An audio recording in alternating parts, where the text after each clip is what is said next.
Sir, I gotta play that motherfucker again. That motherfucker is beautiful. What it do, chat? Yeah, yeah, yeah. We finna get into it in a minute, man. I want everybody to get in. We're gonna allow some more people to come on in. What's up, Ben? Shout out to Ben.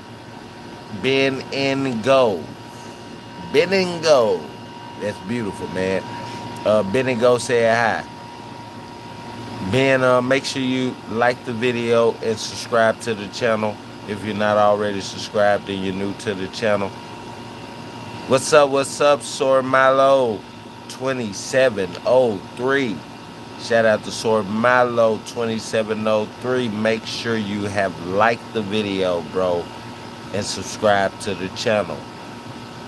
Fuffet 3000. You already know I'ma shout you out your back. Shout out my guy Fuckface 3000. He back in the building and he said, "Where's my shout out?" Like, bro, it's four of us that come in it. I heard you say the other three guys' name. Where the fuck my name at? Fuckface, I got you.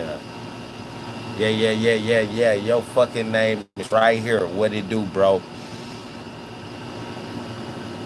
What's up, like a sliding scratch?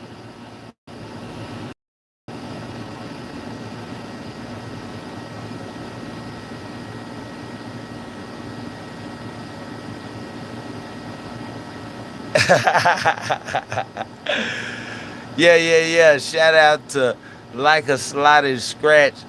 She said, "Y'all, what did the slot machine eat for breakfast? Coin flakes." Yeah. She put the laughing emoji, heart emoji, face emoji, goddamn it, money emoji, clover emoji. And she said, "I hope you're doing well, sir." Yes, ma'am, I am doing well. If you haven't already liked the video, go ahead and like it for me. Subscribe to the channel. I need you in here all day. I need you in here every day. I need you back. Yeah. Fuffet 3000. I know you just messing with me, bro. Shit, that shit made me laugh. That's the first thing that made me laugh.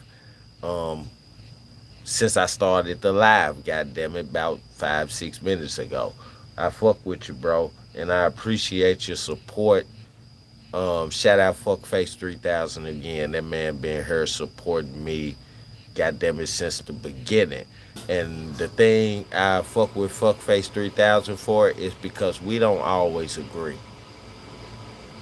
You know what I'm saying? But we come back to an equal space and an even space with each other, and we can still respect each other. You know what I'm saying? And we be on each other's ass. Yeah, sometimes he'll flame me up, and cause he know I flame him right back up. You know what I'm saying? And I already know he do it for entertainment. Yeah. We right here in Memphis, Tennessee, so he love to hear a nigga checking a motherfucker, even if it's himself. But he gonna check me right back. Yeah. I fuck with you, fuck face. I appreciate you, bro. Cherry girl, what it do, girl?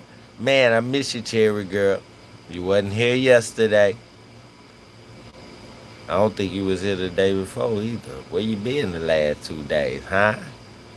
Yeah. Shout out to Cherry girl. She said hi, friend. Um, chat fuck with Cherry girl. She don't know, but cause she just made it back. She been gone for 1 or 2 days. I don't know really which one it is, but I know I've been missing her. She's one of our supervising moderators, man. I think that's the name for it. I think that's the name for it. No, she's one of our managing moderators, one of our top moderators. She's one of my top supporters. You know what I'm saying? So I gave her that supervisor position. Y'all like the video, subscribe to the channel. We are over 500 subscribers now, so close to 1,000. And like I said, the people that I made moderators have been my supporters since day one. And by day one, I don't mean when I started uh, trying to monetize and everything, or when I started going live, which was like a month ago. But within this past month that I've been monetizing, what I mean by that is since she's been in my chat, since Cherry Girl has subscribed to the channel, every time she comes in the chat, she's always chatting. She's always giving me those reactions. She's always supporting me, and she has a good spirit. So thank you, Cherry Girl, and all my people in the chat. Y'all say what's up to Cherry Girl. Uh, Communicate with her, and thank her for being a moderator. One of the top moderators, a managing moderator, not a standard, but a managing one. Yeah, yeah, yeah. And like I said, Cherry Girl, you wasn't here, but man, once we monetized the channel, you know what I'm saying, and I started receiving those YouTube allowances, I'm gonna do something real special for you and the rest of the moderators. Yeah, yeah, yeah, yeah, yeah. And hopefully I can continue. I ain't gotta do it just once. I'll be able to do it multiple times. Yeah, yeah, yeah, yeah, yeah. Y'all changing my life with this. Once I monetize, that's life changing shit. So my supporters, I wanna be able to help you change your life, goddammit. Cause I appreciate you. And to all my chat, don't worry. I ain't forgot about the rest of the chat. Yeah, yeah, yeah. When I monetize, we're also going to be giving away gifts. We're going to be giving away cash prizes. And I'm not going to say what type of gifts, but just know when I gift a person, I try to do it the best. I try to give them the best. So it won't be nothing small, goddammit. Yeah, yeah, yeah. And I'm going to be pulling up in your cities most likely. So you can get your gift. Yeah, I'm going to bring it to you. And we're going to shoot live. Yeah, y'all, we only about 460 or 70 subscribers away from monetizing. And when we monetize and y'all turn me up, trust me. Trust me, chat. I'm going to turn y'all the fuck up. Yeah, yeah, yeah, yeah, yeah. Because when we monetize, that's going to give me and my family. Because I'm going to keep working hard. I might work even harder to make the balances even bigger. That's going to give me and my family a passive income to where I ain't got to go clock in at a 9 to 5. Yeah, yeah, yeah. And the bigger I get, the more blessed my moderators will be to where they ain't got to go clock in at a 9 to 5. Damn, I done gave away the surprise. And we gonna give away them motherfucking gifts to my chat, to my supporters, subscribers. God damn it, it don't matter if you've been here from the beginning or just getting here today. When we monetize, I'm not gonna be the only one on this channel blessed. My moderators are definitely gonna be blessed, and my chat is gonna be blessed too. Yeah, I said that shit about 2 days ago. Cherry Girl wasn't here, but I said I want to do that. You know what I'm saying? Because I appreciate y'all. Probably about 3 days ago, got the most subscribers in one live for 4 hours that we have ever gotten. 53 fucking subscribers. When I stopped the live and I saw that, y'all, this shit damn near made me cry. This shit damn near made me cry. And I said, man, I know people love me, but God damn, people really fucking love me. I know I'm smart, but god damn, people really agree with me that I'm smart and appreciate my intelligence, appreciate my analytics. Y'all that's coming in, y'all go ahead and like the video and subscribe to the channel. So yeah, for sure. When we monetize this channel, I'm not the only one gonna be blessing everybody. I'm trying to bless every single person. Yeah, cause YouTubers don't do that. Yeah, y'all and we, cause I support a lot of YouTubers. Y'all support their channels, goddammit, and they may give away a prize, but y'all gotta buy a raffle ticket. Give them some money to give away a prize when they already getting money. You done already supported them, helped them get monetized. They got the little cash heart sign on their shit after they monetize. I see it all the time in the live chats. Y'all be giving them folk money. I don't even get all that right now. But I'm like, I'm so close. And the harder I work and the more I stay committed, the closer I get to 1,000. The closer y'all get me to 1,000. And I appreciate that, y'all. I swear to God. And when you do something for me, as far as me as a person, I'll never forget that shit. Yeah, so once again, I appreciate all my supporters. I appreciate everyone in the chat, even if you're not subscribed. And I want you to subscribe for sure.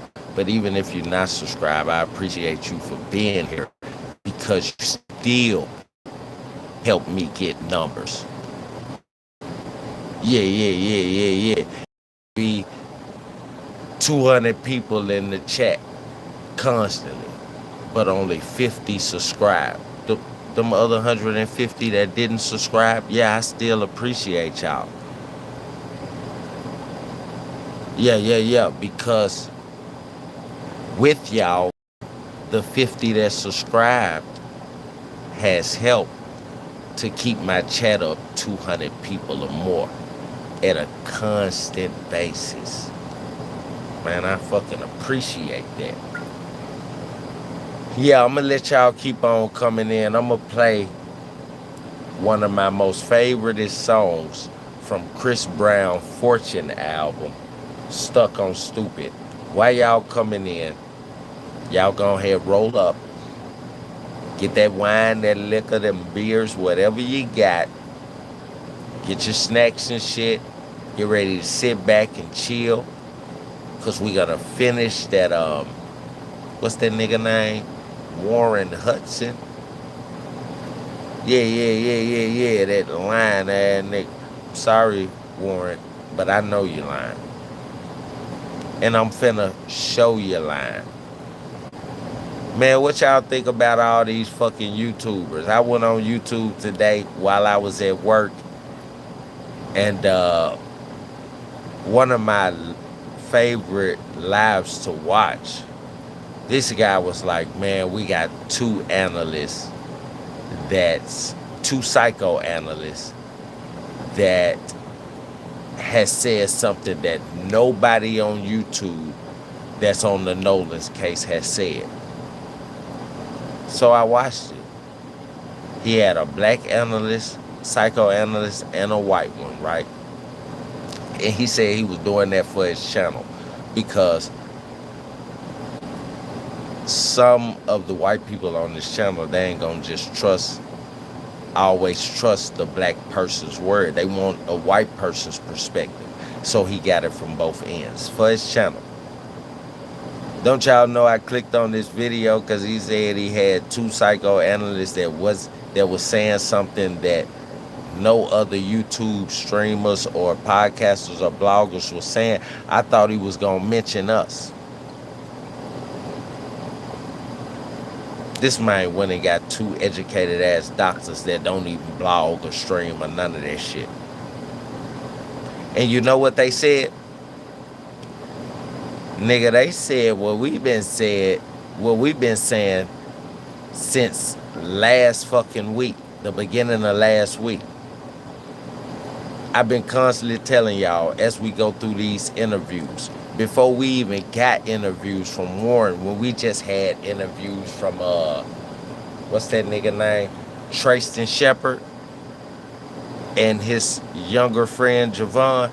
I said, man, when these niggas sitting up recalling Nolan as a friend after his death, these niggas haven't got emotional not once. I said, and that's what the police, the detectives, and the FBI look at. If this was your best friend and he's now dead, it's gonna hurt you some kind of way. When you talk about him or try to recall how good of a person he is, you're gonna start crying. Or tear up or something. None of them did it. Then Officer Tatum, he tries to save Officer Hatem. Sorry, Lala Go Harder. Yeah, Lala Go Harder, she named him Officer Hatem yesterday. Right? I said Officer Dick Riding Tatum. She said, let's call him Officer Hatem. So that's what we changed his name to. Officer Hatem, he's been trying his best. We got another interview.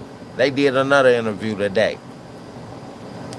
Right? Because he trying to revive him from the interview that he had yesterday. And y'all remember what I said? Everybody that was here yesterday, y'all remember what I said about the interview yesterday when I stopped it? I said he was talking about the phone call. You remember? I said, this nigga just told on himself. He said he called and then we played it again. He said he texted. I said, my bad.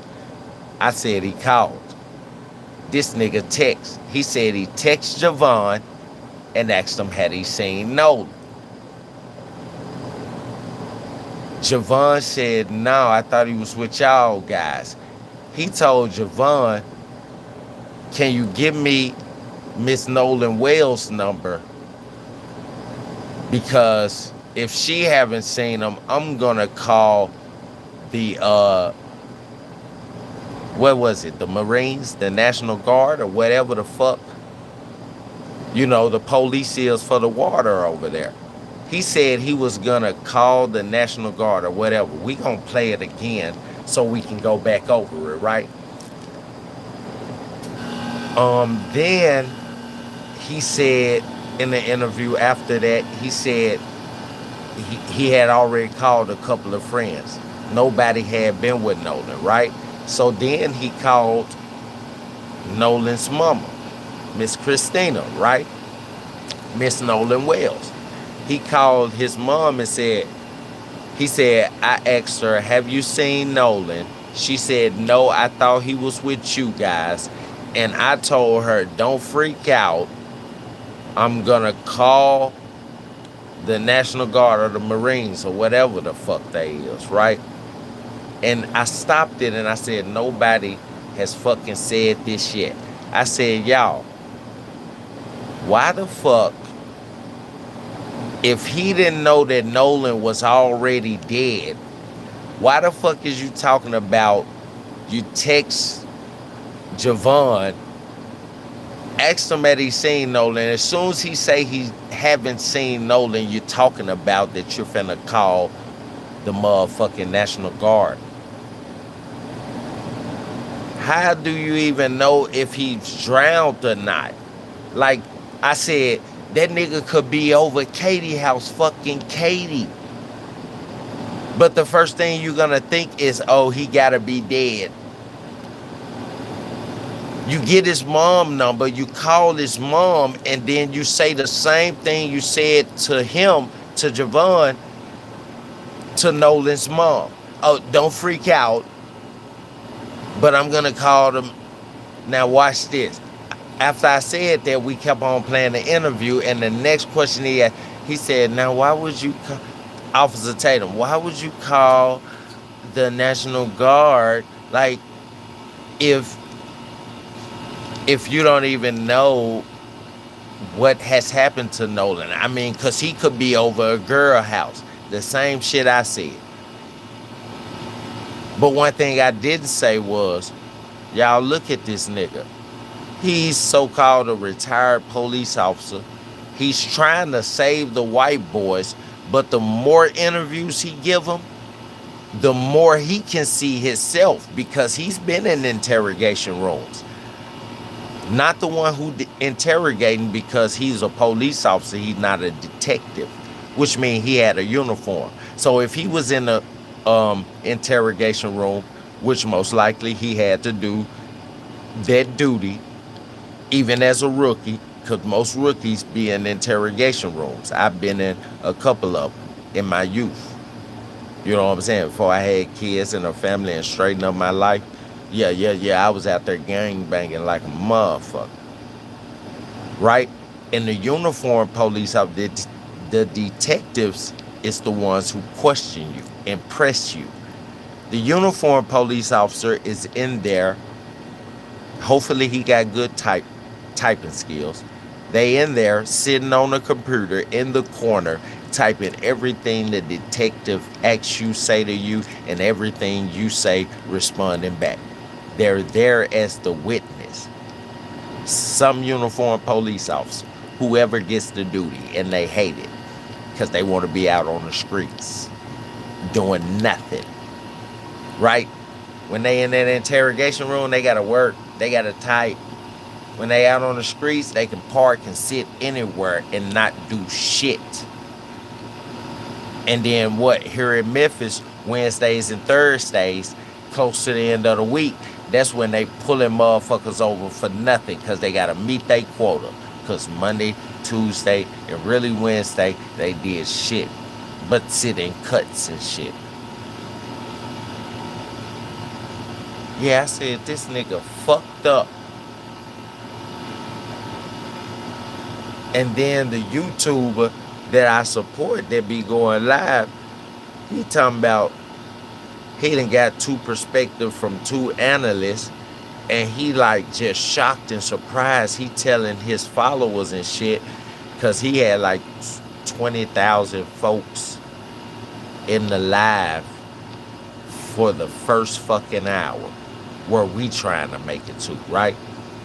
Just sitting there.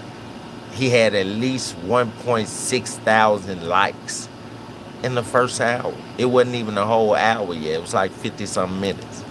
And he was like, man, we never caught this, but nobody on YouTube has caught this. But I went and got the help from two psychoanalysts. When he said analysts, I'm just knowing he had a recording from our live. This nigga went and got really two psychoanalysts. You know, that's a niche, a psychoanalyst. They just a hierarchy of a detective, right? Them motherfuckers, they be FBI agents, CIA agents. Like, they go through college at an Ivy League, get that background, do criminal justice and shit, get the criminal justice shit, and they be able to go to big organizations like FBI, CIA, DEA, U.S. Marshals and shit like that. Not just a regular police or a detective working for a police station. This nigga play a black guy and a white woman. I said, nigga, I thought you had real analysts, nigga. We been analyzed that shit. We been saying that shit. The only difference is we not monetized yet. So we don't have a big enough following to where when we go live, YouTube makes sure that we touch a lot of people. But our following is not in the thousands yet. When our following get in the thousands, then those niggas will see us. Then we'll really be putting them niggas on black. Like, yeah, nigga, I don't know what the fuck going on. Y'all ain't got no kind of common sense, nigga. We over here analyzing this shit and breaking this shit down. Yeah, nigga. We was saying that shit, nigga, 2 weeks ago, 3 weeks ago, nigga. We been saying that. The whole time we've been talking about this case from the beginning. These niggas have shown no emotion. I appreciate the hearts and the 100s. Why y'all think that's going up if this y'all first time here? Because we've been saying this shit. I've been saying this shit 2, 3 weeks ago when I first started on this case. The first interview they got taken, then Tristan talking about he his friend, and his mom bust him out in her next interview at the press conference saying, I don't even know why he would say that. No, on the Griot YouTube channel. Shout out to the Griot. Yeah, the mom, the dad, and Ben Sharpton, Ben Crump, damn, I said Ben Sharpton. Big Crump and Al Sharpton been working so together so much, I done mixed these niggas' names in with each other. Yeah, they took that interview and she said, I don't know why Tristan would say that. We don't even know him. He's never been over our house. So to say that he's Nolan's childhood friend and best friend, that's kind of far-fetched. Since then, nigga, I've been saying, but look, y'all, this nigga ain't showed no emotion. How you Nolan's best friend recalling good times with him and you ain't broke out crying yet?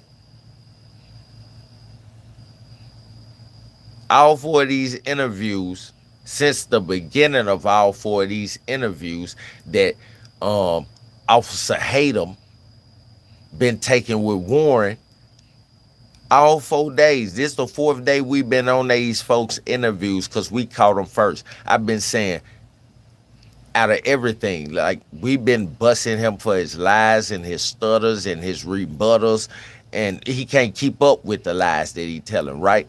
But ever since the beginning, I haven't only been pointing out his mistakes and his lies. I've been saying, look, y'all, he's showing no fucking emotion. How is Nolan your best friend and you showing no emotion? And then our live YouTube channel, he played the voice recordings from both of these supposedly psychoanalysts, right? And he just shot, he like, damn, I didn't think about that. And the first thing they say is he's showing no emotion. And if I was a detective or the FBI agent, when I question him, I'm gonna refer back to him recalling good times with Nolan, but I'm only doing that watching him to see if he ever shows emotion and breakdown. If he don't, then Nolan wasn't his friend. He was there with Nolan and he was involved somehow in Nolan's death. Yeah, that's what we do here. We break that shit down, y'all. We break that shit down.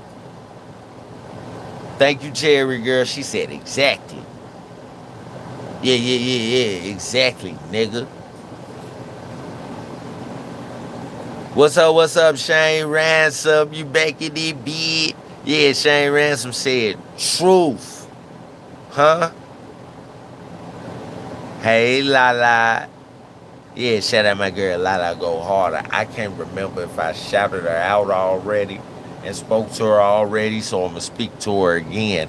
Those of you who coming in, y'all smash that like button. Subscribe to the channel, because this is the realest channel. We get this shit first. Yeah, we just not as big as all the other channels, but we get this shit first. I'm so fucking intelligent. You chat analysts, y'all so fucking intelligent. When we listening to these motherfucking interviews, we damn near stopping it every statement a motherfucker make and breaking down that one statement. Moving on to the next, breaking down that one. Till we done broke down the whole situation. Yeah, we catching these niggas incriminating themselves. They did something to Nolan, y'all, and we feel like we know, but we gonna find out for sure. You heard me? This shit that we feel like we know. Trust me, it's gonna come out to be true. And that's when we gonna find out for sure. Yeah. Then we can get some peace. Nolan's family can get some peace.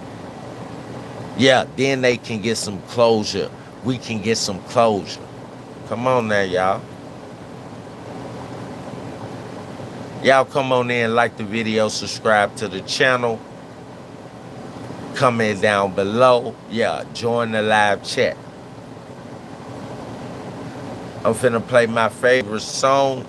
Roll up right quick. Then we gonna get into these clips. We gonna start back over with the clip we heard yesterday. It's about a 20-minute interview of Officer Hatem and Warren Buffett. Fuck boy. That ain't his name. I'm sorry, y'all. Warren Hudson, okay? I was just making fun of him. And then we're gonna get to the interview that they did today. Officer Tatum trying to save these niggas, but he keep helping them dig themselves into a deeper hole. It's no more saving now, nigga. Y'all 4 interviews in. In the second interview, because it was so long, see, the first interview, y'all just went on the beach walk. You let them talk off subject and shit. You didn't really ask them the questions that needed to be asked. Yeah, you didn't really ask them the questions that need to be asked. But that second interview, he slipped up. That third interview at your house, he slipped up, nigga. And I know this fourth interview, he gonna slip up. But we gonna start back at the third one for everybody that's just joining us and just subscribing today. All our new subscribers. I know my old subscribers and loyal subscribers that's already been here wouldn't mind starting one interview back for the new booties. I'm just joking, y'all. I ain't trying to make fun of y'all family, man. Yeah, but y'all is the new booties. Let me go ahead and roll up. And I'm gonna play my favorite song by Chris Brown from the Fortune album, Stuck on Stupid. I hope y'all love this. Ride with me now.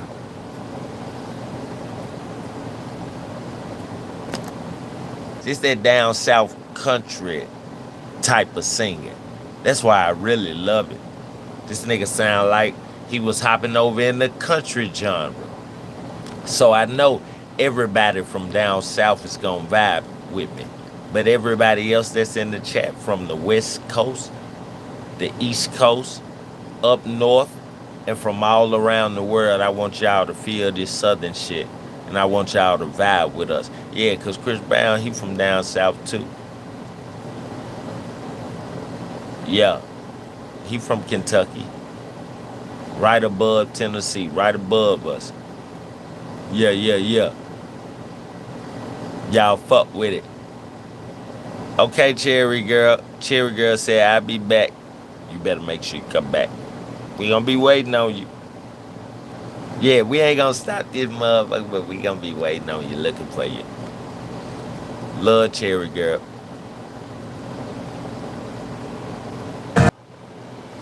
Yes, Lordy. What's up, y'all? Y'all know what this is. This is Blockstar MS Analytics. They know who we are. We are Blockstar Analysts. And what are we gonna do? We're gonna analyze the fuck out of some shit. I love you, chat, and I thank you, chat, for joining me. Yeah. We talking about Nolan Wells. Yeah. Nolan Angel Wells, Nolan Big Man Wells, whatever you want to call him. Nolan No Wells, just don't call him nothing offensive. Yeah. I'm taking ownership and letting you know right now, that's my motherfucking little brother. And I'm sad. And I feel bad that he's fucking gone, man. So talented. So good. Such an inspiration. Such a piece of joy. Like all of these names and characteristics that I'm calling him, he brought that shit with him every day to the room. that he stepped in, and people loved him for it.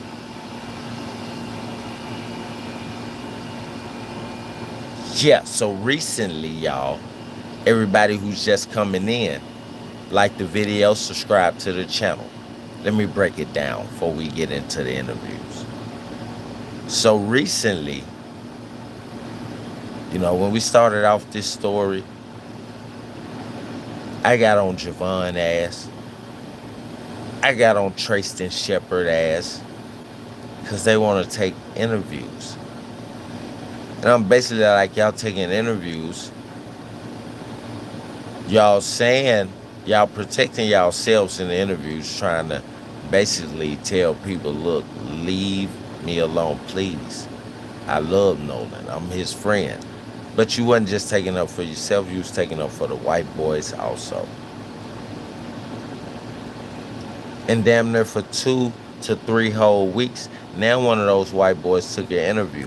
See, we thought all 3 of those white boys was Nolan friends. But only one of them was Nolan friends. The other 2 white boys was the white boy that's Nolan's friend. Those other 2 white boys was his friend. That friend name is Warren Hudson. See, the whole time when we were seeing the picture of them, I was saying the one in the middle is probably the richest one. He just looked like it. But he wasn't.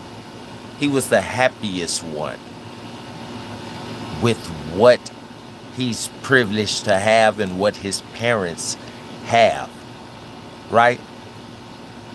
And he was a fan of Nolan. The other one on the other side of Nolan that kind of had his arm resting on Nolan on the side by itself, I thought that might have been the closest friend, but he wasn't. He was also a fan of Nolan's, right? But the one that's sitting the farthest away from Nolan, yeah, Warren Hudson, the pretend friend. Through this 3rd interview, we saw how he was naturally jealous of Nolan. Because if Nolan is your friend, and these white boys are your friend, right? You're white, but you fuck with Nolan tough, right? If one of your friends tell your black friend Nolan, like he's a little bitty bitch or a little boy, get the fuck on the boat, Nolan, because he's mad that you allowed too many girls and guys to get on his dad's boat to where it consumed water and it started to consume the battery. The water was over the battery, which caused your dad's boat not to crank up, right? You recall the situation of how many times, at least 5 times, that your friend cursed at Nolan and said, get the fuck on the boat, Nolan. Drunk, most likely high. Yeah, high too, off meth and shit. You ain't got to tell me what they do. I'm from the hood. I got gangsta ass niggas that do that shit. That meth shit make their skin scab up. When they smoke it, it comes through their skin. Yeah, that's why when Warren is in the interview, they getting his left side instead of his right side, because on his right side he got a cluster of scabs right there under his lip. And when we first saw him on the beach, I said, this nigga look like he do meth.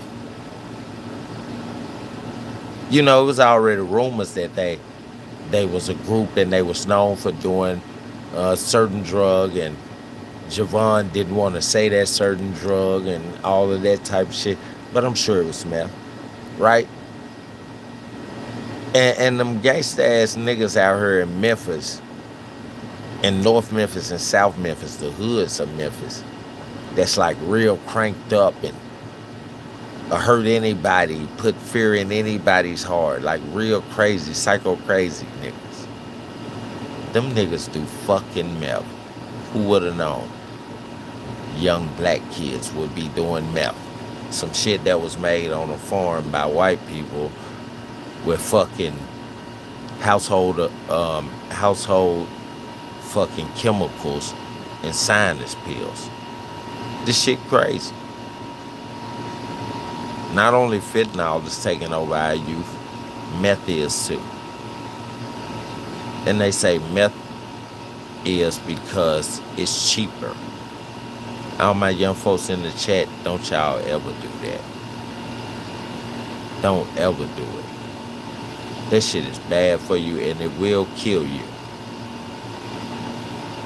Or drive you to get yourself killed, or drive you to kill someone else and get your life taken away. Don't do it, my young people. You're an adult chat analyst, and I love you too much to see you throw your life away. We gonna let you know here. Don't do it. Those of you coming in, y'all like the video and subscribe to the channel. Yeah. So you recalled in the interview how many times your friend was hostile.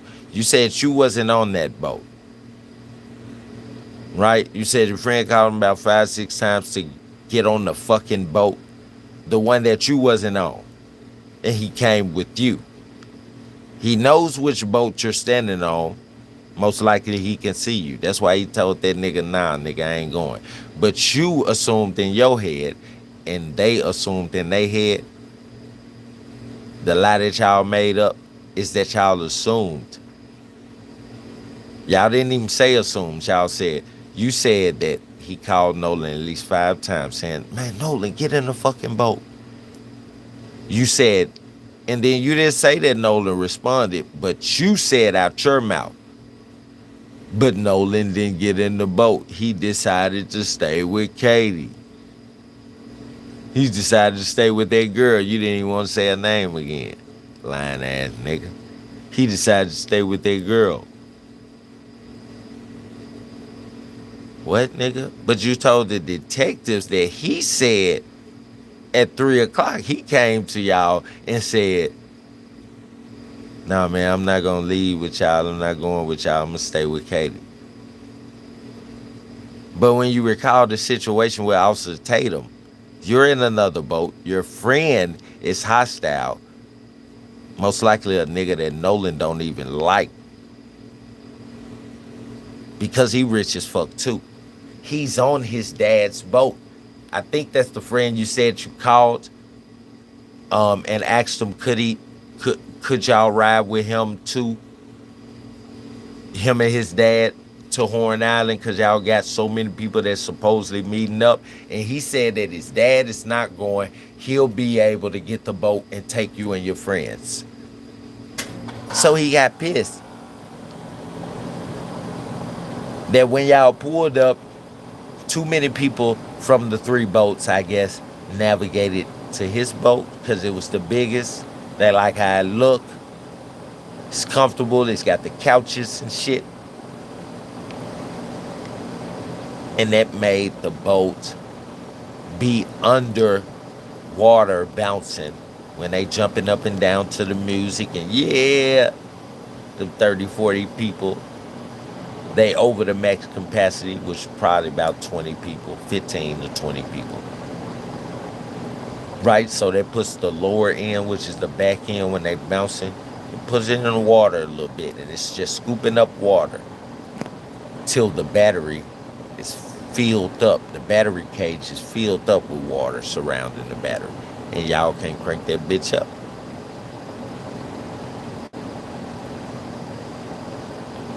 But at the same time, you still told that my mom that y'all left at 3. And in the Officer Tatum interview, you're telling him constantly, repeatedly, that y'all left at like 4:30. So how you get it wrong when you was talking to his mom? You know how you got it wrong when you was talking to his mom? Because like I said, when y'all threw Nolan out the boat, whoever the fuck choked him out, most likely your ugly ass friend. Maybe the boat behind y'all trailing y'all also hit him. And that's probably what killed him. He probably was just unconscious from the choking out, right? But y'all flipped his ass in that water. Came back home. You said y'all went to sleep, but I told him I just don't believe that shit. 4, 5 hours, and then you call this mom. Now for them 4, 5 hours, all 11 to 20 of y'all ass was getting y'all story aligned up together for the lie. But then you gave yourself away earlier, so I'm trying to figure out why the fucking police ain't arrested you. Now they should have arrested you the first couple of days. Yeah, Warren, you gave yourself the fuck away. Once they got the fucking calls, the recordings of the calls where you called, where you text Tristan talking about you finna get the National Guard in them. And then you called his mom and said, have you seen him? She said, no, I thought he was with y'all. She said, after she said that, she said, I thought he was with y'all. She said, after she said that, you said, no, we left about 3 p.m.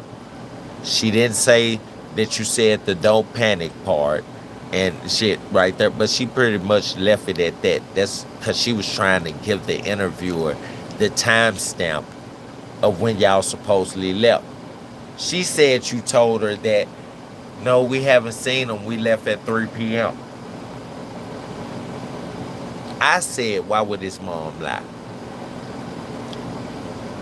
Now you really told her that because y'all was at the beginning of the fucking lie. Y'all thought nobody would grasp that shit. Y'all thought nobody would catch on. Y'all thought nobody would hold on to that piece of information. But mom held on to it and she released it in the press conference. Everything that's being recorded right now, press conferences with the mom,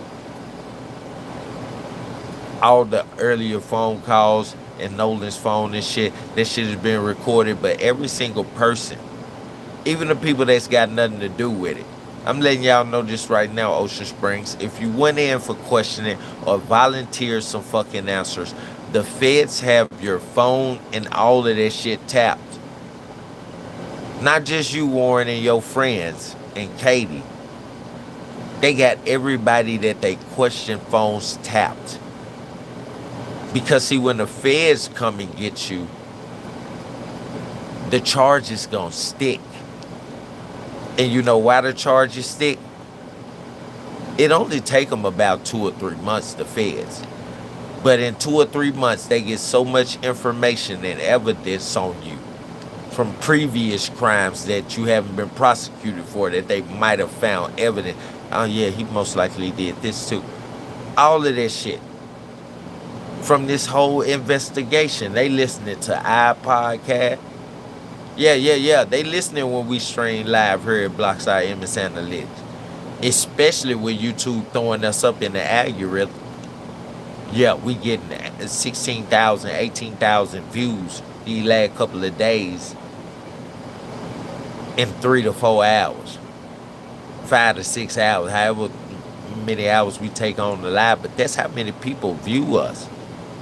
What's up, y'all? Everybody that's coming in, we got damn near 90 people that's stuck in here, but only 32 likes. Y'all like the video, and if you haven't already subscribe to the channel, please. Right? But they looking at all of these. These folk think they just listening to recordings. No, the feds is listening to every record they can. Social media accounts. Bloggers. Shit, YouTube bloggers and streamers is, what was I finna say? YouTube bloggers and streamers is the reason why rappers that get away with murders end up getting caught up by the feds. Because YouTube streamers, they be investigating shit. And if they find a hole in the story that the police or the feds didn't find, that's why the feds keep watching these podcasts and blogs and shit and streams. The feds gonna be like, damn, we missed that. And then they pick it up, they pick the case back up from there. And that piece was a critical piece. And they fucking blow the whole case open and be able to bring that person to court and prosecute that person, like Trap Boy Freddy and Yellow Beezy right now. Yeah, before I was even streaming live every night, I was telling my friends, my family, and the whole fucking Memphis, Yellow Beezy killed Mo 3. When I seen the shit with Trap Boy Freddy on the expressway, like, man, what the fuck is going on? Nigga, you know what the fuck is going on, because soon as he got killed, the news got coverage in the choppers, nigga. Why you saying what the fuck going on? That shit earned all across the news, so I know it's coming across your phone. See, the feds seen that video, and they was like, yeah, nigga, we know it's coming across your phone. You know exactly why the fuck the ramp, you stuck on the ramp getting on the expressway. You know exactly why the expressway stopped up. You got a motherfucking phone in your hand going live. I know you getting alerts. YouTube news, the news stations with their YouTube channels. Your motherfucking news flyer that's on your phone with your phone service. T-Mobile, Verizon, everybody has a new flyer. Metro PCS, when you first open up your phone, it don't go to your main screen. Whatever company you with, they news flyer pop up. Like I'm with Metro PCS, the Metro flyer pop up and it gives like all the top news stories. Wrestling, sports, fucking ghetto communities, a black person that's been killed by a police officer, a white person that's been killed by a black person. It gives all the top stories, whatever's trending. Everybody got that on their phone. So when the feds watching you and constantly rewatching this video, sooner or later, after about 6 or 7 times, it's gonna pop into their agent's head. Hold on, this nigga, oh, he's being fucking sarcastic. That's why he's laughing. Yeah, that's why his chat booming like this. And then in his chat, they been saying Mo 3 dead before he even said that. And nigga, you looking at the comments, you know why it's like that. You might have had something to do with it. They look further into you. They tap your phone. You call Yellow Beezy with the artist that you so-called signed that recalls the whole Mo 3 murder. They capture that. Then they tap Yellow Beezy phone and their young artist phone.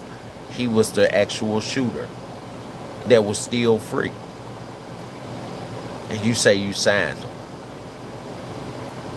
And call Yellow Beezy FaceTime on Instagram Messenger, goddamn it, and said, man, you see my new artist, he got a song. And the song is recalling the whole Mo 3 assassination situation on the expressway. And when the niggas start talking about the shooting part in the rap, and Trap Boy Freddy and the artist is rapping with his track, man, Yellow Beezy dropped the phone while laughing, said, man, what y'all trying to get me into, man? Nah, nigga, you should have been serious. Man, what the fuck is y'all? Hey, bro, nigga, I love Mo 3, nigga, I ain't even gonna condone in that. But you didn't, or you never showed remorse. You never showed remorse towards the situation. Or when a motherfucker was floating and dancing around, parading, talking about they killed them in a track after y'all done got away with the murder. So the feds tap your phone. Also. And they just sit up. The feds sit up. When did Mo 3 die? What year? The feds just came for him this year. What year did Mo 3 die? The feds that had them folks' phone tapped since that year. And they just sitting up, just listening. The rookie feds that's just coming off the motherfucking, training camp. Because the elite feds and the ones that's been working for a minute, they don't want to sit up and listen to phone calls and watch interviews and shit and watch videos and shit about cases that could potentially be murder or successful death cases and shit like that. They don't want to sit up all day.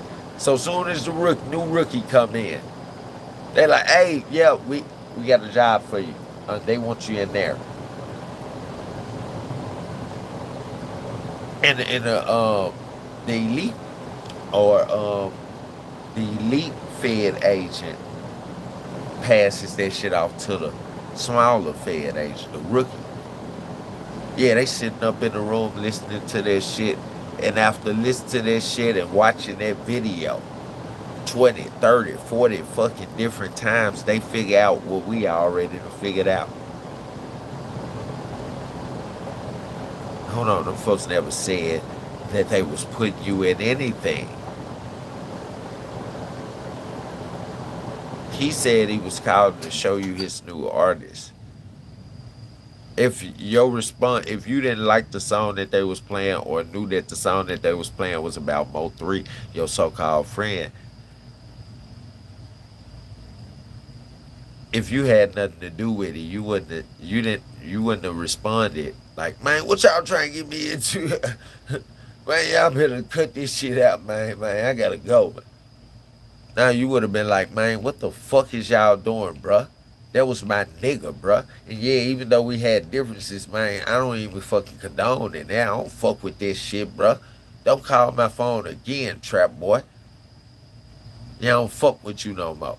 Now, if the feds would have seen that on that live video that Trap Boy Freddie aired on his Instagram post, if they would have seen that on that FaceTime video, or if he wouldn't even posted that, he would have just posted up to you saying that, just to you viewing it, and he saying, "Hey, listen to my new artist," and the artist speaking, and he cut that in off. When the feds seen it, they would have got the whole clip. The warrant from Instagram, "Hey, we need this whole clip. Is this the full clip?" And Instagram would have told them, "No, this not the full clip." "Okay, well, hold on. Judge such and such, we need a warrant to get the full clip for this Instagram video that Trap Boy Fred that implicates them in the murder." And the judge say, "Okay, all right, go ahead and email me the documents." "Yep, I'm gonna e-signature them and send them right back." He signed the warrant right away. Yeah, he signed the warrant right away. The judge like, "Yeah, go ahead and get him." I mean, these niggas gotta be the most stupidest criminals.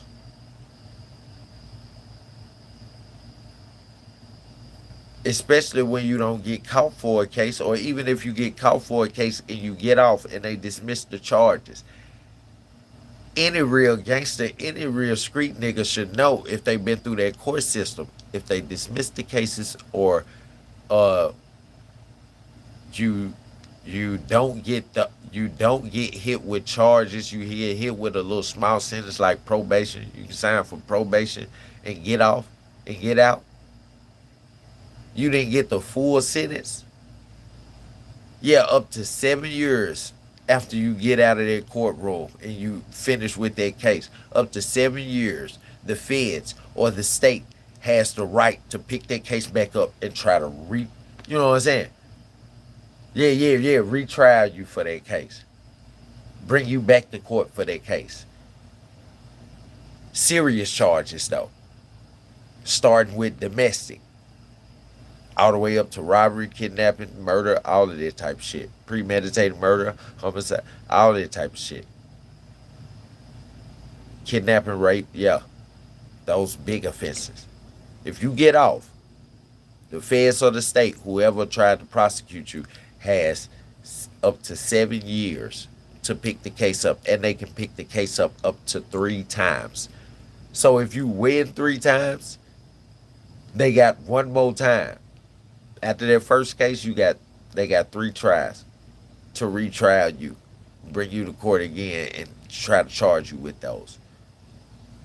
If they got a strong case or they believe they got a strong case, they just gonna tap your phones and all of that type shit, your doorbell camera and all of that type shit, and watch you all fucking day till they get enough evidence.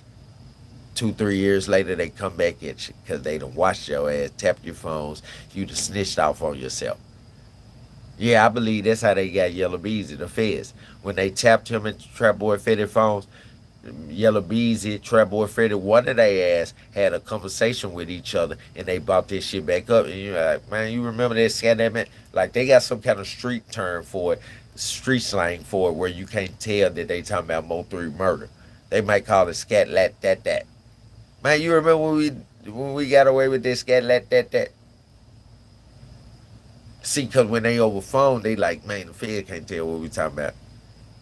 Yeah, man, I can't believe we got away with this shit, nigga. We ain't got to worry about this shit no more. You talking about you got away with this scat la la la. Man, the feds is trying to see what you got away with.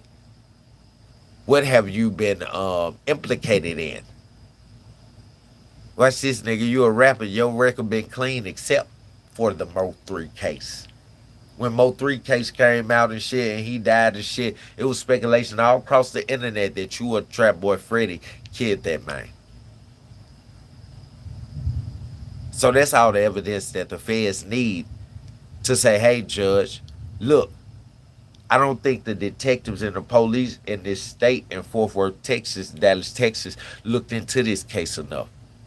Look at all this shit that these people said. And this person right here, Block Boy 304229 profile, he actually has a point with this. We looked over the case and we looked over the evidence from the autopsy. And we looked over the guns and we heard a rap from another young rapper that one of the implicated defendants that goes by the name Trap Boy Freddy recalled the whole situation. The song, both verses and the hook was recalling the whole situation from stalking Mo3 onto the expressway to blocking them off with the 18-wheeler behind them to chasing them down, running them down, and killing them. How many shots they shot into them, how many times they caught them. Yeah. And the judge be like, that's enough. Damn right. Whatever you need. Hey, before they walk out their room, you tell the DA and them detectives, hey, just don't fuck this up. You got my signature, bring it home. And you know what the feds or the detectives gonna do? After they got their signature, he said that to them, they gonna really bring it home. Everybody that's just coming in, man, y'all like the video, subscribe to the channel. Now, that's just the introduction, y'all. Now we're finna get into the audio clips with Warren bitch ass. Like I said, for everybody that's already subscribed to the channel, I know y'all don't mind me going back one interview out of the 4 interviews because he did one today, right, earlier today. I know y'all don't mind me going back for all the newcomers, all the naysayers. Let's get down to this. Find this clip. Oh, I gotta pull up my audio shit. I'm gonna find the clip. I'm gonna start the clip. I'm gonna run and give me a Michelob, and then I'll be right back, y'all. Don't go nowhere once I start the clip and I go give me a Michelob. I'm just going to get a fucking beer, y'all. Damn. Thought y'all fuck with a nigga. Huh? Damn.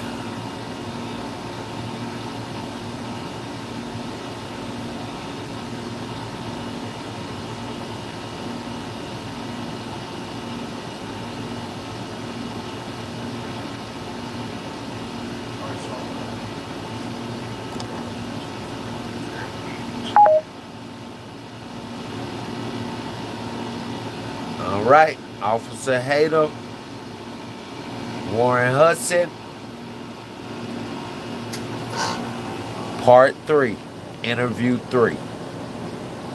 I want to be clear with this one thing, because I know you mentioned before, is there any chance or any knowledge that you have that anybody deleted stuff from his phone? I mean, Nolan was like a brother to me. Nolan lit up every room he walked in. 4th of July, everybody was out there. Nolan rode out on the Triton, and then we had a Palm Beach, 18 Palm Beach. There was 4 guys on that. The rest of the group, which was probably rain. While y'all listening, remember, when he's talking and recalling his friendship with Nolan, just listen to his voice. Hear him out. He's not showing any fucking emotion. I mean, he's not sad. He's not tearing up. His voice doesn't tremble. That's what the detectives and the feds are looking at to see who could have had any kind of involvement with Nolan's death. With the closest people that was to him and the closest people that was with him on that day he died. Listen to him, y'all. No emotion. He talking about this shit like it's a regular day and like Nolan ain't even dead. Killers have no remorse. From maybe 10 to 15 or 16 people on my buddy's Tide Bond. Yeah, so y'all pretty much having a good time. And then you guys get ready to leave prematurely. Right. And like what, explain that, because you guys got there around 10. Yeah. It's now 4:30. Right. People are still out there partying and Right. they're having a good time, but something happened to where it necessitated you guys to get the boat up and running. Can you explain that? Yeah. So I had a girl come up to me and say, "Hey, your brother just got in a fight." And obviously I have a younger brother, and that's who she was talking about, and I was freaked out. So I walked over to the beach, and I didn't walk over. I ran over. I made a beeline. I didn't talk to anybody. Put my drink down and walked over there. And my brother was kind of angry, and there was a lot going on. But someone was getting pulled away. I don't know who it was. And my brother was like, "Oh, I just got in a fight, and this guy punched me in the face," and I punched him right back. And then went to the ground, and my brother put him in an armbar. And was Nolan involved in any of this? Absolutely not. When I was over there was a bunch of younger guys like my brother's age, and I mean, Nolan. I never saw Nolan over there. Yeah. Absolutely not. And okay, sorry, I just lost my train of thought. So you get ready to go. There's an issue with the boat. Okay, yeah. And this is what this led up to that. That's what I was saying. So the fight happened with your brother, or a little scuffle. I'm assuming that it was cleared up. Right. You got your brother out of that situation, and then how did you find out that this boat is sinking? Well, I walk back over, and like we're probably around each other for a little bit. I mean, I wasn't thinking anything about it. I pulled my brother off the beach, and I was just like, "Listen, get in the water, hang out with us, calm down." I mean, he was calm, but I didn't want anything else to happen, And so once I got back over to the boat, I got on the Triton, and the Triton had probably about 6 inches of water up to the transom.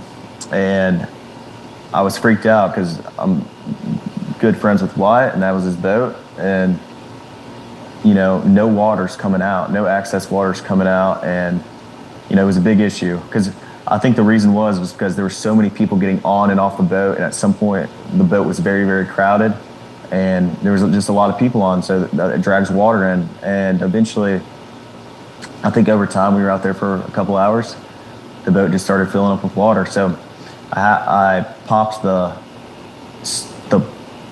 starboard side hatch, and the battery was completely underwater. And so the motor wouldn't trim down. I mean, my buddy would go to trim it down from the console, and it'd trim down, and then it'd come right back up. And so Wyatt's trying to throw a rear anchor, so we're caught, and he's, yelling at people. Everybody's kind of freaking out. And eventually, I'm like yelling at other people, trying to tell them, calm down, like, the boat could possibly sink, and I'm not paying attention to everyone around me. I was paying attention to my buddy's boat. And that's what all my other friends that were on that boat were doing, trying to solve the problem. So, y'all tell me this, has he showed any emotion yet? Through talking about Nolan, through talking about the last day that he seen Nolan, recalling the whole all the situations and shit. This nigga ain't showed no kind of emotion. And when we've been saying this shit, We've been saying this shit since we heard him, since the first interview. I've been pointing it out. See, this is the thing that people don't think about. Sometimes the police and the detectives and the feds be so fucking busy, have so many fucking thoughts, especially if they ain't using them white boys and shit. They can't think of everything. After a day, nowadays, it's not like the old days. The internet is big. Opinions fucking matter, especially if you're intelligent. The feds haven't figured the case out yet.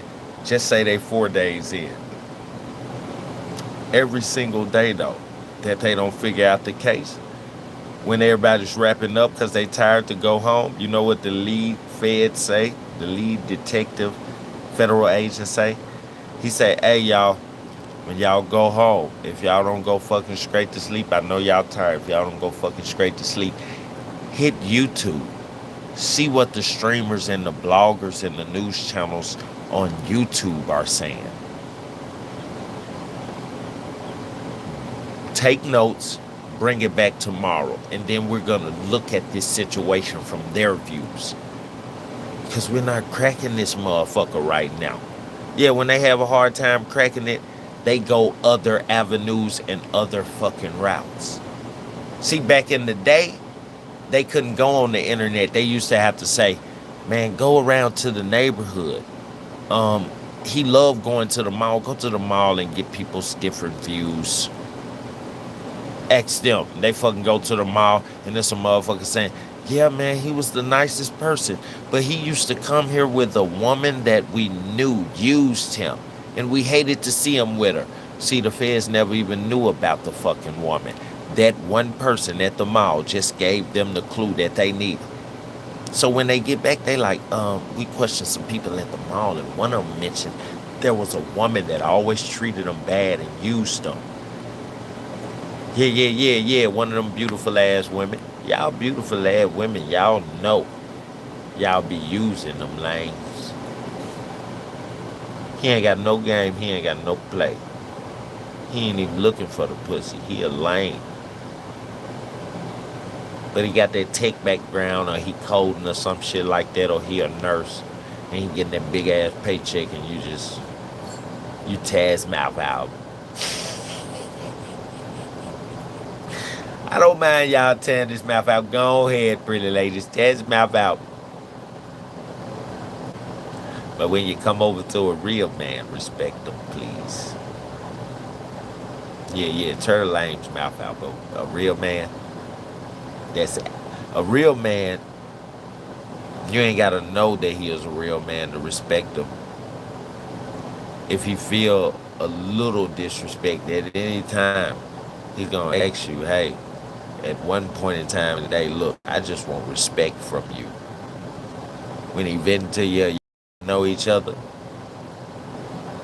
If a nigga say, hey, really, I love your body, I'm really mesmerized by you, but I don't need no money or nothing from you. I just need your respect. If you hear or say that, he's a fucking man. Trust me, women, he's a fucking man. He don't need nothing from you but your respect. See, respect from a woman make a man feel good. A man is a natural provider, so he gonna provide the rest. Even if you a working woman and you wanna work, goddamn it, he gonna damn near fight with you to stop you from working, so you can rest them pretty legs. Yeah, really sit on the throne. That's success, women. Cause y'all ain't supposed to work. A motherfucking nigga supposed to take care of every last single one of y'all. But we ain't got too many men out here. We got a whole lot of niggas. Remember I told y'all, nigga is a personality, is a persona, is a action, is an attitude. So you can be white and be a nigga. Yeah. These niggas out here ain't taking care of y'all, and they should be. Yeah, hold them to the top. I'm not talking about you thotties who think you can just bounce around from man to man and use them. He got to take care of you, but you're not talking about commitment, or you don't want him to commit to you. You don't want to be married. You want to stay single, and you bounce around from man. The man is not subject to provide for you in your life. Yeah, not the thotties. I'm talking about the women. No matter how old you is and you're single, you're a woman because you're looking for a man, right? You might not have found the right one. You might not never got the right one in your life. Feel like you're close to the end. You never know what guy got in store for you. Yeah, keep on looking and keep on being the beautiful you. Keep on fucking smiling.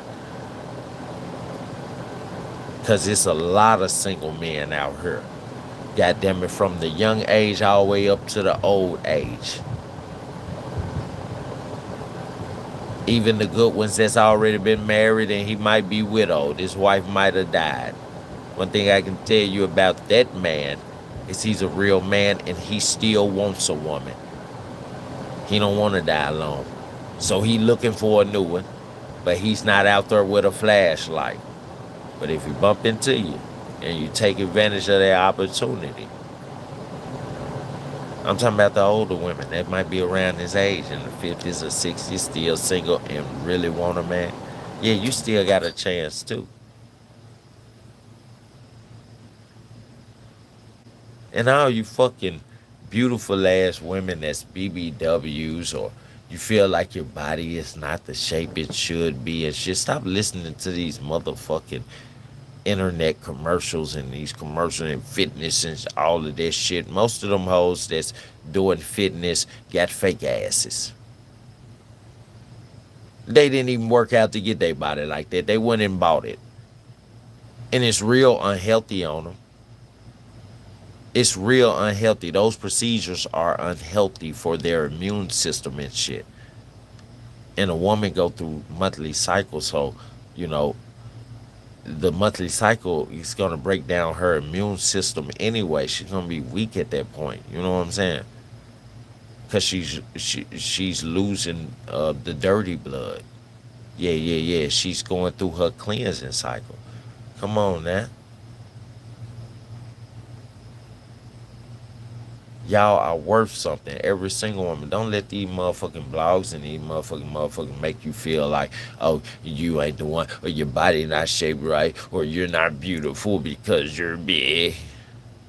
You're fucking beautiful. Big and beautiful, small and beautiful, whatever you are, it's beautiful. Yeah, fuck these niggas that say otherwise. The ones you done bumped into. You just done bumped into all the wrong ones. I ain't gonna fuck if it was 50 niggas. Every man I bump into. Listen, baby, change the area. Have you ever been to a beach? Yeah, I've been to the California beach. Well, this time go to Miami. Cause they beaches got fucking outdoor gym sets and shit. You got buff niggas and niggas with small dicks who need a woman. Buff as fuck. Small dick. Looking for a woman. Right there on Miami Beach. Yeah, try the Miami Beach this time. Try some of these nice ass, elegant ass restaurants. Yeah, spend over 100 on yourself at a restaurant. I'm talking about 5-star. I'm talking about the restaurants you go to, they only got one menu. The menu might switch weekly, but they got one menu. When you come in there, the menu, you paying for that one menu, right? So you might pay $2 to $5, $2 to $1,000 for your seat. And all 7 entrees, all 14 entrees that's on that motherfucking menu is gonna be bought to you one by one. Right? Yeah, cause it's some good ass, rich ass single men in that motherfucker that's coming to that motherfucker looking for them a single woman. And she ain't gotta be rich and all of that. Her success ain't gotta be counted in riches. Her success can be counted in her beauty. The beauty that she might not even see. Yeah, take your ass to one of them rich ass restaurants. See what you come up with. Yeah, cause he not gonna be like them trifling ass niggas that was turning you down and that was talking about you and all of that type shit. He not gonna be like them. He got higher standards. He just want a woman that got confidence in herself. Yeah, I'd rather have a woman that's beautiful on the inside than a woman that's beautiful on the outside.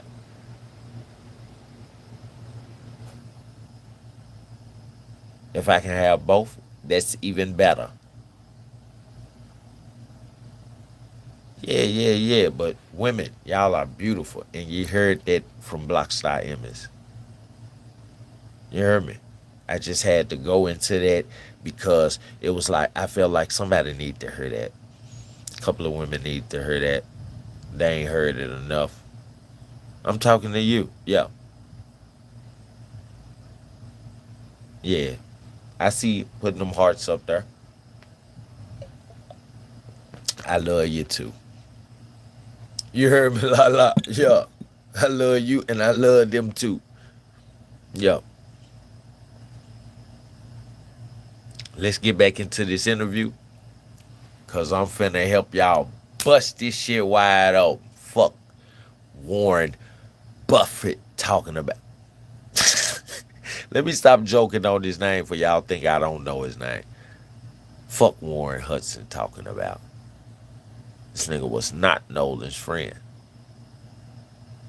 Nigga, when Dolph died, we wasn't best friends, but he was a friend to me and a mentor. When he died, I told y'all about the story. He died in November. I cried for at least 6 months. Every time I tried to pull up to the scene where he got killed at, all the way up to my birthday, February 13th of next year, even past my birthday. Yeah, because it was the end of February when I tried to go up there again. And every time I pulled into the parking lot, I bust out crying.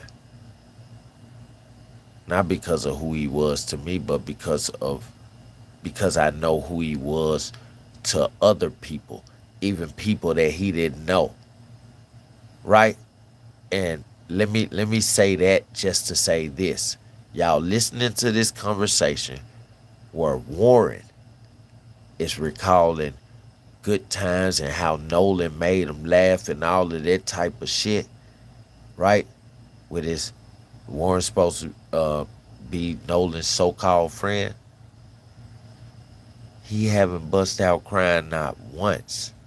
The first time I ever met Dolph, I was in a big ass crowd. I yelled out, "Dolph!" I ain't think he was gonna look.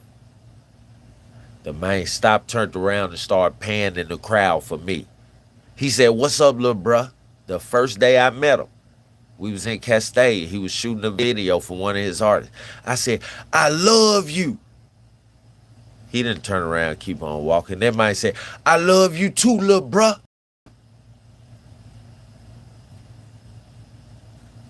A tear started coming from my eye. I wasn't trying to bust out crying because I'm in the hood. You know, I'm a hood nigga. But that shit, I never knew that I could meet a famous person, even from my hood, that's so big like Dolph. And he stopped and acknowledged me because so many people trying to grab his coattail to use him. Often the ones that don't want to use him, the ones that's genuine like I was, don't even want to bother him because they don't want him to think that they're one of those leeches or trying to use him or trying to get something. Yeah. This nigga never cried, bruh. And like I told my chat, y'all who just coming in, y'all like the video, subscribe to the channel. Like I told my chat yesterday and the day before and the day before when I'm explaining this nigga never crying. I said I didn't even know Nolan. But because I knew the person he was, every time, damn near every time I heard his mom or seen his dad try to talk in a press conference and they would get like jittery and damn near start crying where they had to stop theyself, I started crying. I said, nigga, I done cried at least 5 times about Nolan during this situation because we've been covering it every single day since the 4th for those of you who just coming in. This channel right here, we've been covering it every single day, and usually when we covering a story that's this long like Carmelo Anthony's story, like we done left from his story to veer off into Nolan Wales' story, right? When Carmelo Anthony's story get updates, we'll go back into his story. But we haven't even been taking the time to go back or catch anyone else's story. We've been focusing on this. This one right here done hit home, and we need to see justice. So we ain't going nowhere on this story. We ain't gonna do no other stories. We're gonna do just this story until we receive justice or receive fucking answers. What's up, Corey Branch? Yeah. We got another one of our moderators in it, bitch. Shout out to my guy, Corey Branch.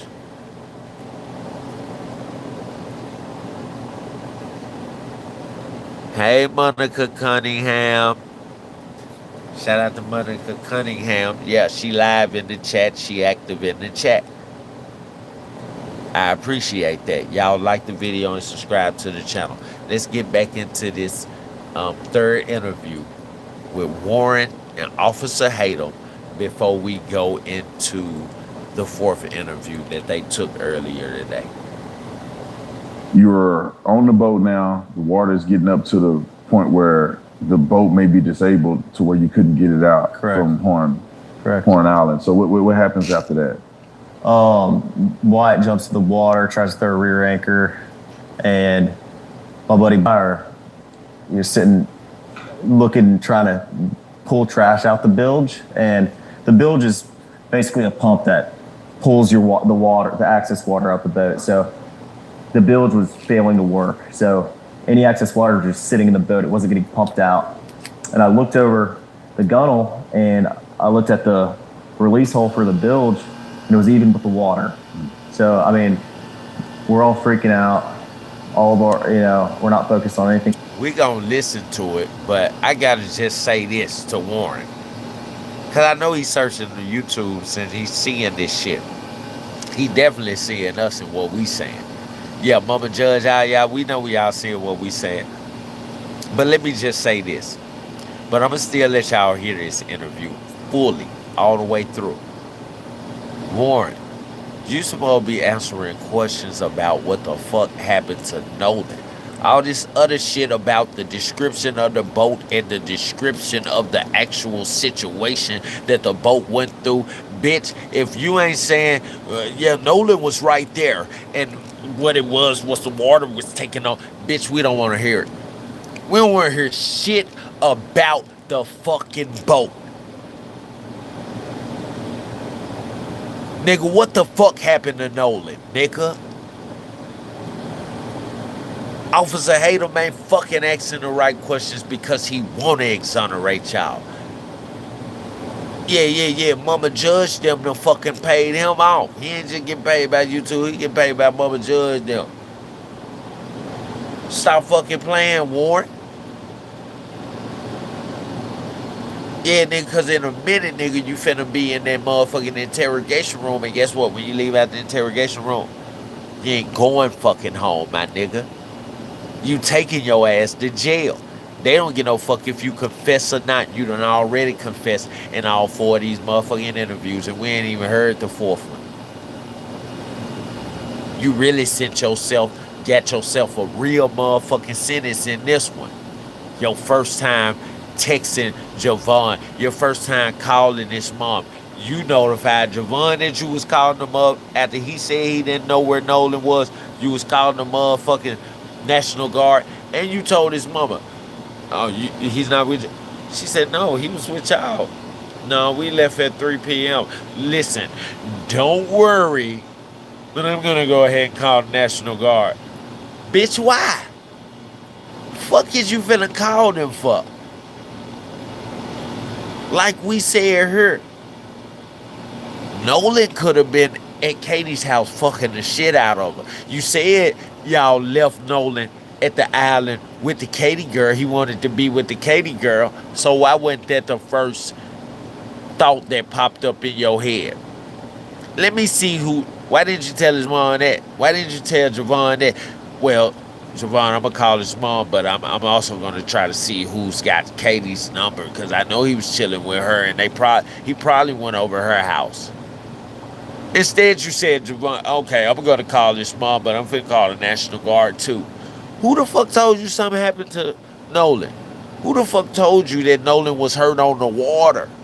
Who the fuck told you that Nolan at 11 p.m. at night? You mean to tell me you calling everybody and you think Nolan is trapped out there by himself? Fuck is you calling the motherfucking National Guard for?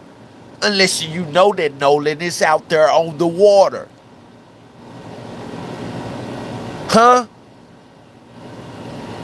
Yeah, you know Nolan is out there on the water because y'all threw him off the boat in the towing situation where your friend boat.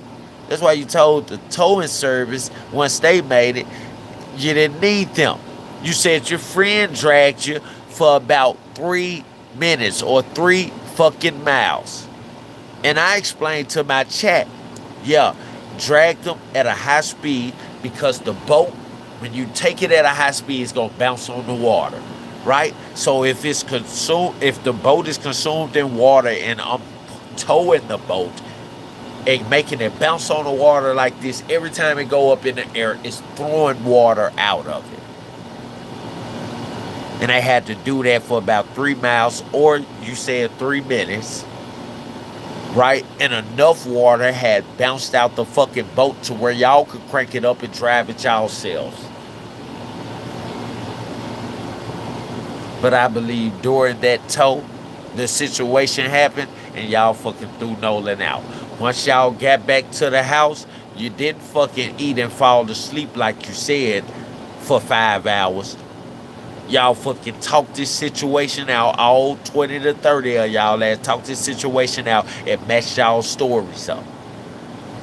Right? The sheriff department questioned y'all and took that story. Because your mama judge, she backed y'all up.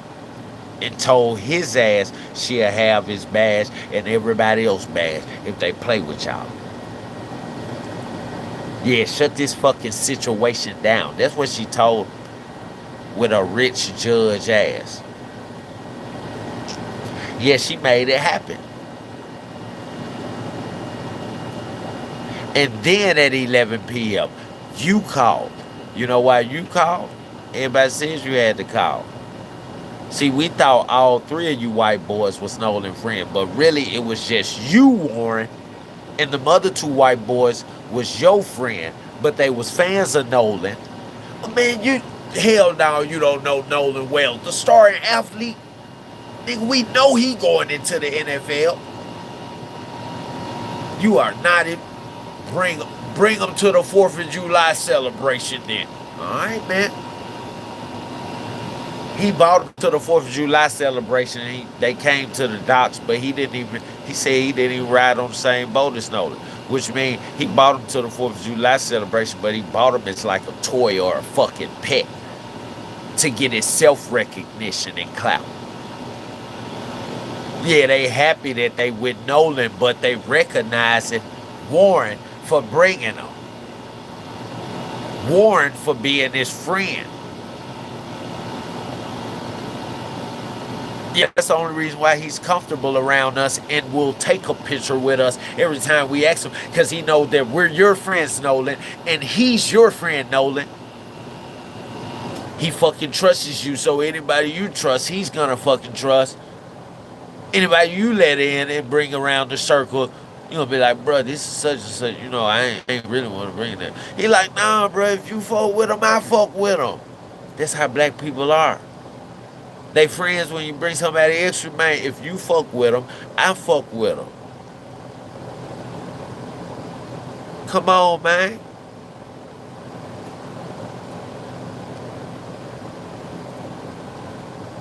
Yeah, why would you say that? Texting Javon. And then at 11 p.m. calling his mom, and when she say she don't know where he at, you tell her, I called Javon and a couple of friends. No, you text Javon. That's what you should told her the truth. I only text Javon, but I called a couple of my friends. Yeah, you text Javon because you was fresh into the motherfucking story that y'all just studied. So they didn't want you, and you didn't want to be on the fucking phone with Javon to where he asks you a question and you fucking slip up. So the best thing to do is just text something. Yeah, because if he's not a good texter, like most real men, because we got some dainty men out here that text like women, right? But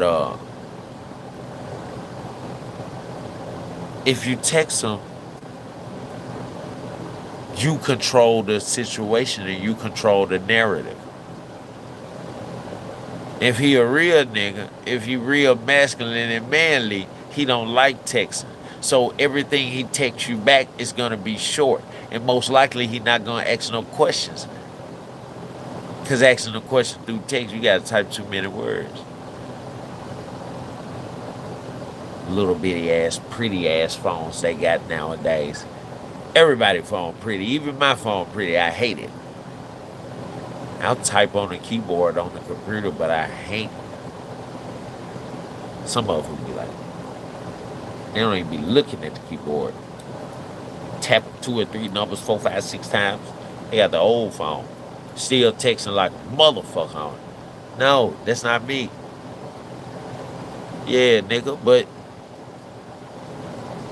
nigga, all of this shit happened. Yeah, why would you say that? Because you knew that y'all dumped Nolan's body. You knew where the fuck to look. So instead of calling the sheriff department, you didn't even say, I'm going to call the sheriff department and report her missing.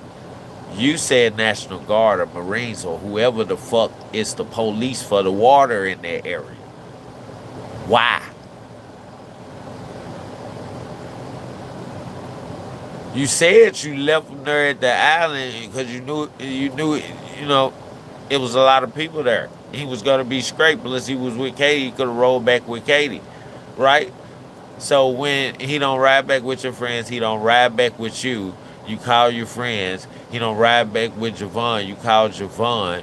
Why is the first thing you think and you ain't got in touch with Katie, the girl that you say you left them with, because you didn't leave them with her? Something happened on the boats while y'all was on the way back.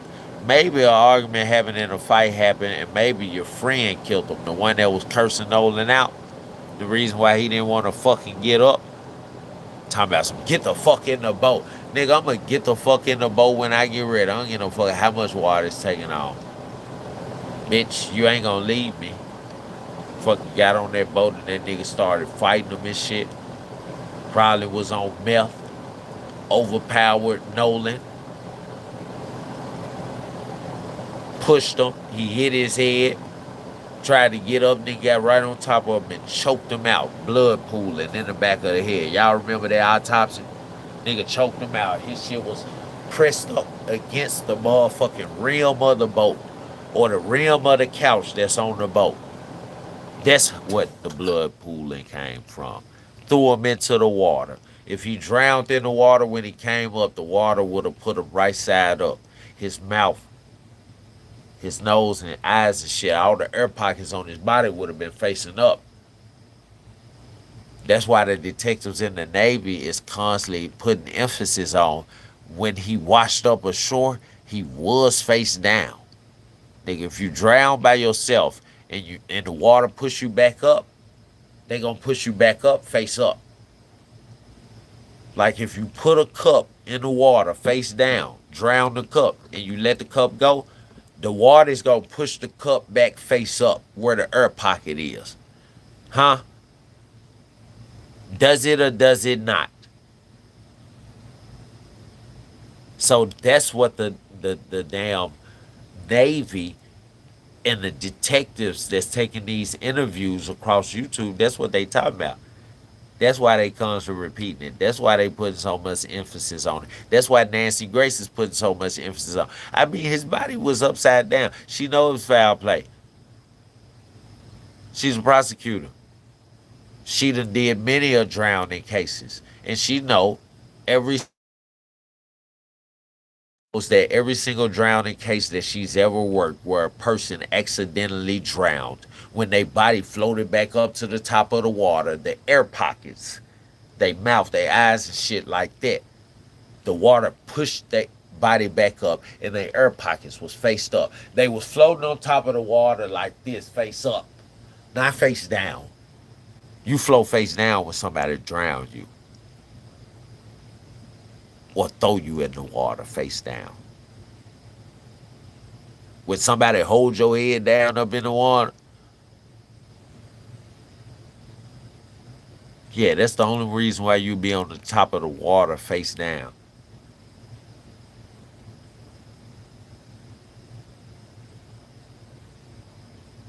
That's the only reason. Let's get back into this liar's interview.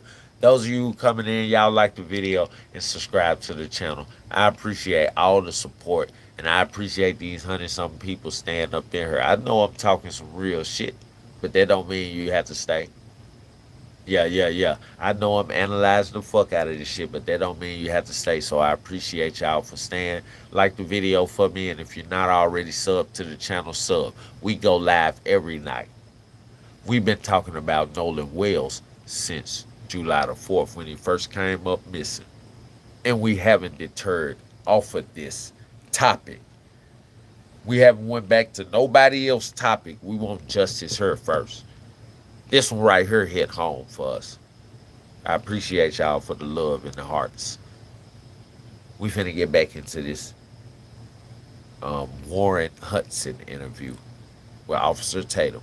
We're at the third interview. We're finna play the fourth one after this, but I wanted to take the chat back to the third one that we went over yesterday because we got newcomers in here today, and I want y'all to hear what we've been talking about because the YouTubers today and yesterday, they were every post that they're making is about detectives and analysts, professional analysts, scientists, saying that these guys are showing no emotion in their interviews when they're talking about Nolan. And that's the main thing that detectives look at.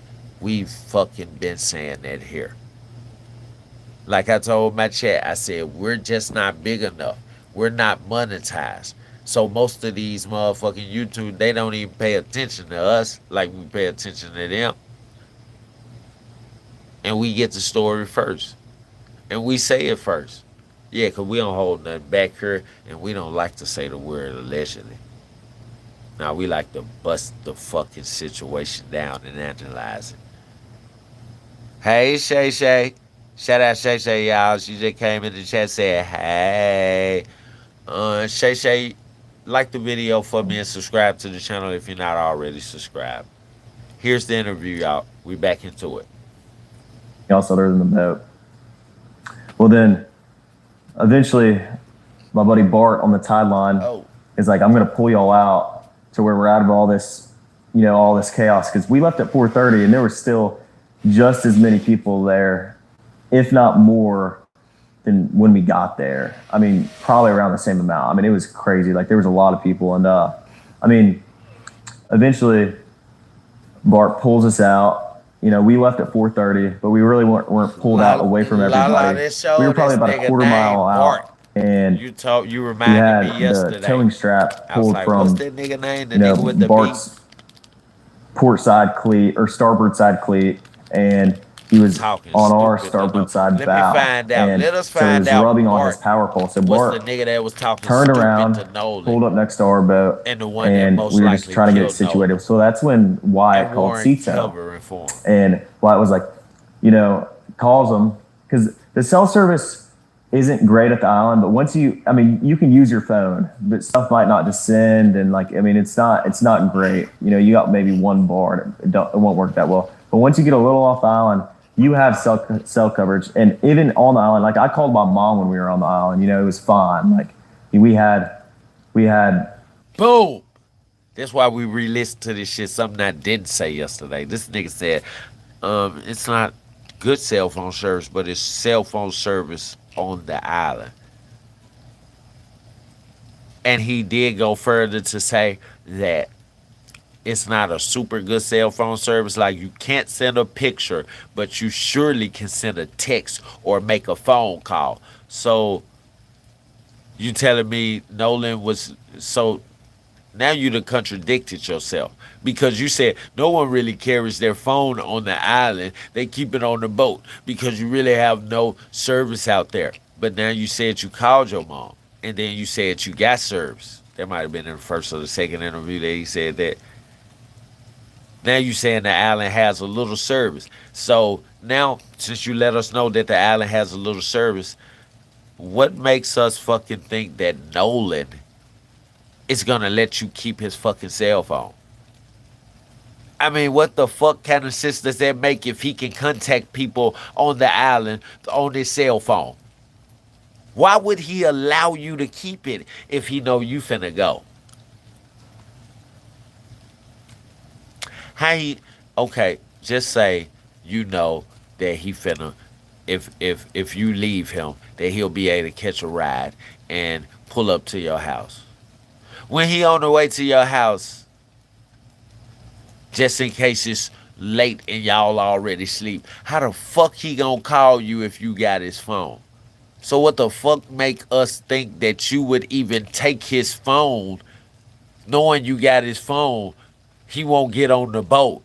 What make us fucking think that if you didn't do nothing to him and find out that his phone was left on the boat or you still had his phone on the boat or something, what make you think that we think that you wouldn't say, "Oh yeah, Nolan Hunt, go ahead and get your they had a little Ziploc bags. They call them some kind of bags, and it's to protect your electronics and keys and shit from water damage, right?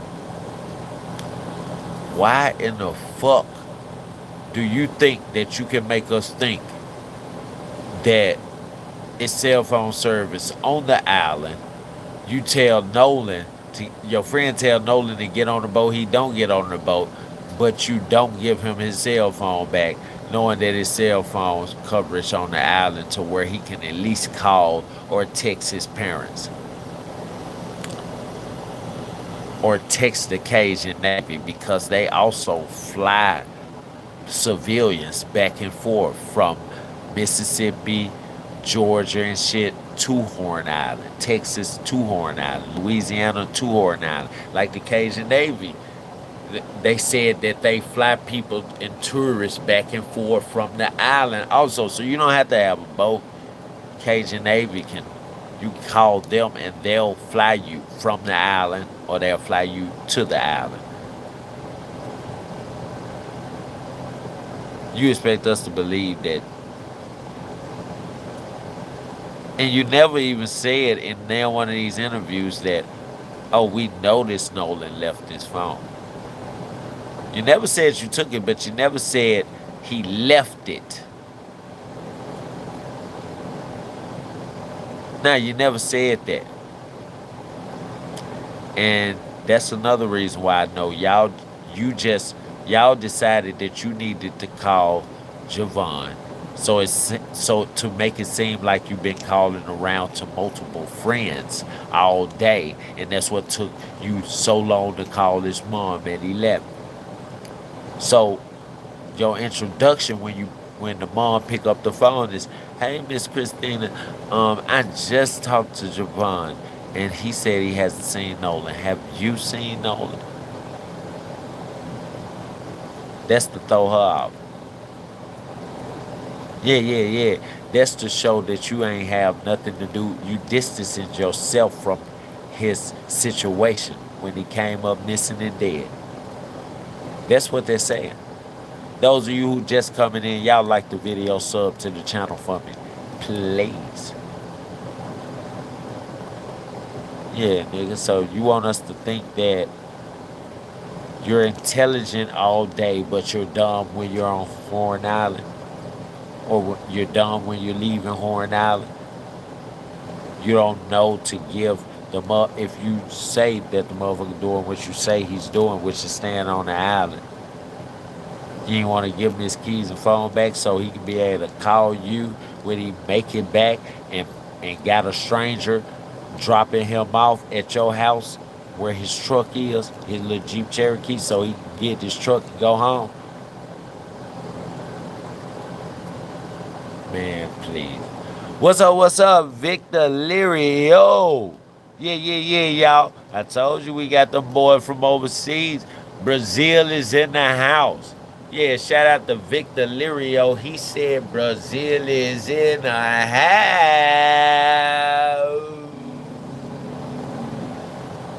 Yeah, we fuck with you, Brazil. We fuck with you, man. Like the video, bro. Subscribe to the channel. Frank, what you want Lala to answer? Uh.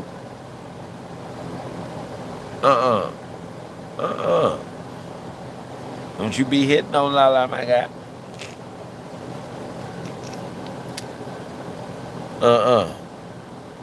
In this chat, she already take. Lala, please answer for me.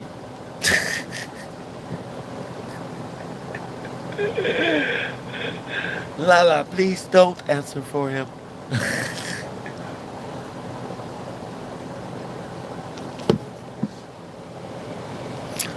I'm fucking with you, Frank.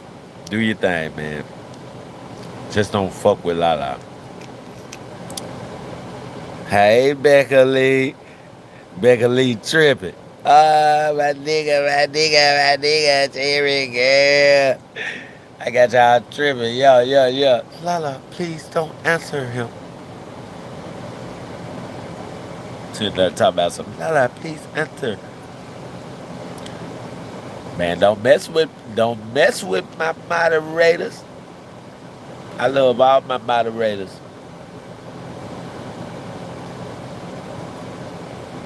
Don't mess with them. They mine.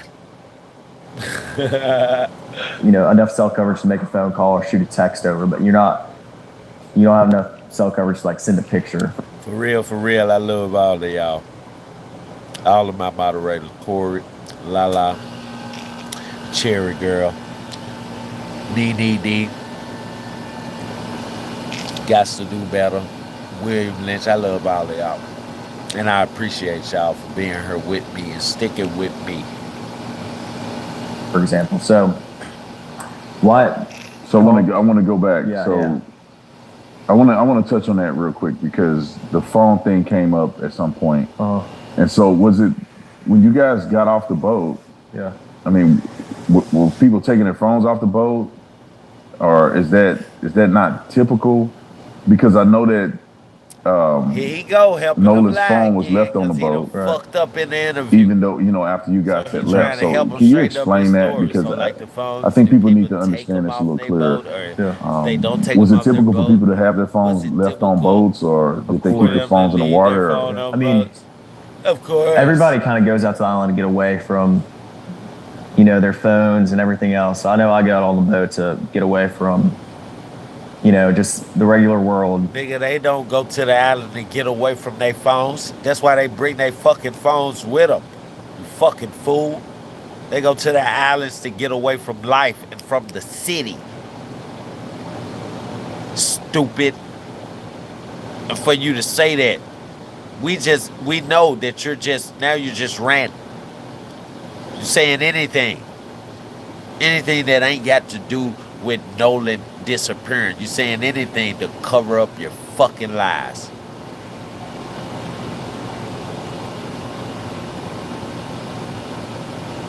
What's up, Christian? Make sure you like the video and subscribe to the channel. Shout out Christian. He said I'm half Dutch too. Yeah, nigga, and I'm half Haitian, half African, nigga, half Roman, half Russian, and half Japanese. I'm just fucking with you, Christian. That mean I don't believe you, my nigga. But anyway, let's get back to it. And no, when you're waist deep in water, no. Man, Cherry Girl, I was just thinking about that motherfucking song, Candy Girl. And when I read your name, instead of saying Candy Girl, you know, it's Cherry Girl, you're my world. Man, I love the little kids, little ass voices when they was young and used to sing and shit back in the day.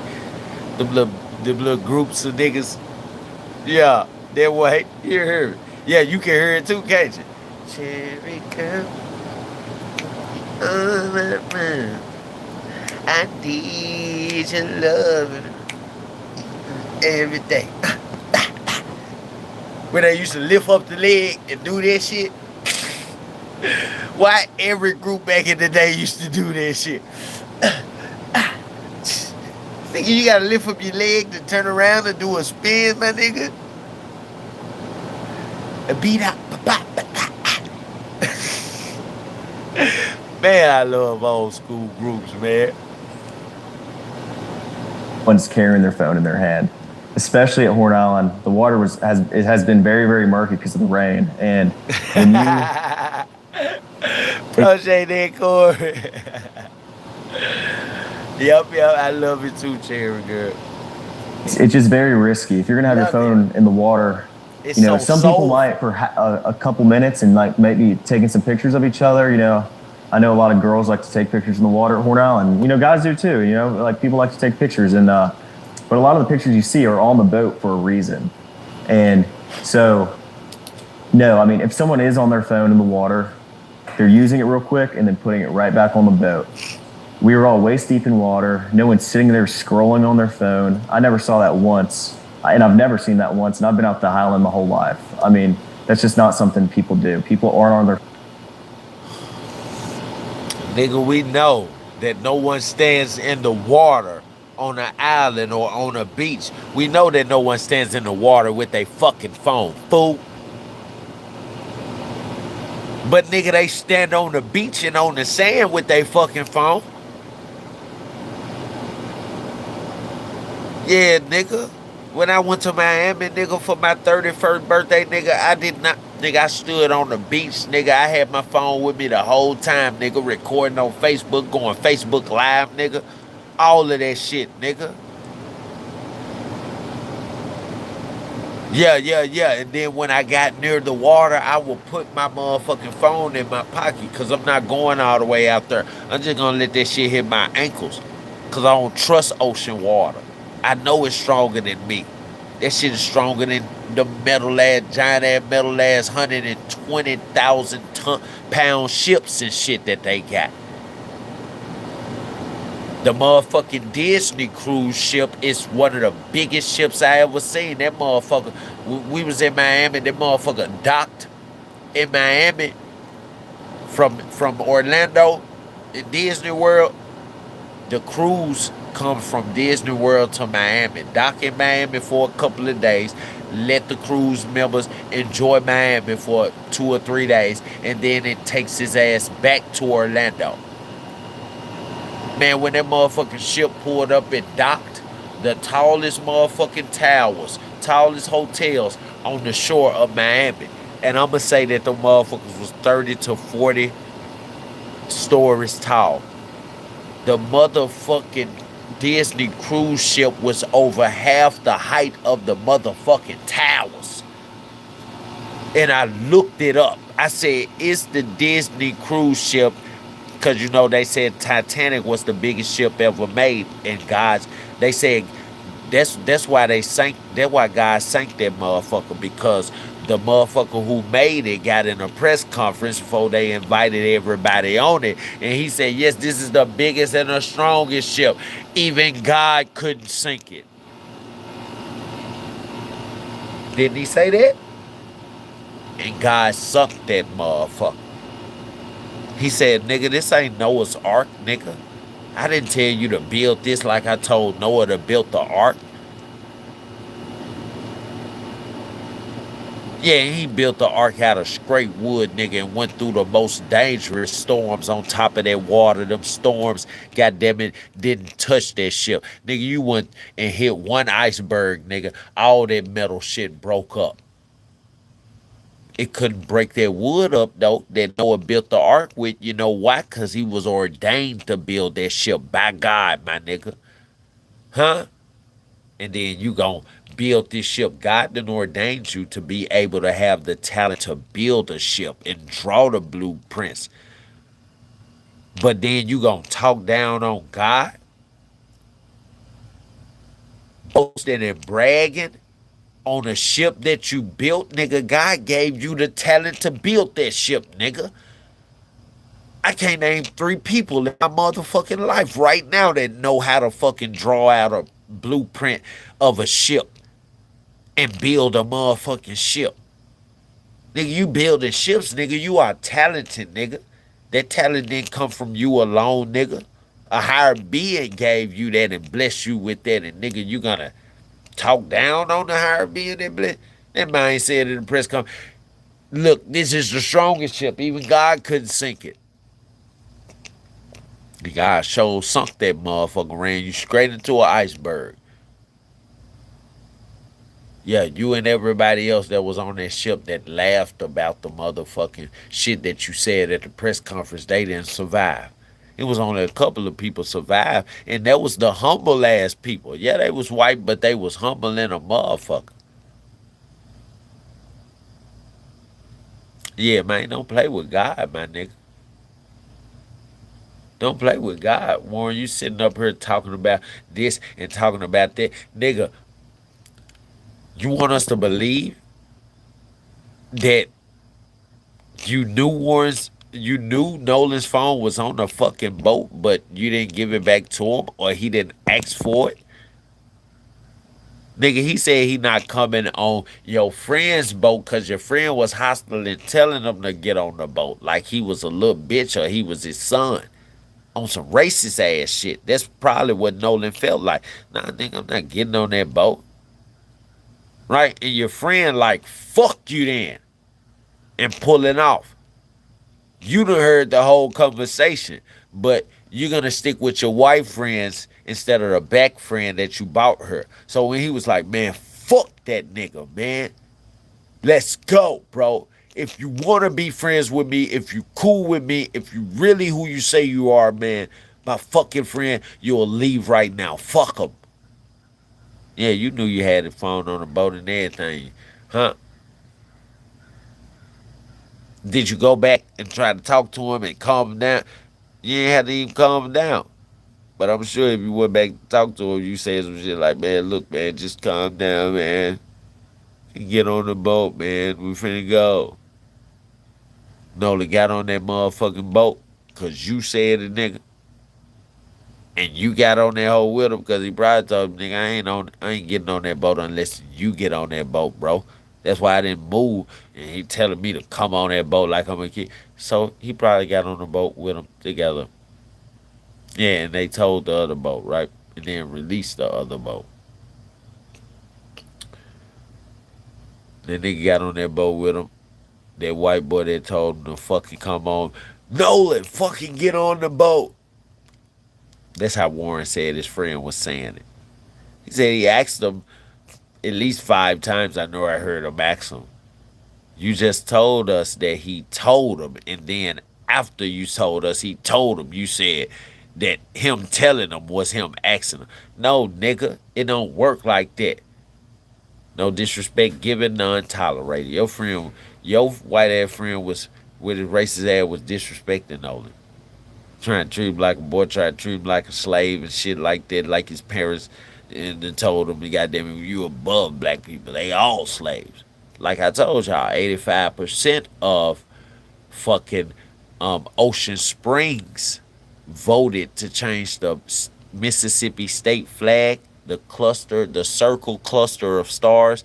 that's in that box that's in the top left hand corner, 85% of them voted to change that cluster of stars to the Confederate flag. So they wanted the Confederate flag on the Mississippi state flag.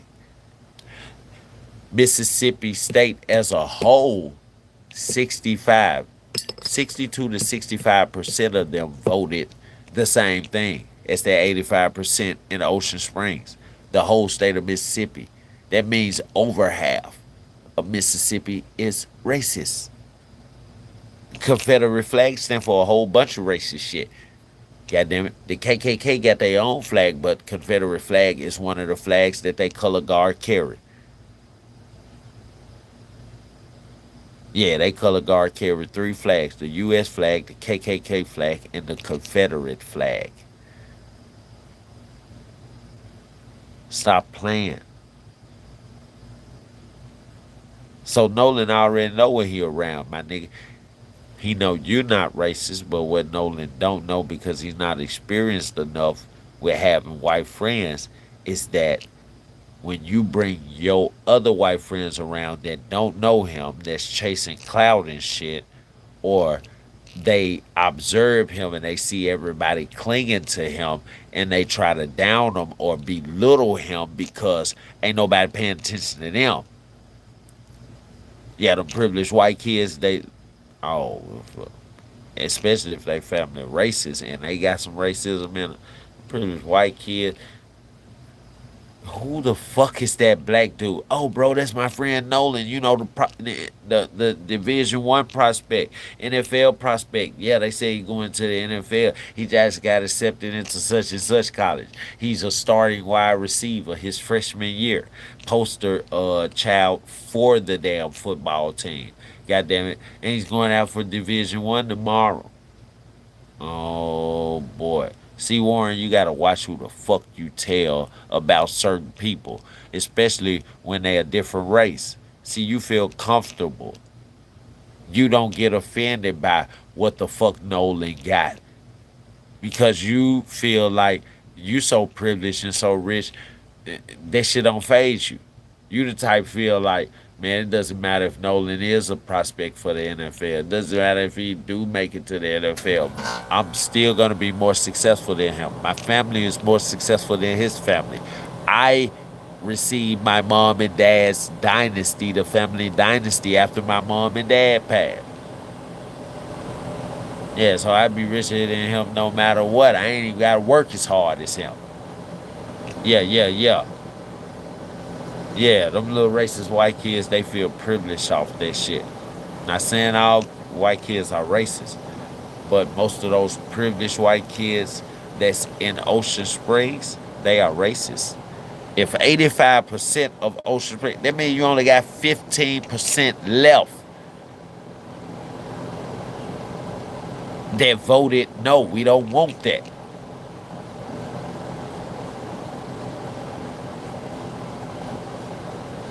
It ain't that many black families in motherfucking Ocean Springs. I said, let's say 5 to 10.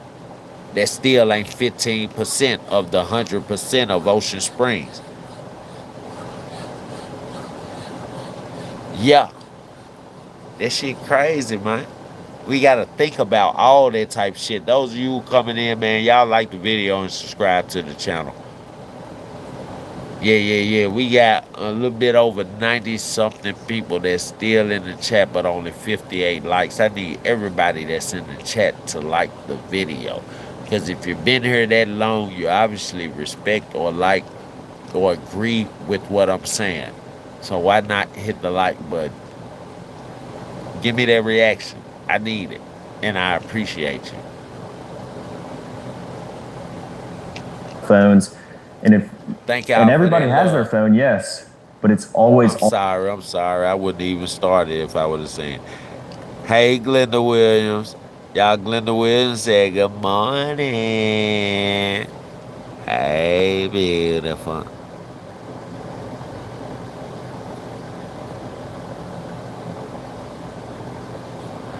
Yeah, it's just, yeah, yeah, yeah, yeah. It's just you, Frank.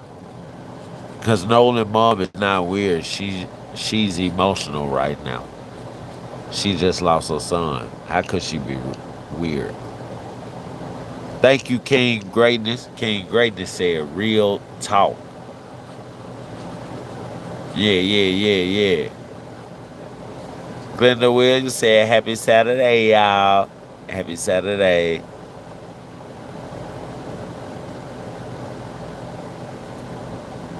King Greatness, I appreciate that. King Greatness said Grand Rising. Then he commented again and said talking facts. Love it. Let's get back into it. Let's hear what else the fuck he had to lie about. On the boat. No one's getting off the boat with their phone. So And so you guys get ready to leave out of there, getting towed out. So you'll get off the boat to call your mom because you said you got off the boat. You was on the island. It's not good service, but you can make a call or send a text, but not a picture. So I called my mom. Then you just said, but yeah, no one's bringing their phone off the boat onto the island.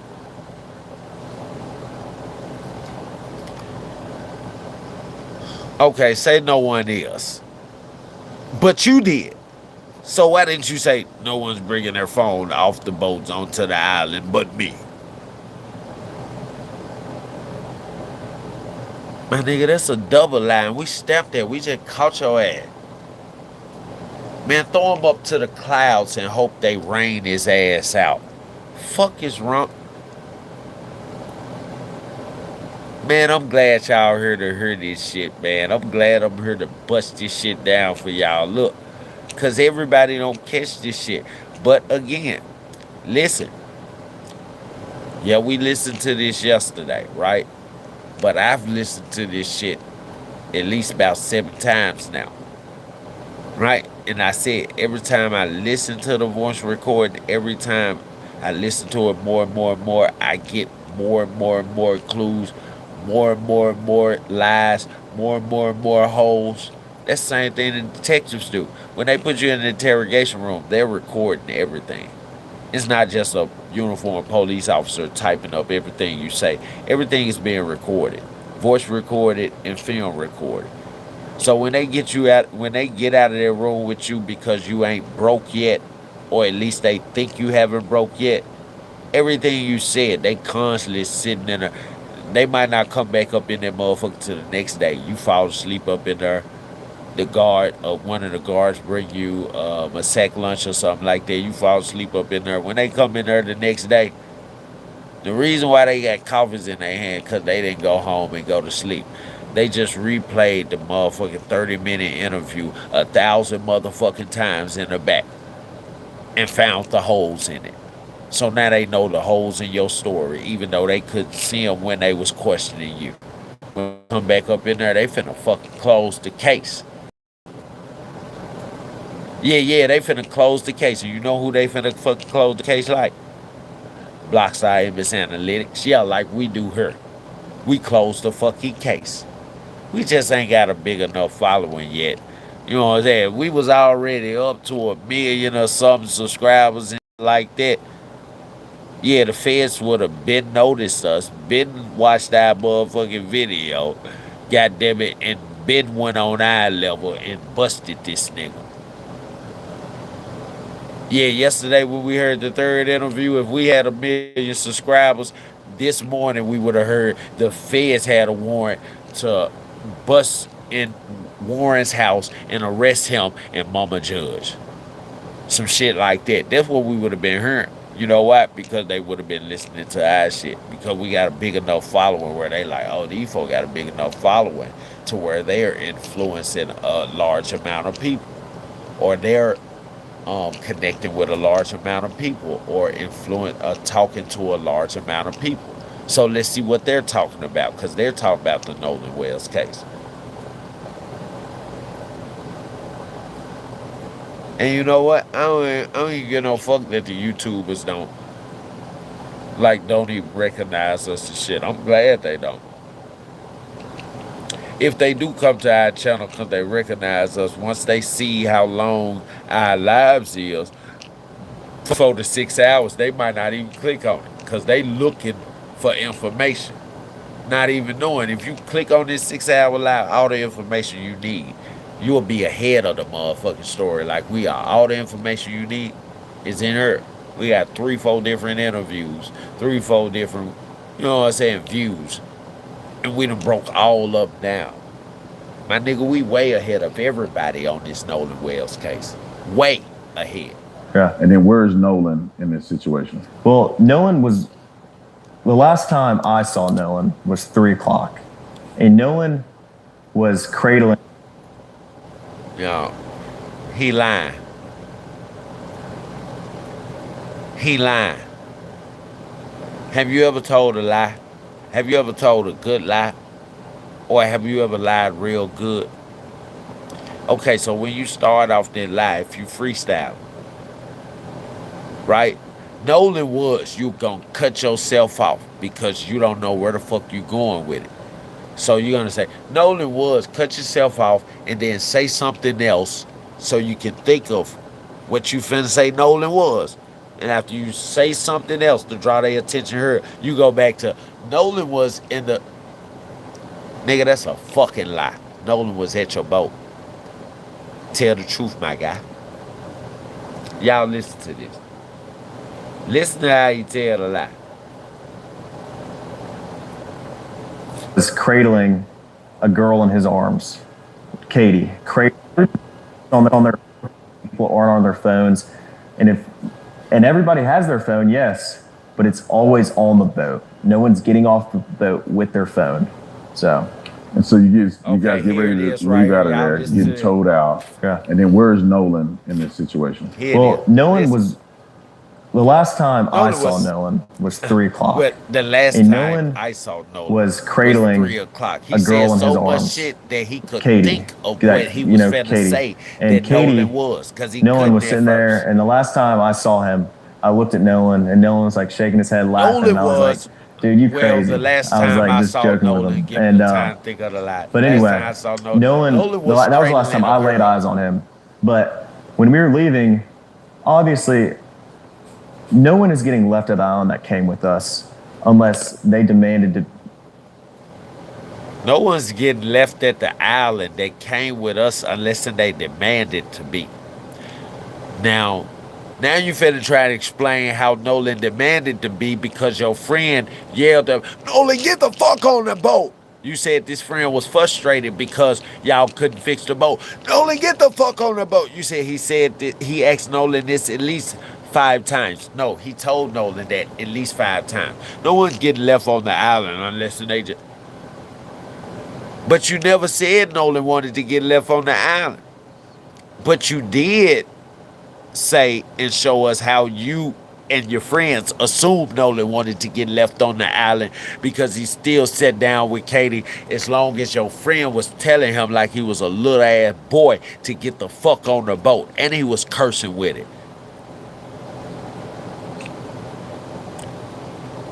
Nolan looking at that nigga like, nigga, you this angry? You this emotional? Nigga, you taking something personal with me, nigga, and I don't even know you, nigga. It's because I'm better than you. Yeah, Nolan can say he was better than any motherfucker around him, and he was most likely telling the truth. As far as talent, as far as doing something, as far as being someone, that's who Nolan was. Nolan wasn't just on the way to being someone, a billionaire, millionaire NFL star. He was already fucking someone. Yeah, he was a mentor. He was a starring athlete. He was a Division II player.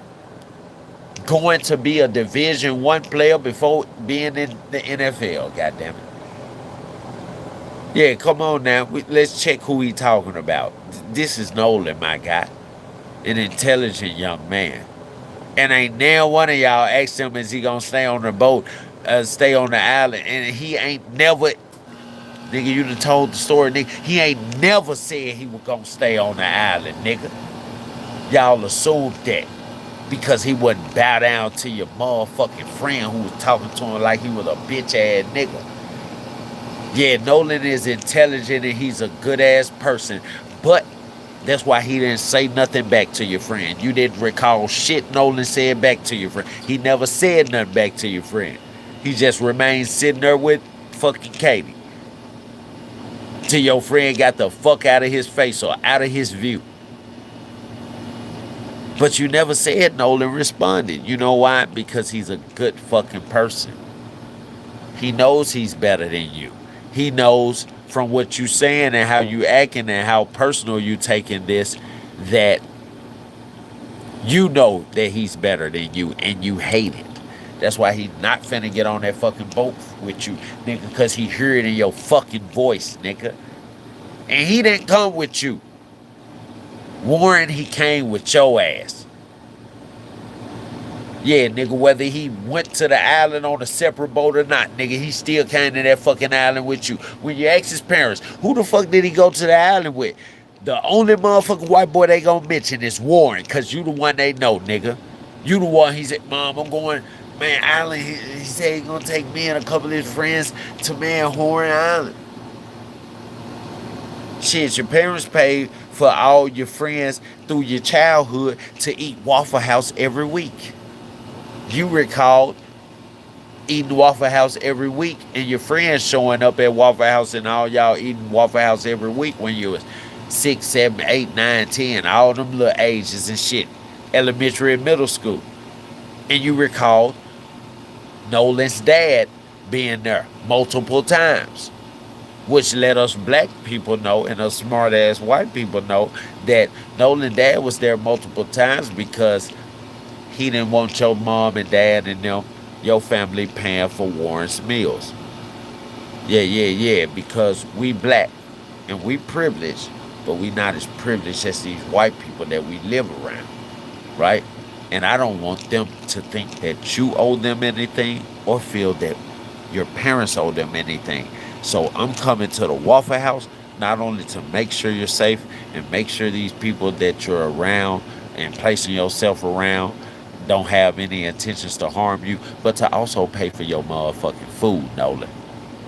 Yeah, because we don't accept no handouts. And I don't want you to accept no handouts ever in life.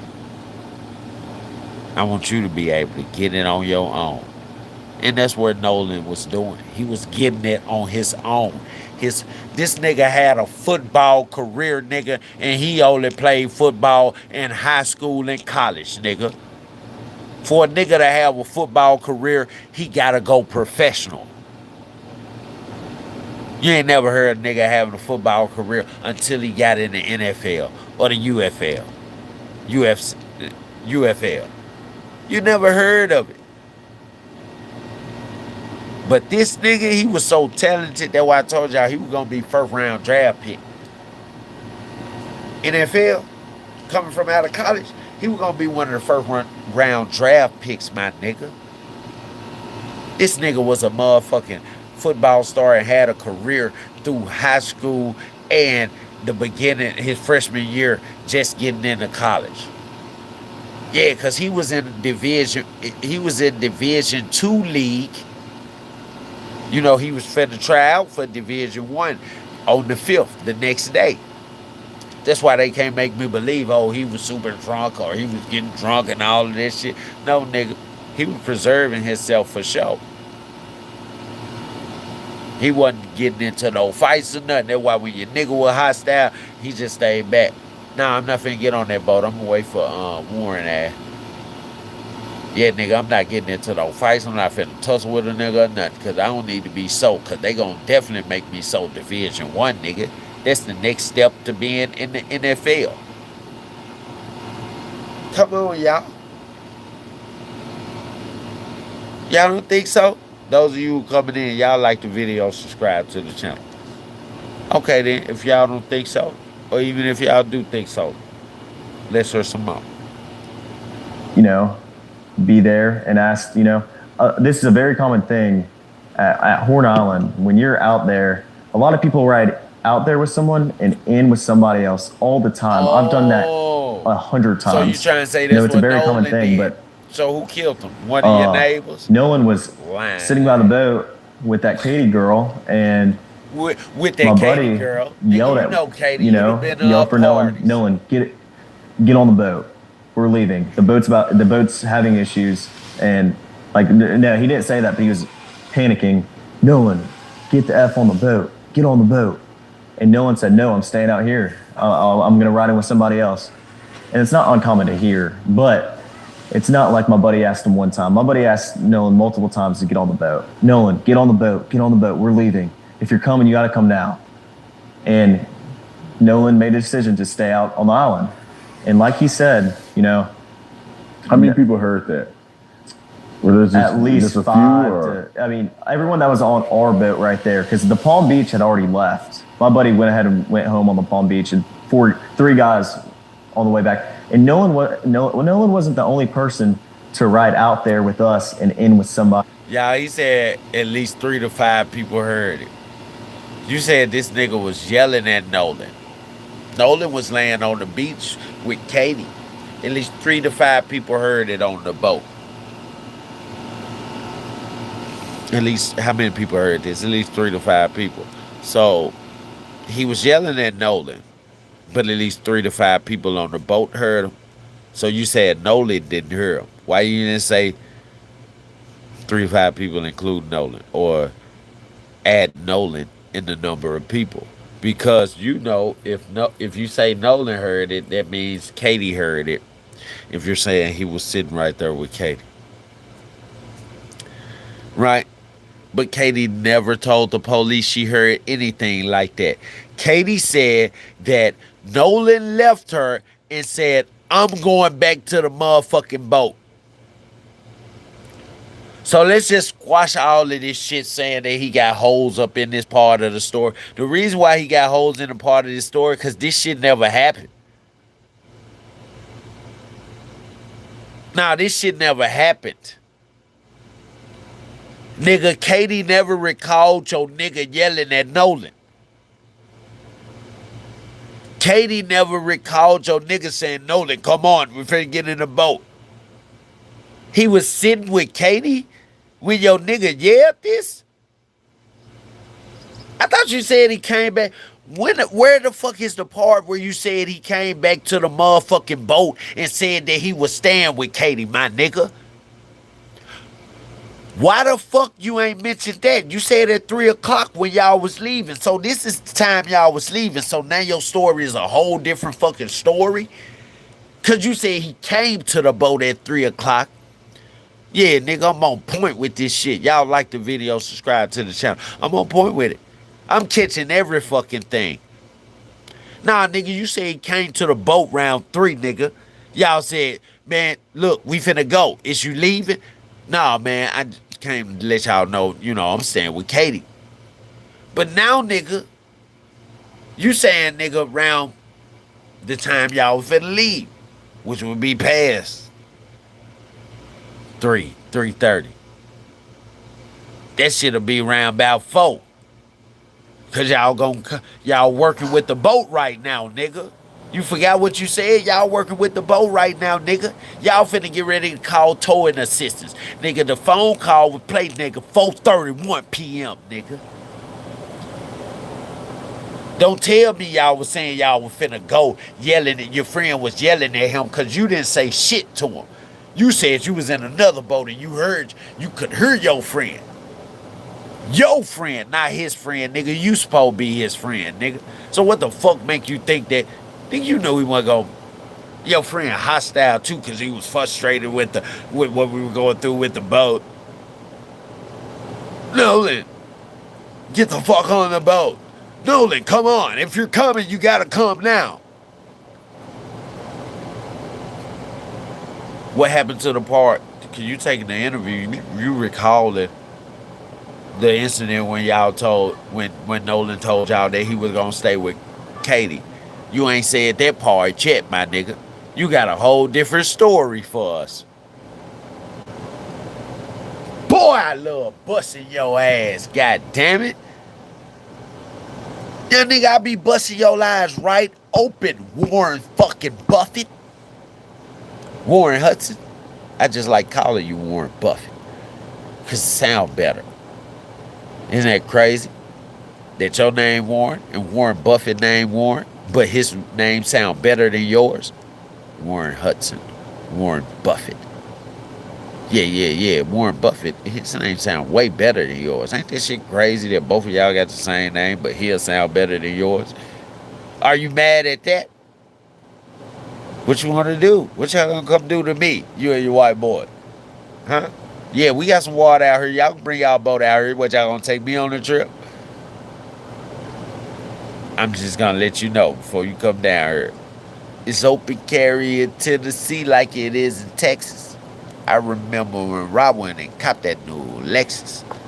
I was still selling crack and attending messing. You gotta be from Orange Mound to know my confessions. Like you gotta be from America to know about recessions. You gotta be from the streets to know about street leverage. I was out in Miami riding with something deadly. Yeah, I still got that something deadly on me. It's open carry down here, my guys. So when we hop on that water, on y'all boat, I'ma have that thing with me. Y'all mad? Y'all gonna do me like y'all did, no? And y'all just gonna constantly lie about it. You know why the feds taking so long to come pick you up? Cause they want you to lie as much as you can. Yeah. So the lead investigator, when he sent them in the room to question you, they'll have permission to treat you hostile, as a hostile witness. Because you done lied so many times. You done changed your story so many times.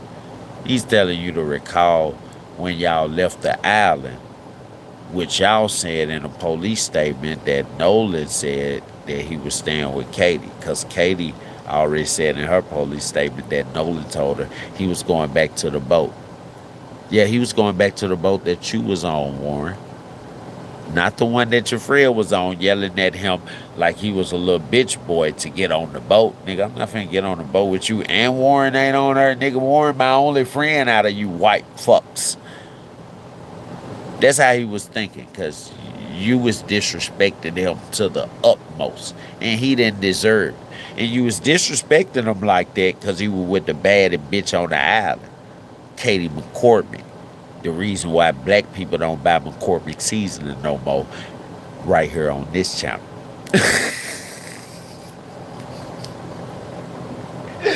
Hey, y'all, I kept a straight face the whole time I was saying Katie McCormick. The reason why black people don't buy McCormick seasoning on this channel no more.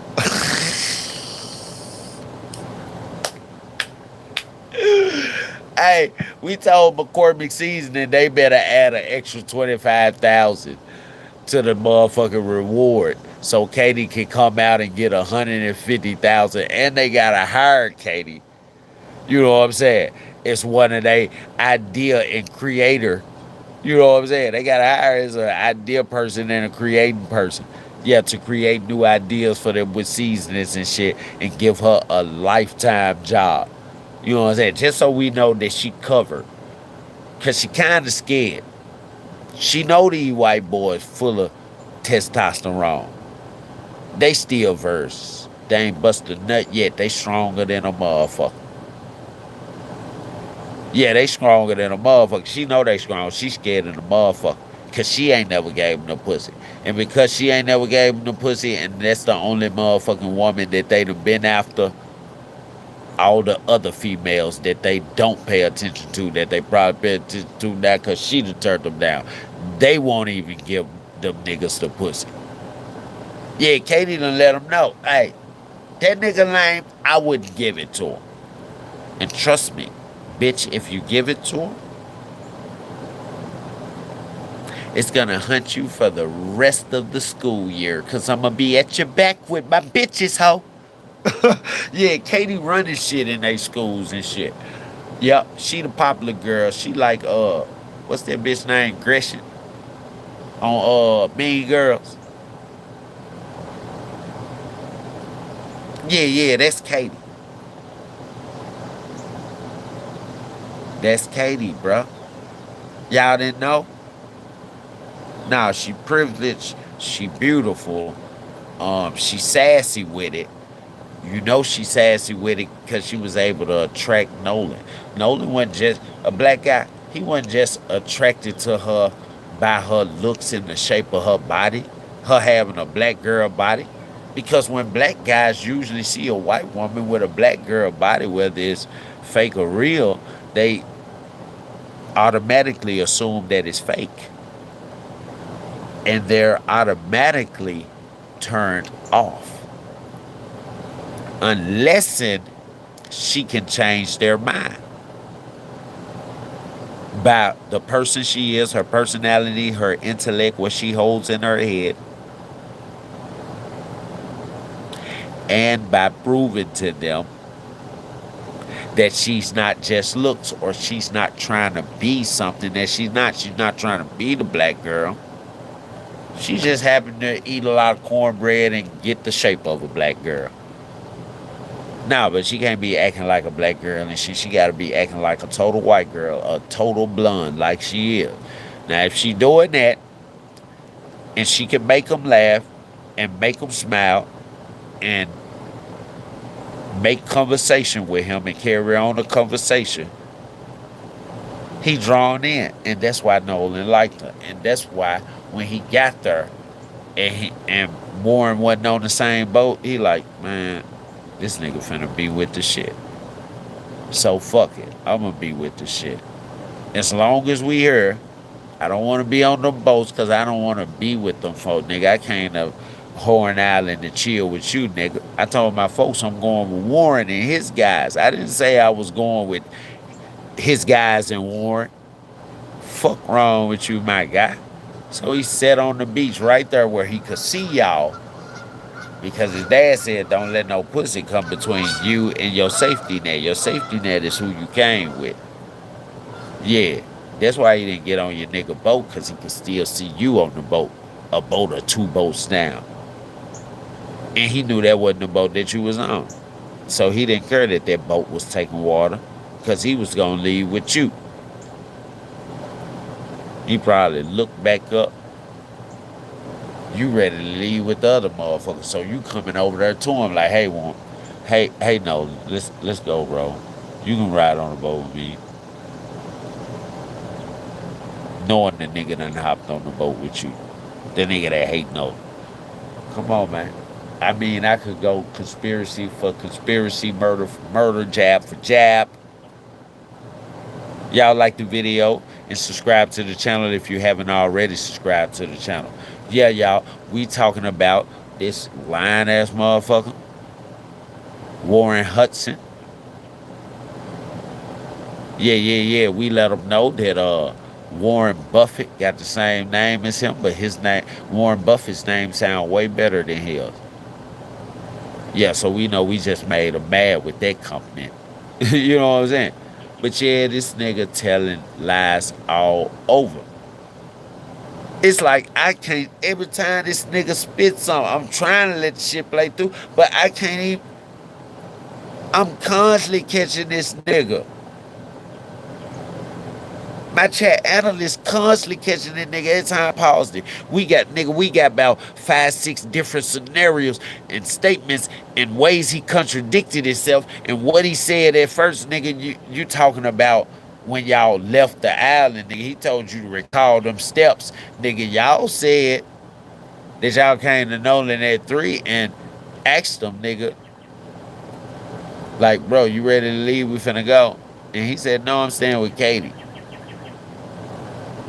But through this whole record and recalling of this situation, you not one time bring up the part what you told the detectives in your statement.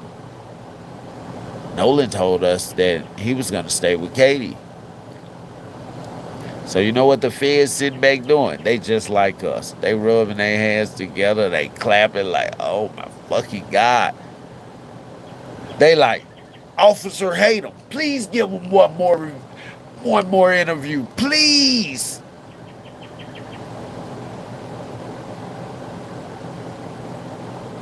We only got 2 hours of evidence on him. We need 3.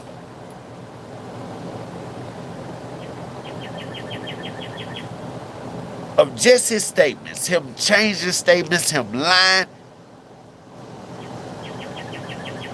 So when we question him in the room, we're gonna be like, "Hey, you took that interview with Austin Tatum, and he told you to recall the moments you when y'all left the island. You said that Nolan came to y'all at 3 and said, 'Hey man, I'm staying with Katie.' But when you recalled that whole situation, you recalled it, and you said your friend told Nolan to come on. Nolan, come on, come the fuck on, get the fuck on the boat. Nolan, if you're coming now, you need to come. We're finna go." Nolan didn't even respond to that motherfucker. You never even said he responded. You, you, you never even said he said anything to that nigga. Yeah, because he was disrespecting Nolan, and Nolan don't acknowledge him because he didn't acknowledge Nolan the right way. You said you 2-3 boats down, which means that where Nolan is sitting, if he's sitting with Katie on the beach, and your friend is yelling at him, get on the boat, which means he's not that far of a distance from your friend. You're not that far of a distance from him. Y'all docked all 3 of the boats in the same area, didn't it, when y'all pulled up? That's what you said on on the second interview before this third one. Huh? No, we remember every fucking thing you said. Warren, we remember everything, my guy. Y'all docked the boats together, so that means that if he was yelling at Nolan could see you. And like I said, that's the reason that Nolan wouldn't respond. Because he could see you, his friend that he came with. Right? So why would he respond to his friend that he came with, one of his friend that he came with, his friend? Why would he respond to your friend? That nigga ain't his friend, and the nigga real hostile. The first thing when a motherfucker talking to me like that and I didn't come with them, my friend is their friend, I'm gonna ignore them like, motherfucker, you're not talking to me. I'm not your friend, you're not my friend. I didn't come here with you, my nigga. Get on the fucking boat right now or we're leaving. I would have said something. Nigga, I don't get no fuck if y'all leaving. Nigga, I didn't come with you, I came with Warren, bitch. Tell Warren to get the fuck on the boat. And you know what Katie would have been doing? Sitting back in my arm like, you're so strong, not just on the field, but your voice. Yeah, Katie in love with the nigga. She was in love with the nigga. She wanted him to give her some. Yeah, she wanted him to give her some kids. Before he went off all the way into college in Division I, so she be the baby mama. Knowing Nolan a responsible ass, committed ass nigga. So knowing if she have his baby while he gone to college and get drafted into the NFL, he come back for her. Yeah, she was trying to get in there, but she got turned off and kind of jealous and angry because he said, I'm finna go back to the boat when she was trying to get to him and lure him to her boat, the boat that she was on. But he didn't want to get distracted. He didn't want to get tired out and fuck around and fall asleep with her somewhere at on the boat or at her house and shit. And then he wake up late. Nigga, you got trials at 3 a.m. in the morning, 5 a.m. in the morning. You wake up late at 7 a.m. and your dad been calling you 1,000 times. You ain't got your phone with you. It's on the boat. Come on, man. Come on, man. You expect me to believe he was down there chilling with Katie and he didn't have his phone with him to snap them up.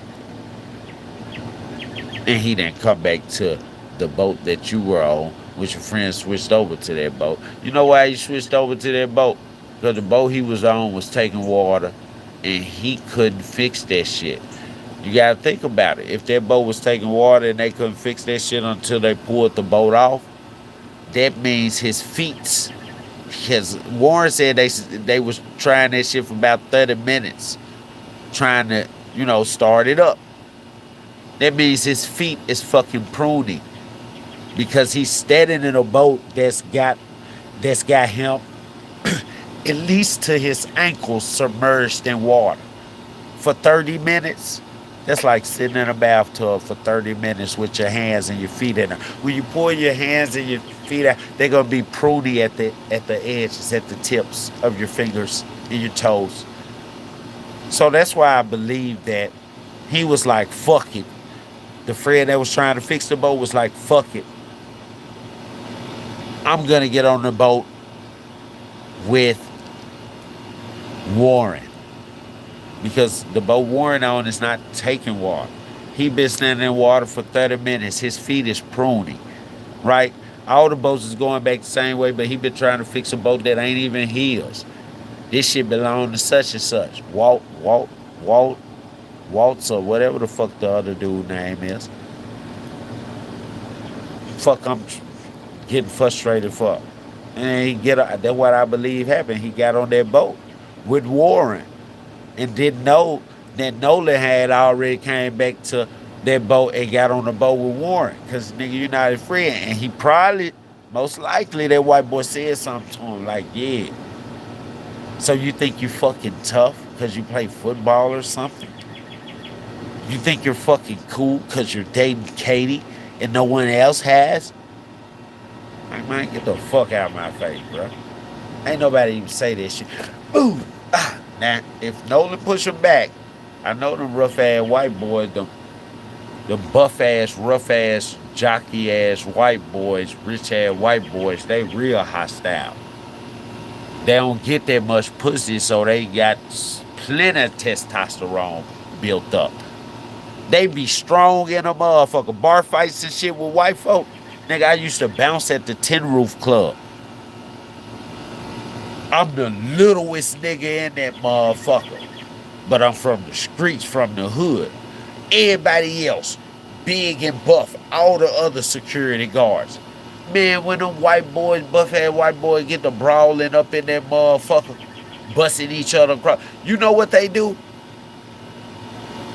The manager of the security and the security, them folk running looking for me.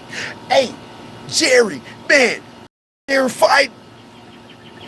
My little ass is getting behind that big ass white boy, putting them in a lock like this.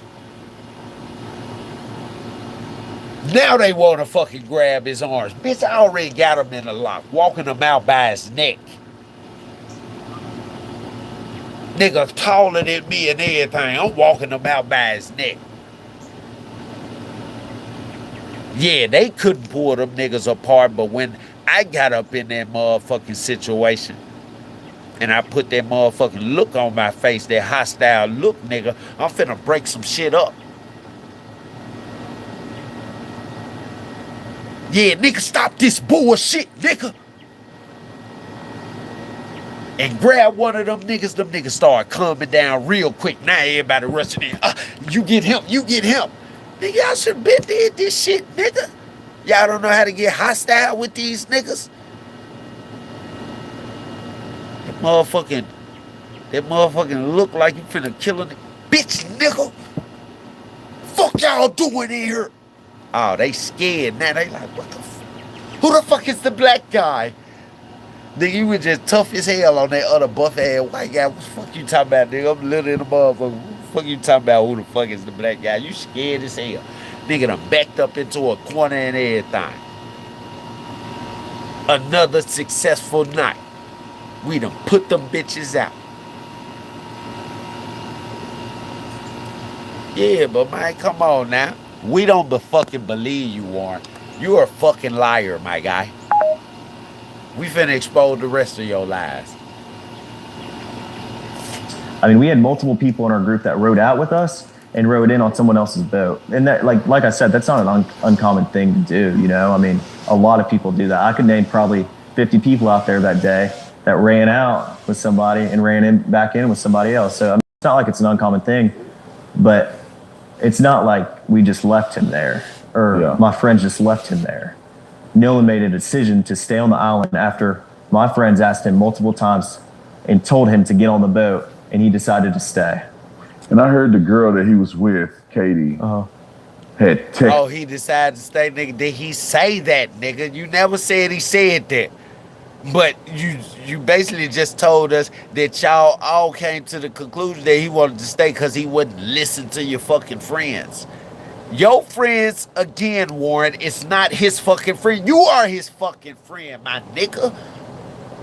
Trying to escape and push yourself away from the situation, my nigga.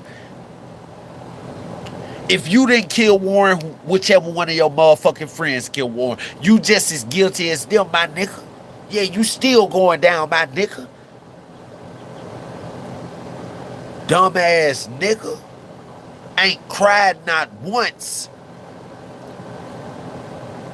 You even sound like you was mad that motherfucking Nolan wasn't listening to your friend. I mean, everybody knows that. Talking about some everybody knows. Everybody knows that Nolan decided himself. Nolan decided himself. When did he say, hey, nigga, I'm deciding myself to stay here? Nigga, I'm not going back with now one of y'all. When did he say it, nigga? Because you never recalled that part, nigga. But you do recall the part of you saying and your friends saying that, oh, that nigga decided to stay, I guess. And do y'all see this black ass, bitch ass nigga, Officer Hatem, sitting there just letting the man just say the shit about Nolan? Just letting the man just say the shit about Nolan. Like he ain't saying, hold on now, because your friend was, you are saying that your friend was aggressive. He's not rebutting any shit that the young nigga say. But if the young nigga lose a lie, not a thought, but if he lose a lie, he like, no, you were, the last point you were at where y'all, the boat caught water, you found the batteries, you saw the battery were submerged, you tried to bounce it out. That's where you were.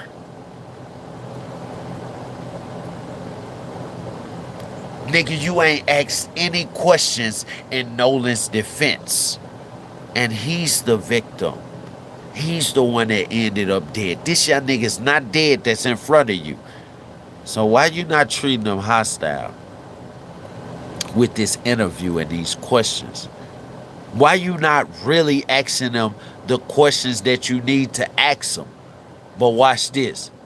He done edited the video, right? He's sitting there, and at the beginning of this video, he play a clip. Now, I want to ask you, did you murder Nolan? And then he switched it to a clip where the young nigga shaking his head no. But he never even asked the young nigga that shit in this interview. He didn't ask the young nigga that shit in any interview, which shows me that he set up and filmed an introduction to draw black people to see this interview, to get him more views.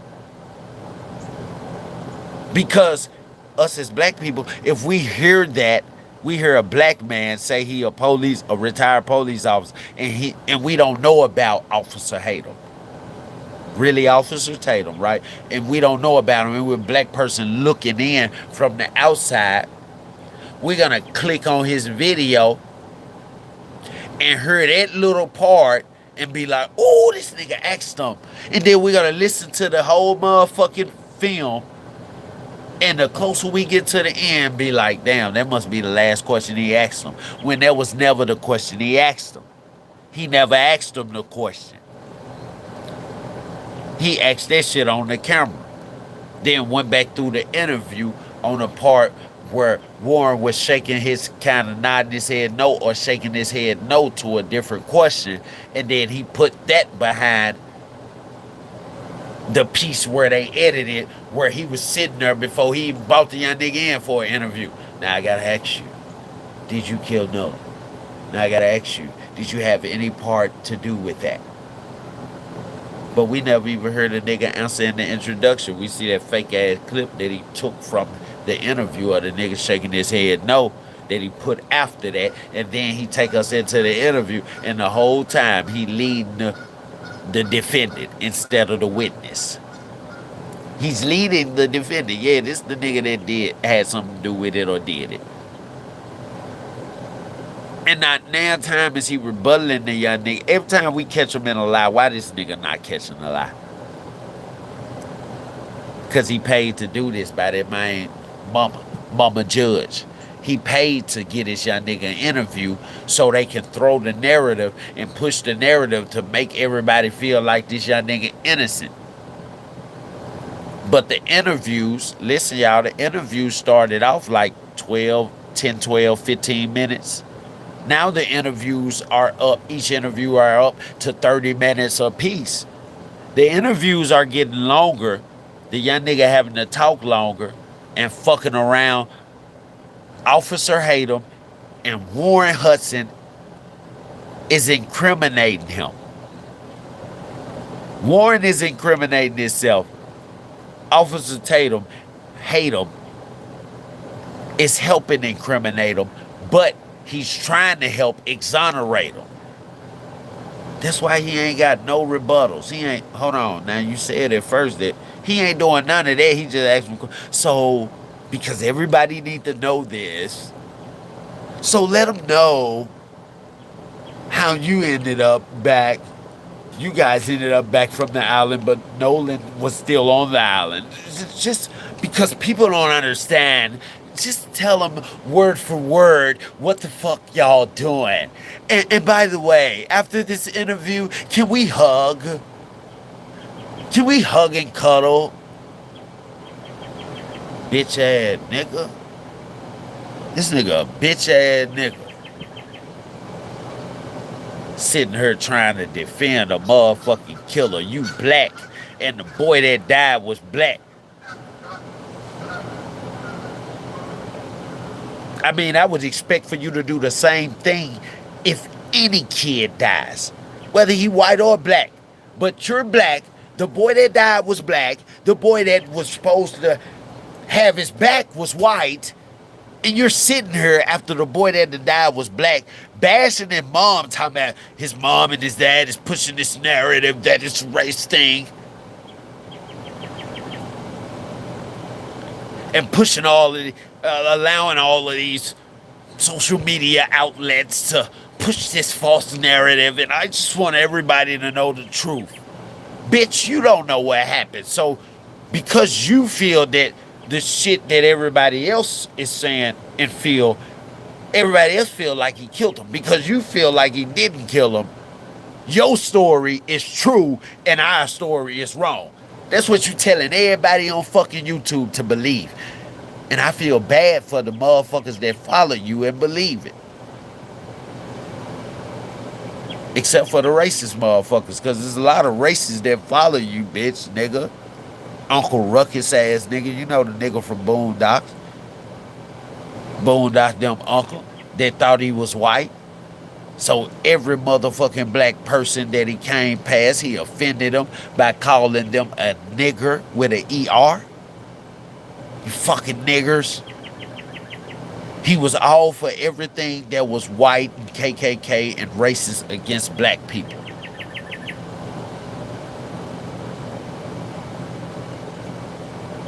Let me tell you something, my nigga.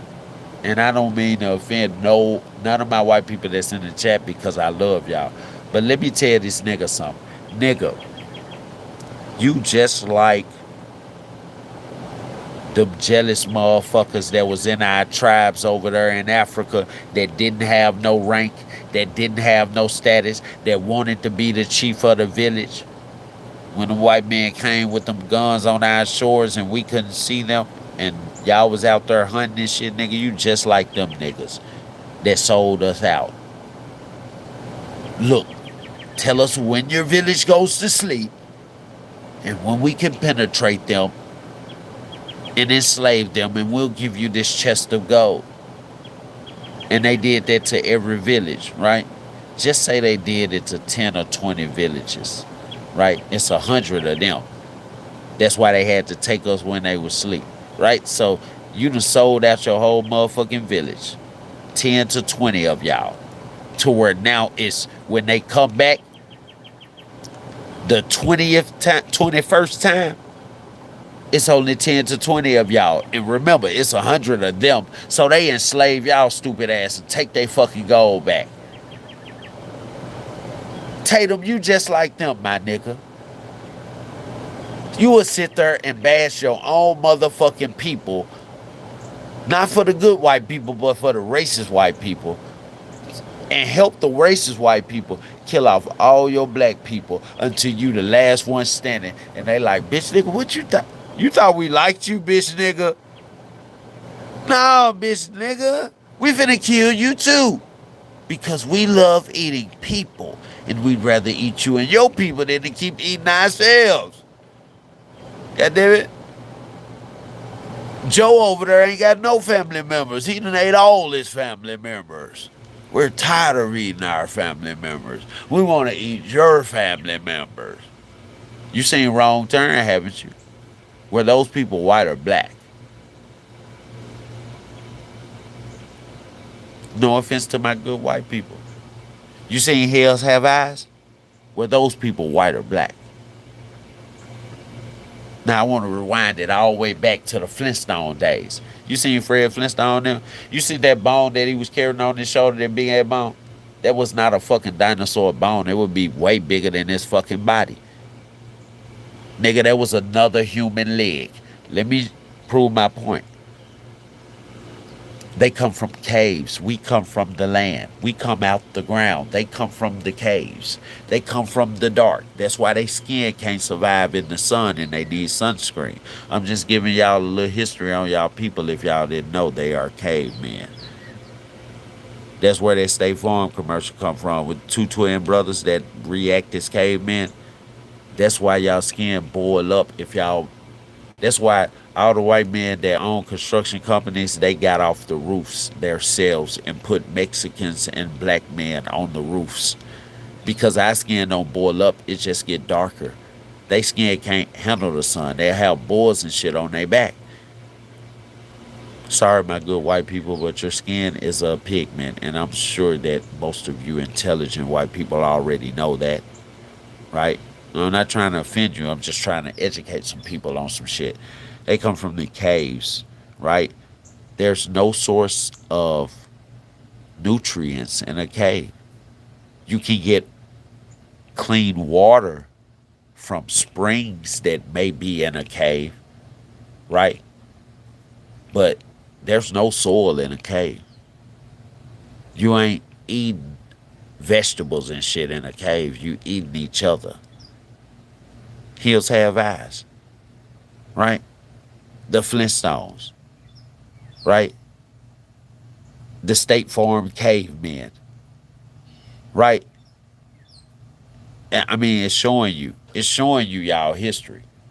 Y'all like to bring up our history and say we come from monkeys. No, we don't come from monkeys. We actually come from out the ground.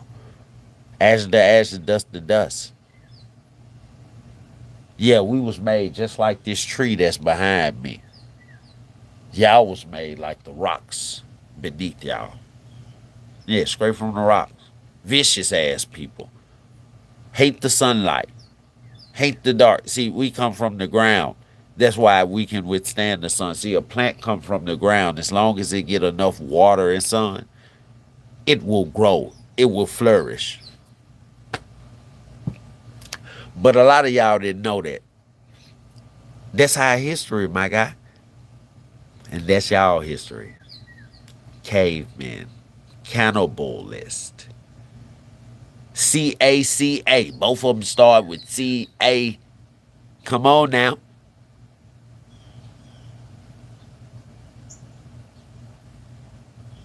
Yeah, we was produced from the ground. Prophets, pharaohs, prophecy. Produce. All them peas. It's black people. If you put your mind to it, as long as you let a motherfucker keep on holding you down, talking about slavery and shit, my nigga, we don't come from slavery, my nigga. We went through slavery. My nigga, we come from royalty. Yeah, in the Bible, Moses was talking to a black man. When he said, Pharaoh, let my people go, that was a fucking black man with all the power in the world. See, Pharaohs didn't fucking play. Our people didn't fucking play. If we wanted 3 big ass, giant ass pyramids built, nigga, we would enslave our whole community if they didn't respect us. And not to say that we're enslaving our people, but to say we did not hide the power that we have in our voice, nigga. We enslaved our people by our voice, nigga. We didn't have to pick up a weapon and say, I'm gonna kill y'all if y'all don't listen to me. We said, listen to me. You will do as I say. You will respect me. I am your king. You will build the pyramids, and we all will succeed in this project together. We enslaved our own people with our voice while making them feel like they deserved to be enslaved, while making them feel like it was right because they stood for something. Conversation ruled a nation. That's where they come from. This statement come from black people. Okay? We never had to pick up a weapon to control anything. Black men, black women, also Nefertiti, a black woman, Pharaoh the first. Come on now. We all are royalty. And we got power right here in our voice. Yeah, I mean, when did you ever hear about a Pharaoh killing someone himself because they wouldn't listen to what he say? And if you got brought to that motherfucking throne and that Pharaoh, you were so humble and scared, goddammit, you didn't want to brush him the wrong way. It was power in his voice. When he tell you stop bowing and stand up, you look up at him just to make sure that you really heard what you heard before you get the fuck up. The voice. And the skin tone had something to do with it too. I'm not gonna lie, like the black skin tone don't scare people. Yeah, it has something. Yeah. The skin tone is strong too. Tough. Tough as nails, baby. Somebody Yeah. that she heard people yelling Correct. for Nolan to get on it. Is Yeah, that and true? I have y'all a for the picture of love. that. She texted my buddy. Like the video and subscribe, y'all. The next day, everybody was panicking and everybody's texting Katie, because she was obviously seen with Nolan the whole day at the island. Katie sent a USA. message to my buddy the next day and FIFA, said, baby. this is the last time I saw him. He's really sweet. But she also mentioned that the last time she saw Nolan was when my buddy was yelling at him to get on the boat. And she was right there to see that Nolan decided not to. Yeah, and so you guys get in the boat, you start to get towed in, and you make it back. Now, explain how did you get to the point where you were concerned about Nolan? Because obviously you said, "Hey, Nolan, y'all need to," or somebody, not When you, did I get but to that point? you guys had made mention Nolan need to get on a boat. Yeah. He didn't. Yeah. You guys get back to Let's hear what he say. But before he say what he say, because he said, when did you get to the point where you was worried about those? The nigga, before he got ready to answer, he said, when did I get to the point? Nigga, you heard him. You the only one there. You got 2 other people sitting. You talking to me? When did I? You're not talking to him, are you? Or him? Nigga, you the only one sitting there, nigga. See, when a liar is getting ready to lie, and you ask them a question, they usually repeat. Now, everybody that repeat the question that you ask them is not lying. Some people barely heard the question, but if you retell them the question,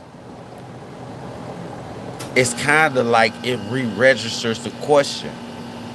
Like they barely heard the question. They kind of think they know what you said. Like they might think you said,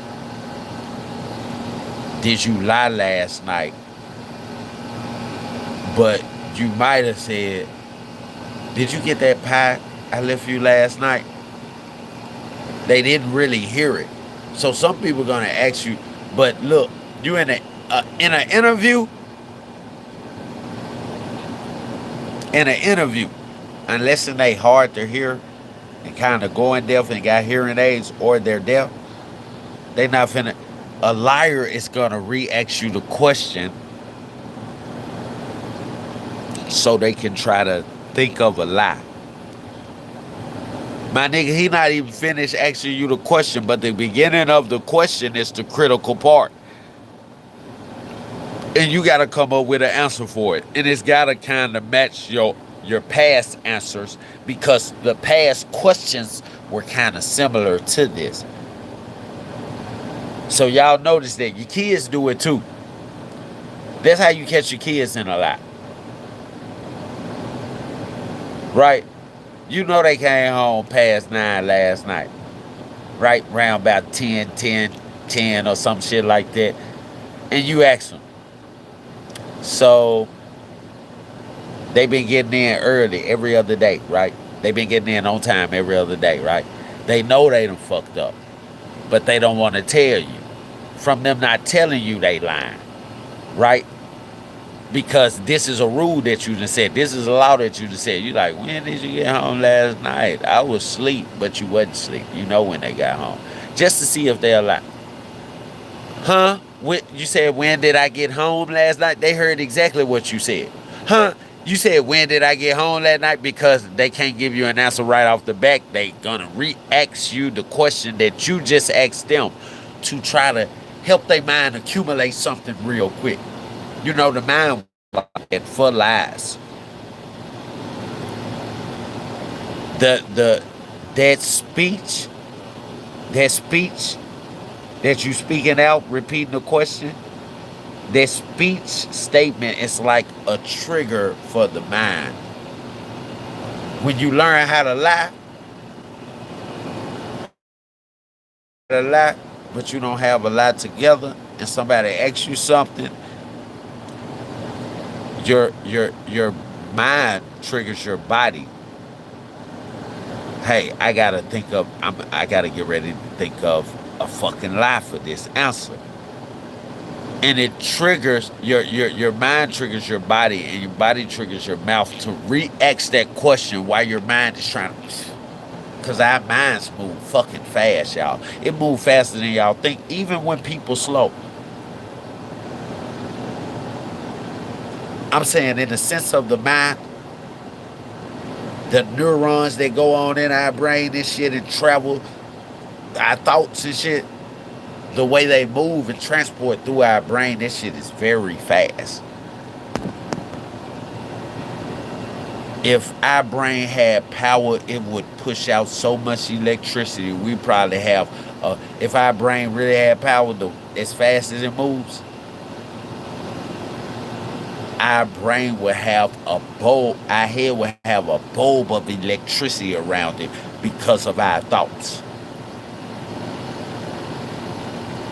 Even the thoughts from your past that you're not thinking of right now, but they're in the back of your brain. Your brain is still moving those thoughts around, just in the back of your brain, in your storage unit. But they not sitting still. Once you wake up and you eat something, your brain gets to work. Somebody say good morning to you, you don't feel like you had to think to say good morning. But your ears had to hear it, send it to your brain, and your brain had to think to put out a response. Responses don't come to your brain unless thinking happens. So your brain is working. You know, most of us adults in the chat know it because we'll go to work. We won't be able to eat because we're going to be late and we want to be on time. We get to fucking work And then we're one of the hard workers, so we're working and doing our job, and all of a sudden, 2 hours in, right before our first break, we telling the supervisor, "Hey, can I go to the break room and go ahead and get a drink, a Powerade, or get some chips? I'm feeling real weak and lightheaded right now." That's because you ain't ate shit, and you done got up, worked your brain for 30 minutes to an hour driving to work, seeing how cars move, blowing your horn when a motherfucker got in your way. This is all coming from your brain. Your brain is the reason why you can do this. Your brain is the reason why your body functions. And then you get into work, you still ain't ate nothing. You didn't even bring a lunch with you, and you fucking get into work and you work 3 hours straight busting your ass. Your brain had to think how to put the label on the box, how to move the box over here to the pallet, how to move the box and check the box on the line, how to drive the forklift, how to turn that motherfucker down this aisle, how to go up. Yeah, your brain is doing all of this. You like, man, shit, I don't even have to think about it, but you are thinking about it. Man, I could get on that forklift and I ain't even got to think about it when I control it. No, but you are thinking about it. You mean you can get on that forklift and you can control it without looking at what you're doing. Because you'll look up as soon as you get the forks up even with the pallet with like a reach truck. As soon as you get it even with the pallet where you can send them forks in, you'll send them forks in and start looking down. Because you know the fork's going to go straight in. Yeah, it's... Nigga, you did the shit without looking, not without thinking. Your brain always thinking. Shit, your brain was thinking for you to be able to say, nigga, I did the shit without thinking. Lying ass. You didn't know you was lying, but you lying ass, nigga. Yeah. I love y'all chatting. I love the support, man. Those of you who coming in, like the video, subscribe to the channel if you haven't already subscribed. Let's get back into this interview. Wherever you going, Right. explain that. Did you guys go back to somebody's house, or you guys like what happened there? And then when did you feel like, well, wait a minute, where's Nolan? Right. Okay. Well, running in was very chaotic. I mean, Nolan. Now, he just gave that nigga a whole life. The nigga didn't have a lie prepared. He said, yeah, man, so when you start getting worried about Nolan, so this is what I want you to do. I want you to go in and I want you to, from the point where, you know, you probably left Nolan behind, and then you probably went to the house and you probably sat down on the couch and ate a little bit before you went to sleep, and then you probably thought of Nolan about then. Did you think of Nolan about then? Or you probably thought like this and that and that and this. Nigga, you just gave him a whole story, nigga, for him to lie. But guess what? I love that you gave him that whole story for him to lie. Now he's finna follow your trail. And his story is not, this story of your trail is not gonna be like nothing he said in his interview with the police. So because his statements is even longer and more detailed in this interview with Officer Tatum than it was when the sheriff department questioned him before they found Nolan's body, nigga, they gonna say everything you said in the interview was a lie. And if they don't say that this is the truth, they're gonna be like, you're lying so much that you lied in the interview and you lied in the Tatum's interview, but your lies were different about each scenario. Your lies were different. Your storylines were different. Your timelines were different. Nigga, stop talking before you get slapped up, my guy. And man, I'm so glad y'all joining me here because I'm gonna catch this shit for y'all, which means y'all gonna catch this shit. Motherfucker go to family and y'all be talking about the Nolan Wells situation, and if you been hurt, you definitely know more than your family. Motherfucker think they know something and you like, no, it most likely happened like this. Look, we been on this shit since he died. It's most likely happened like this, and your family be like, damn, you right. The shit you saying sound way more possible than what I'm saying. I was listening to the nigga that was on such and such channel. No, don't go to their channel. Come to Blockstar Image Analytics and listen. When you join the family, you gonna be a Blockstar analyst too. We all Blockstar analysts. We analyze this shit together. Even if he analyze all the shit, he don't even take all the credit for it. He still give us credit. We a big ass family there. And man, when you talking and conversing in the chat, man, different people from around the world and from around the US, they chat with you. Nigga, I got friends in Denver. Nigga, I got friends in Denmark. Nigga, friends in Venezuela. Friends in Australia. God damn it, we got so many different friends from around the world, especially in this chat.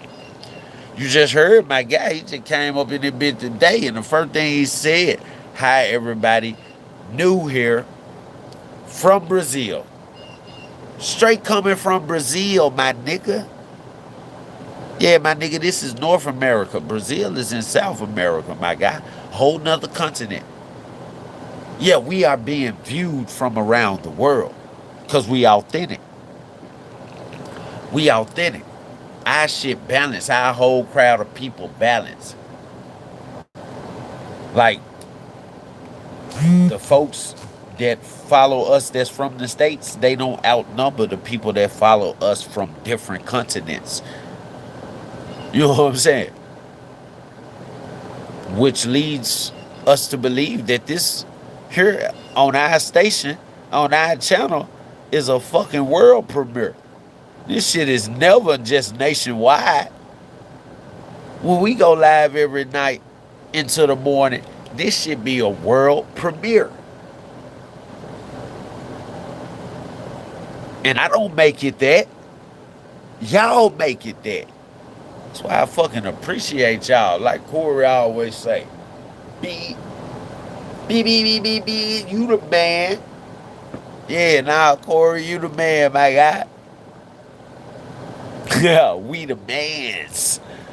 Fuck wrong with y'all. Yeah, I love y'all and I support everybody up in this motherfucking chat and everybody that follow. God damn it, that support me. I support all y'all, goddamn it. Like, y'all just don't know. Like, y'all just don't know, like, how much I appreciate y'all. And I can't talk too much about it because I feel like I'm going to start crying or get emotional. I'll be like, man, y'all never left me. Yeah. My family, they left. You guys, you didn't. And I called you family. Yeah, I don't want to do that, y'all, but y'all make me feel that way. I fuck with y'all tough and I love y'all. I appreciate y'all. Chose to stay on the island, so my focus wasn't on anything else other than the boat, you know, because if the boat doesn't get in, then no one gets in. You know, I don't want to sink out there on my buddy's boat, and no one does. But my buddy Wyatt jumped out and pulled the plug on the boat once we kind of got out there because he got the motor to trim down, and the motor trimmed down. My buddy Wyatt pulled the plug, and we planed off. We moved all the weight to the front of the boat so we could plane off, and eventually we planed off, and the boat was running. So when you're planed off and you have water in the boat and you're hauling, you know, we're going pretty fast. We're going probably 40. I told y'all. That's the only way you're going to get that water out the boat when you're being towed. From the boat that's towing you, they got a speed. Yeah, stop playing the speed limit on the water, too. Yeah. That's how you get fucking pulled over by the National Guard or the police on the water. That's how you get fucking pulled over from speeding in your boat.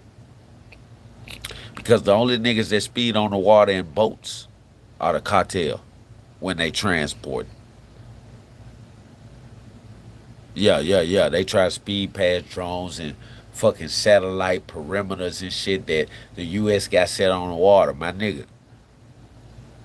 We got a satellite all the way in the earth and it's got a motherfucking fence around the U.S.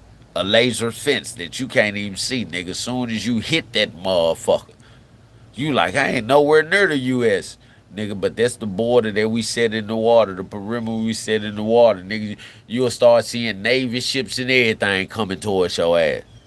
Like, how the fuck all these folk know helicopters and shit? You like, how the fuck they know where the fuck I'm at? Nigga, you just passed through that perimeter, my guy. Yeah, you just passed through that perimeter, my guy. That's why asteroids don't hit the Earth no more. We done got so motherfucking smart. We done got these satellites and we done put them all around the world, orbiting all around the world, and then they connect with a fucking laser shield, like a fence. Hundreds of lines from these motherfucking satellites that connect to the other satellite that shield the Earth. Anything that hit that motherfucker blowing the fuck up. If they fly a rocket out of space, and a lot of y'all don't know this, but some of y'all do. Some of y'all learned not from books like me, but some of y'all learned from Geostorm, the movie. Yeah, yeah, yeah. When he was coming back in on the shuttle from the spaceship, and he was doing Morse code with the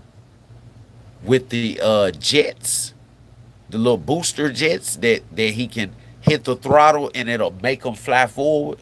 When he was coming back in, he had to use Morse code to say that he was from USS such and such satellite, the one that blew up, so they could open up the laser fence that our satellites provide around the Earth to keep extraterrestrial shit from coming here, and big ass asteroids and shit that fall out of orbit and into our atmosphere. Because when they fall out of orbit into our atmosphere, if it's a big one, and motherfucker not gonna be able to get too small for it and make it to Earth. The smaller ones, when they fall into orbit or whenever they have fell into orbit, that shit has gotten smaller and smaller to where it hits some water or the ocean or something or piece of land and we don't even see it. That motherfucker be the size of a rock when it make it. But we've seen back in the early 2000s where asteroids and shit have hit other parts of the world and shit. Over there in China and shit. Asteroids falling from out the sky. So our government built a laser defense with all new satellites that they put into orbit where these lasers connect, where asteroids and shit, they don't make it into our atmosphere unless we let them in. Yeah, if they want to create a problem in a world, motherfucking world event and shit like that with a big asteroid crashing into the Earth, they gonna open up them that laser fence and let them in. But yeah, he had the Morse code because if his motherfucking shuttle from the spaceship touched that motherfucking laser fence around the Earth atmosphere provided by them satellites, he would fucking blow the fuck up.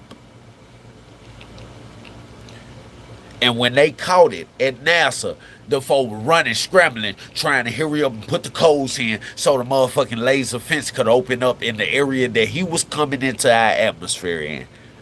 So he wouldn't die. And they did that. Yeah, but we so smart now can't nothing penetrate the Earth. Nah, we locked in this bitch. We couldn't fall out the atmosphere if we wanted to. We'll die. Yeah, because we'll fall right into the inside, on the inside of that laser fence. Yeah, fall your ass above the clouds. Yeah, yeah, yeah. Get outside of gravity. God damn it, and start floating and follow yourself outside of the clouds, god damn it. Once you start floating into, but that motherfucker gonna fry you. Them lasers in them satellite big as fucks. They like ships in the sky. Yeah, it's some people that work for NASA that stay in them satellites and they ain't never gonna get to come back home. Yeah, they ain't never had no family down here, but they got a family up there. And they'll never have a family down here. They the only motherfuckers that work in them satellites that get to come down here be like the motherfucker, like my guy that was on Geostorm. They have to be a top person, a top brain that our government um that help build these satellites, that our government, if the satellite malfunctioning, and all these engineers that graduated college that start working for the government and the satellite can't figure it out, they gonna come get him like his brother came got him. He got a big ass ranch. Now people, black people was looking at the man house and said, damn, he worked for NASA and he's such a big person, he got this small ass house. No, my nigga, look 200 acres that way, 200 acres that way, and 200 acres that way. He got all that land is his. It's not about the house, it's the land. See, because when he died and leave that land to his family, and they got the money, they can build houses on that land. Then it become about the house. Yeah, but unless you a motherfucker like him, a supervising engineer that helped build these satellites, you're not gonna get to come back down here once you take that job to work for NASA and be a satellite engineer, scientist, whatever the fuck you is. Once they send you up there, you ain't coming back. Unless you him. See, he get to come back because he a big guy. Chill with his family and all of that shit and say, hey, look, I ain't going back the fuck up there. Y'all can't make me. I'm going to retire now. And when they really need him, they bring him out of retirement and throw his, look, we going to give you 50 million. We need you to go up. We need you to go up there for 5-6 days and fix the problem. And we're going to give you $1 million for each day.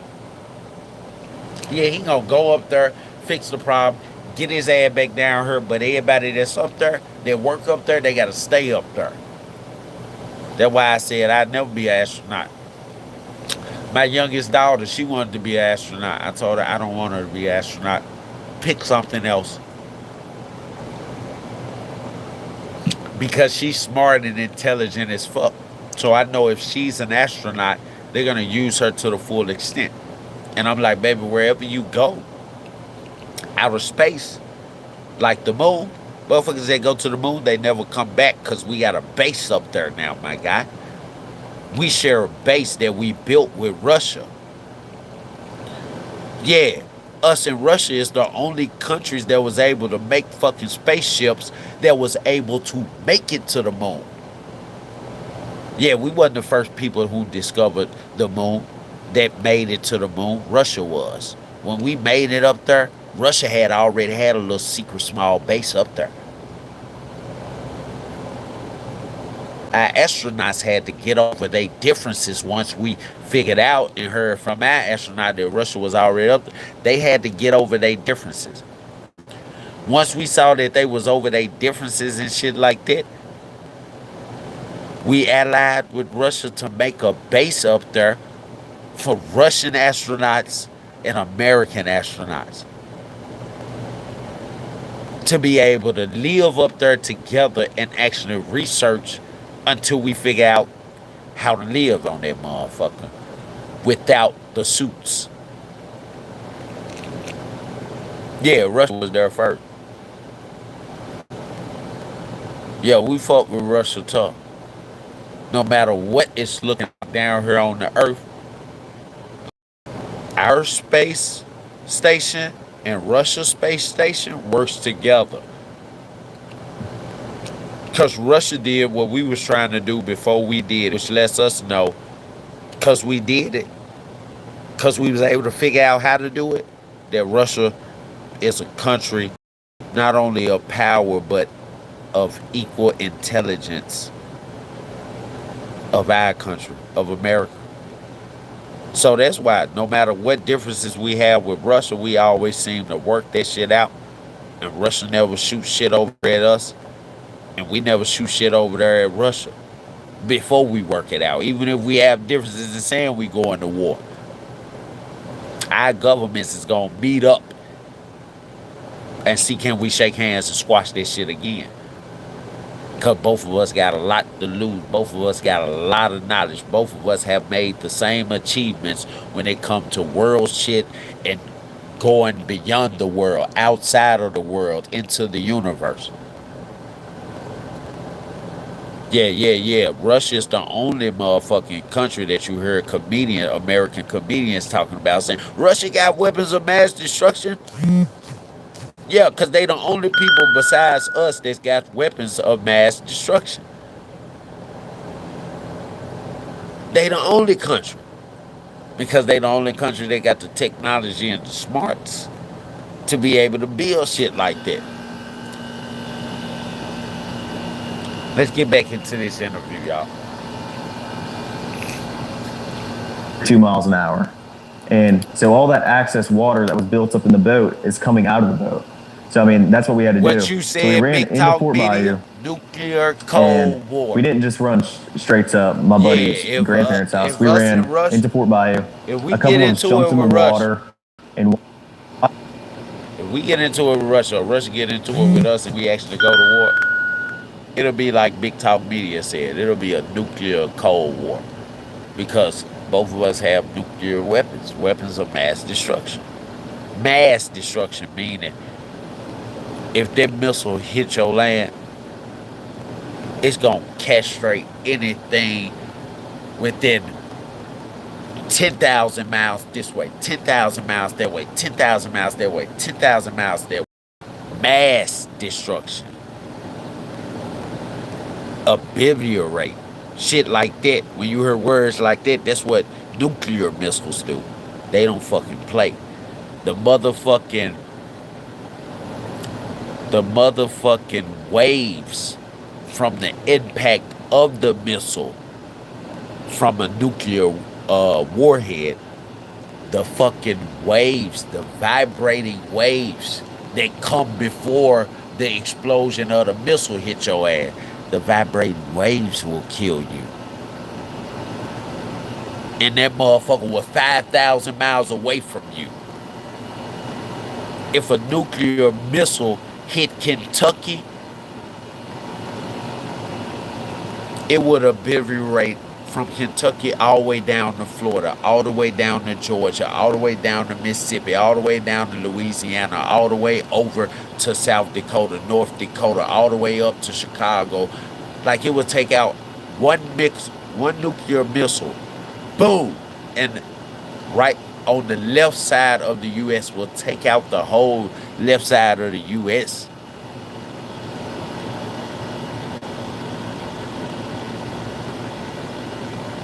And in certain states, we got them nuclear missiles in the ground. Certain states. Yeah, when that motherfucker launch and that shuttle beneath ground open up, it don't get no fuck what's sitting on it, whether it's your house, your shopping center, your local store, whatever's sitting on top of it. When they launch that missile, you can say bye-bye. Those people, those lives, they're gonna call those casualties. It's okay. We had a couple of casualties, but we took Russia out. That's what they're gonna say. Yeah, we had a couple of casualties with some citizens and some families. Our condolences go out to them. But Russia no longer exists. Yeah, it'd be some shit like that. Real Cold War, my guy. That shit. And just to say they get a missile off before our nuclear warhead hit them, then it's over with for some of us. Yeah, it's over with for some ass. I ain't gonna lie. We might well give it up, shake it up. I'm telling you. Those of you just coming in, man, y'all like the video for me. Subscribe to the channel. We try and get back up to 100 likes. We at 88 right now. Let's make it happen. If you already here and you haven't liked the video, go ahead and like the video. If you're not a part of the family and haven't subscribed to the channel, go ahead and subscribe. And I influence everyone to stay active in the chat. Yeah. We need those reactions and interactions. And I appreciate y'all, really. All right, so I want to be clear with this one thing because I know you mentioned before. Is there any chance?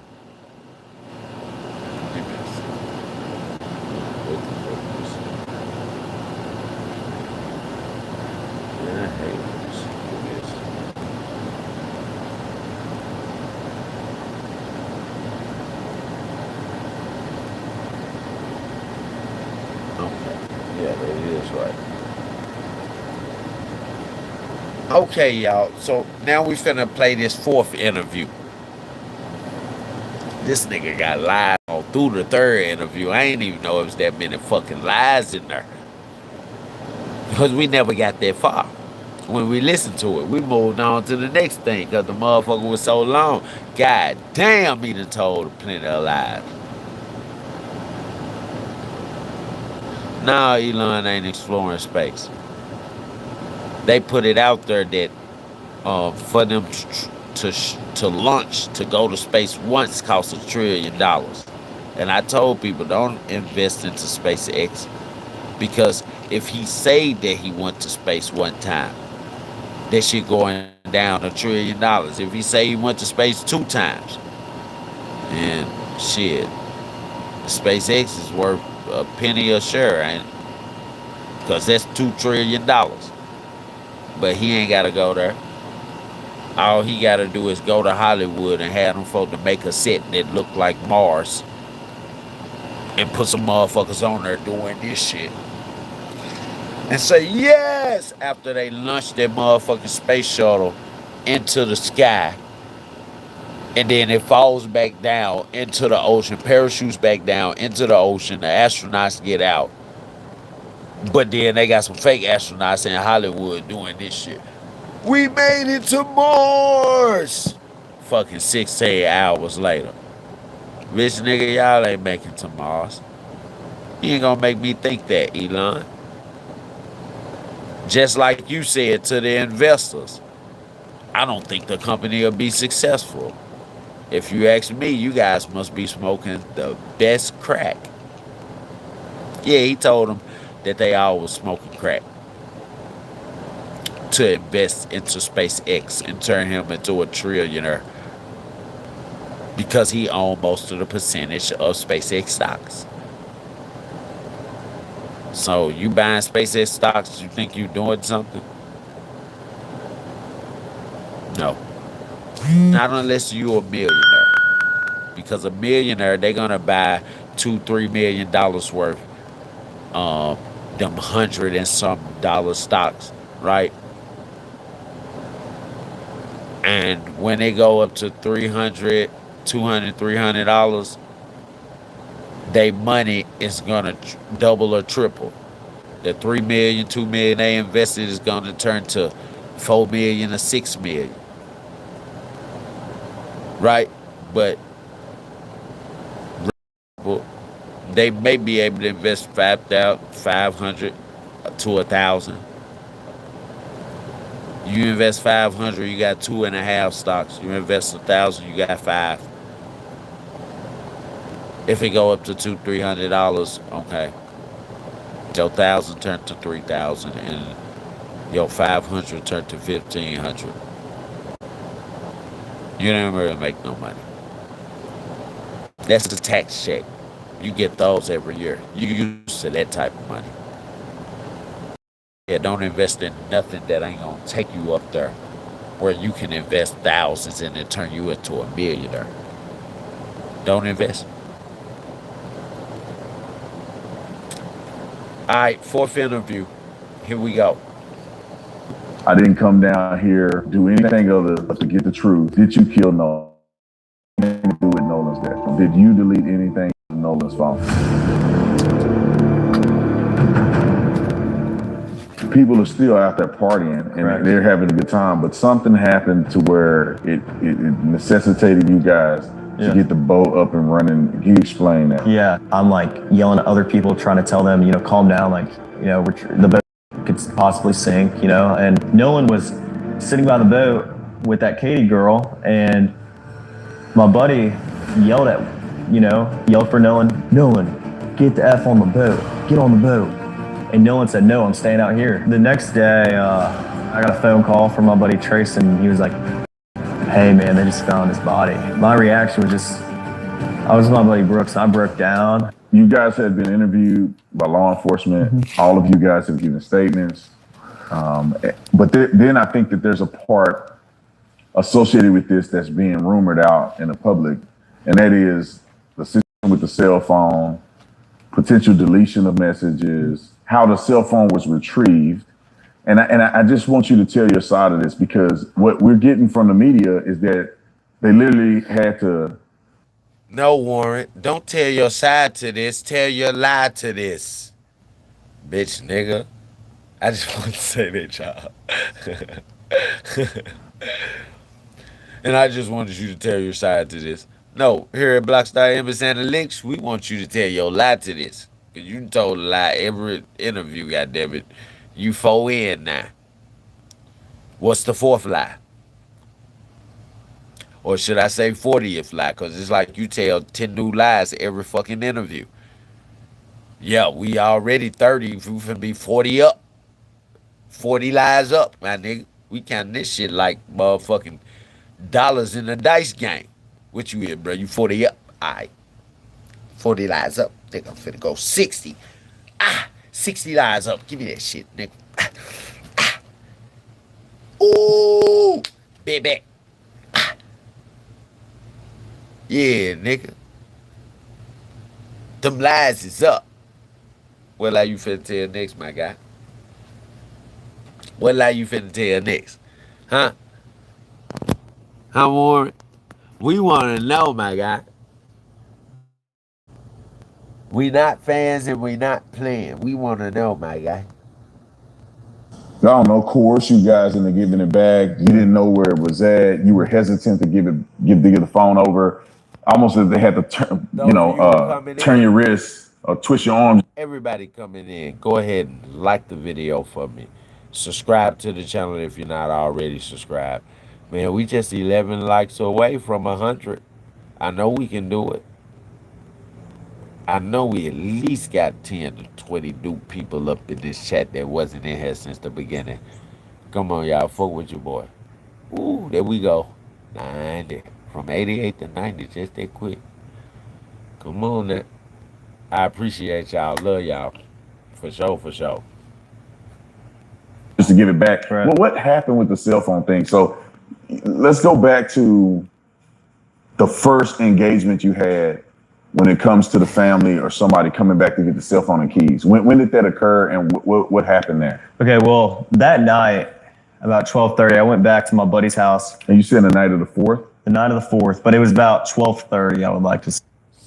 He's the son of the judge.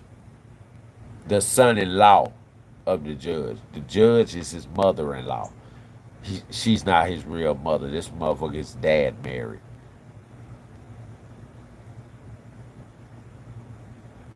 Yeah. Man, as soon as I said judge, I'm talking about the love just poured in. Yeah, they murdered him. Yeah. Huh?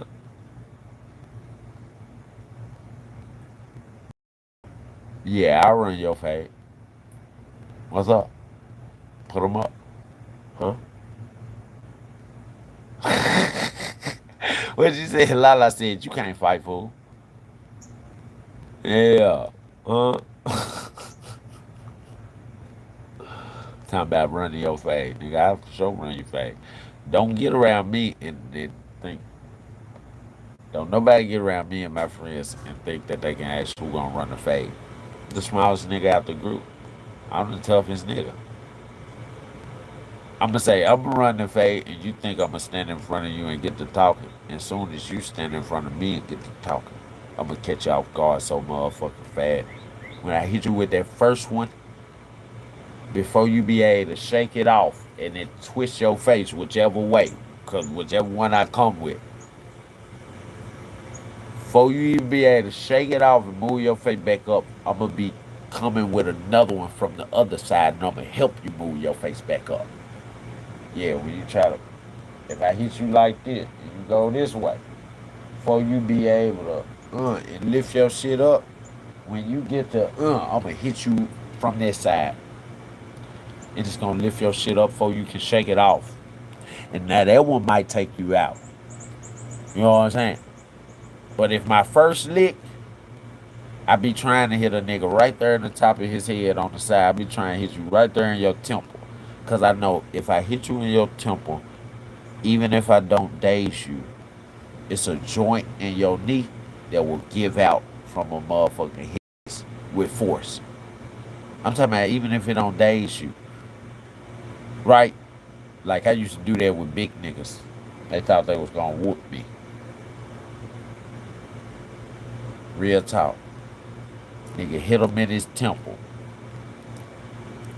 Big nigga need to give out, but he not dazed. He like, as he falling, he like, what the fuck, bitch? Soon as he fall to his knees, I hit him dead center in the nose to break his shit. That's the most painful thing that can happen. Your nose being broke, right from the front. Look at my knuckles.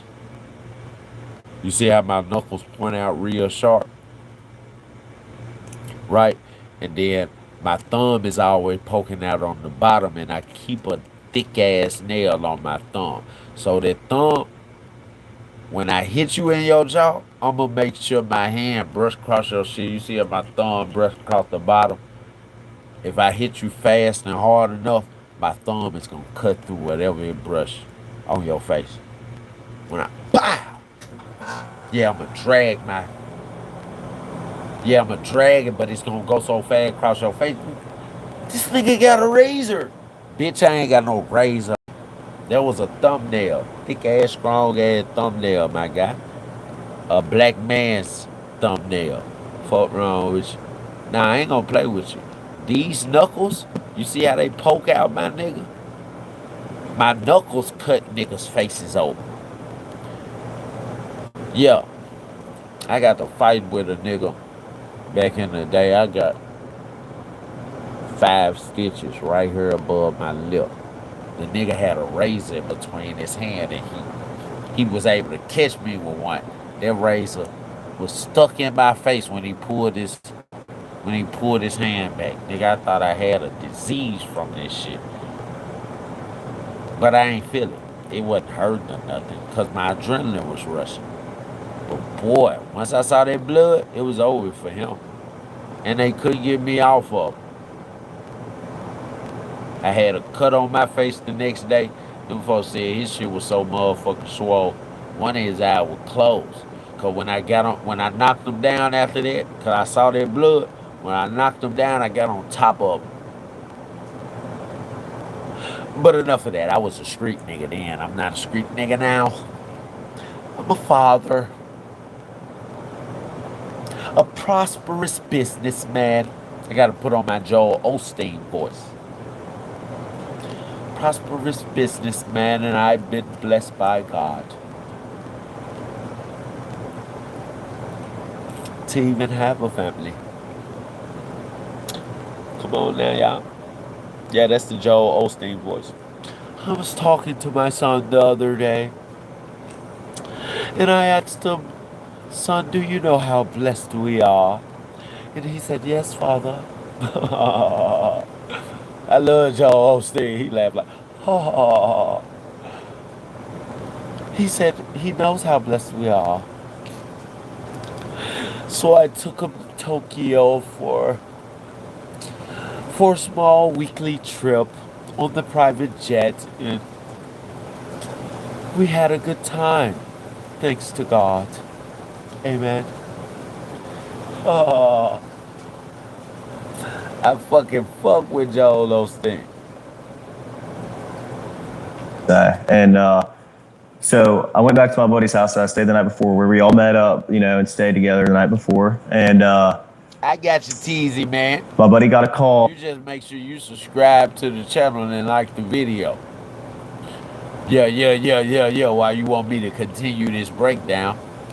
Like, are you a subscriber to the channel? Did you like the video? Did you give me some support? Huh? Or you wanted to get all this good information so you can take it somewhere else and sell it to another channel? Huh? Is that what you're trying to do? Huh, TZ man? Is you trying to sell this information off to another channel? I'm just joking with you, bro. I appreciate you.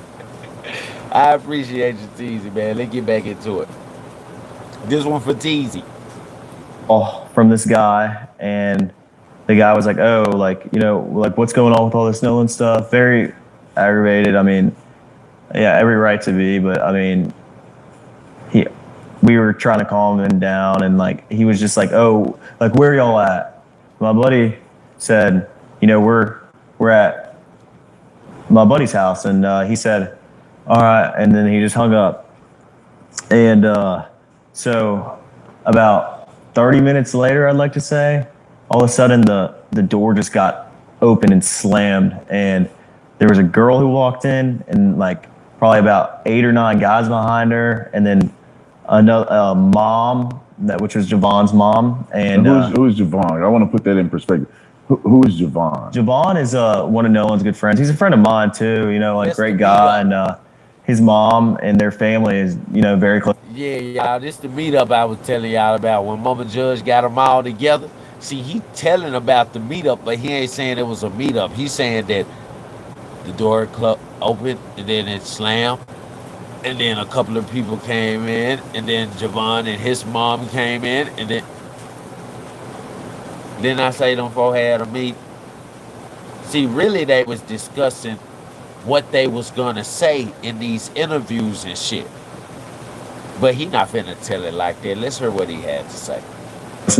The Wells family, and I mean, so I don't know why she was there, like what was going on, but I was very surprised by this. I was like, like you just basically like kick the door open and bust up in the house with no knock or anything. So is Javon black or white?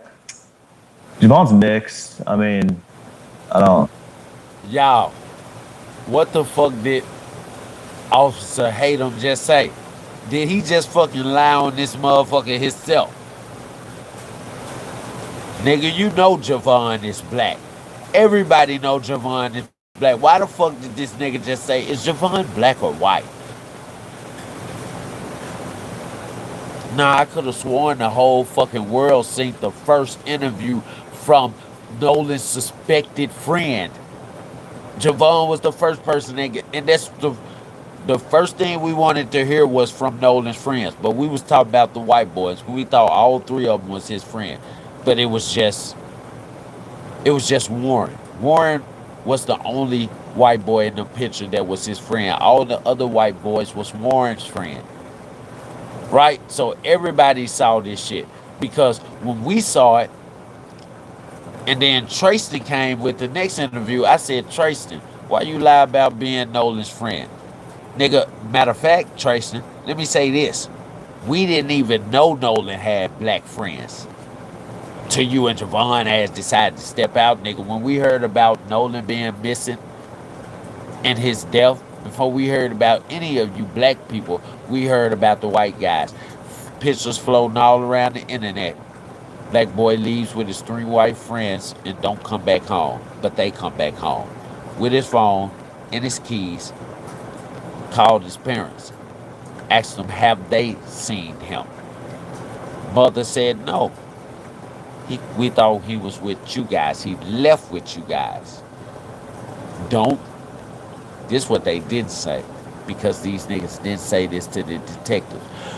I told her then, don't panic, but I'm going to call the National Guard. And then what we just say yesterday when we heard that. Well, that's the first thing you think of after you supposedly just figuring out that Nolan might be missing is that he's drowned. What the fuck you calling the National Guard for instead of the police? And why would you assume that it must be something bad happened to him when you said you left him and he was chilling with Katie? So why ain't the first thing you thinking is, oh, he probably dicking Katie ass down. He probably the one over Katie house and he's smashing them Katie cakes. Huh? Huh, Katie? Ain't that the first thing Warren should have been thinking of instead of thinking? It's like, why would you think that he's dead? No, nothing has let. Listen, y'all. They responsible for killing Warren, right? I mean, they responsible for killing Nolan, right? But now, this the night of the 4th of July. This 11 p.m. when everybody in Memphis usually pop their fireworks. Right before 12, they start popping fireworks up into 12 into 1, right? Why, when you text Javon, first person you text before you call around to your other friends, you text him, he say, no, he haven't seen Lola. Well, it's all right. Do you have Miss Christina number, his mom? Because I'm finna call the National Guard. You said that's what you text him. Why? My question is, why you finna call National Guard?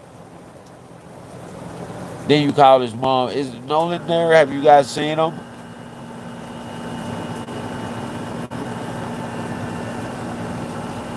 Why you asking, have you guys seen him?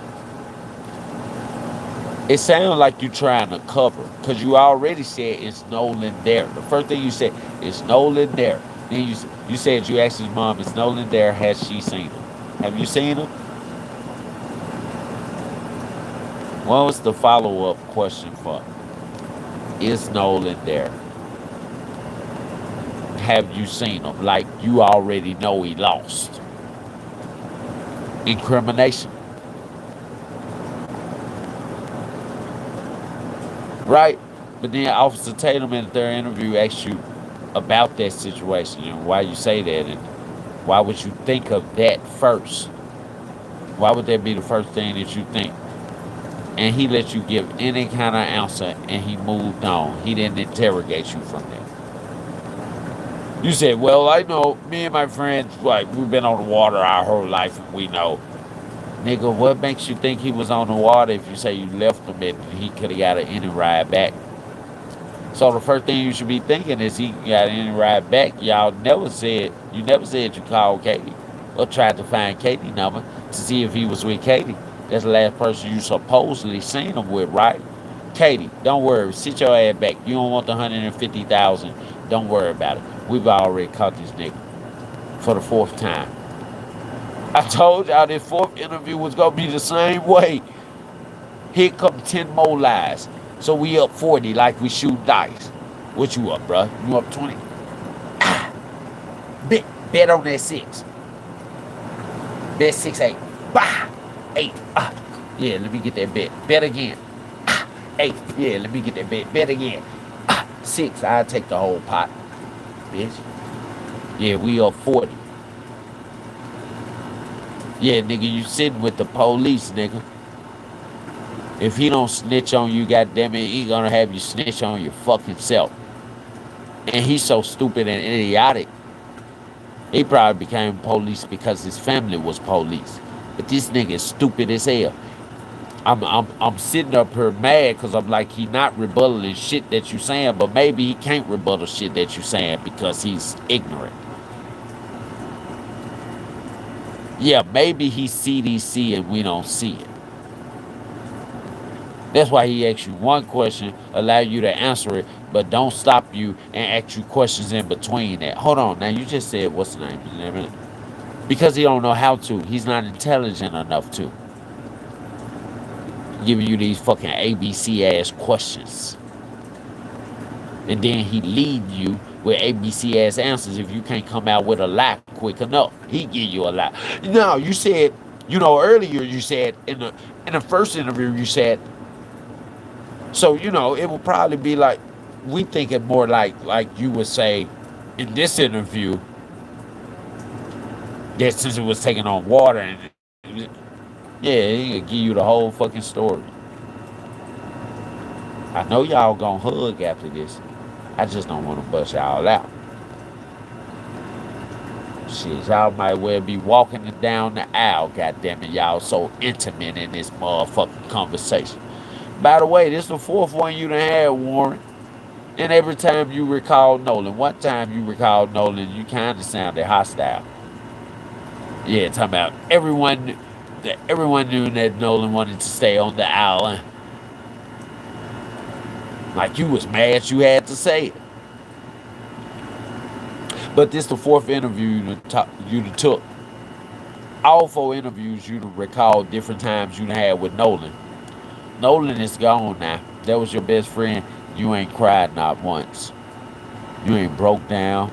You ain't said, hold on, y'all give me some tissue. Can I step in the back right quick off the couch? Like you ain't had no kind of feeling towards it. I bet Katie ass crying in her pillow. Because the one way she had, the one route she had to get from under her folks and they money that they selfish with, because she got to do this and that for, and she's growing up and she's smelling herself, she's smelling her little coochie and shit, and she think that her parents owe her that shit, but they like you got to get your own shit. So the one way she had to get her own shit and be bigger than her parents by having an NFL star as her husband. Yeah, more money than her dad can ever make. Them NFL contracts for wide receivers be 200, 300, 400, 500 million. Then a half a billion for 2, 3 years. Nigga, the next 2, 3 years, he rookie in motherfucking NFL. After 3 years, that contract up. He a starring rookie though, first round draft pick. That contract up, he made that 300, 400 million. Guess what? That same team most likely gonna right back renew that contract or up his contract because some better teams are trying to get him and they don't want him to leave. Come on, man. How many 200 and 300 million contracts did LeBron get with the Lakers? LeBron contracts was 3 to 5 years. None of them was longer than 5 years. The whole time he been playing with Lakers, I think he renewed his contract with them and got a little percentage or a better contract um, just from what he done played with them for about 7, 8 years now, killing them folk. And he done did at least 2 or 3 contracts. So you know he done made at least, because he get the highs, right? He point guard, team captain in the NBA, right? He get the highs. So he gonna get, every time they giving him something over a little bit over 300 million for his 2 to 3 years, right? So let's say he did 8 or 9, right? That's 3 contracts over 300 million, but we're gonna say it was all of them was 300 million flat. That's 900 million. You might as well say that's a fucking billion. And that was with the Lakers. He had a contract for about 300 something, 200, 300 something million with the Miami Heat. Yeah, he the one who broke up the three-peat, so we really should hate him. Yeah, because Chris Paul was like, man, I ain't playing for Miami Heat no more. Goddamn it, they giving LeBron all the credit. Yeah, he the reason Kyrie Irving left the Cavaliers because Kyrie bought their ass some momentum. And then when LeBron came back, he had Kyrie to play with. Every game in the championship, if LeBron hit 41, Kyrie hit 41. But he always scored his 40 something points before LeBron would make it to his 40 something points. Right? But then when they won the championship, them folks in the media and the little news interviewer women, they wasn't running up on motherfucking Kyrie. In 2 of the games, he put up 42, and LeBron put up less than 40 one of those games and put up 40 one of those games. So he scored higher than LeBron, but LeBron never scored higher than him. He either tied with LeBron that whole season in the 40s, or LeBron scored lower than him, right? But the media outlet in the interviews, they never ran to Kyrie. They didn't pay no attention to him. They ran straight past his ass to LeBron. How did you do it with the Cavaliers? And damn time did LeBron ever mention Kyrie Irving. Nigga, Kyrie did that shit. When you came back to the Cavaliers, you was there to help Kyrie. Kyrie didn't help you. You helped Kyrie get a ring. Kyrie got that ring. My nigga, all he needed was a power team. He was already there. Think because you can band hop from team to team and you only band hop to the best team. If them folk whooped your ass when you was with the Lakers and they won the championship, that's most likely the team you want to hop on next.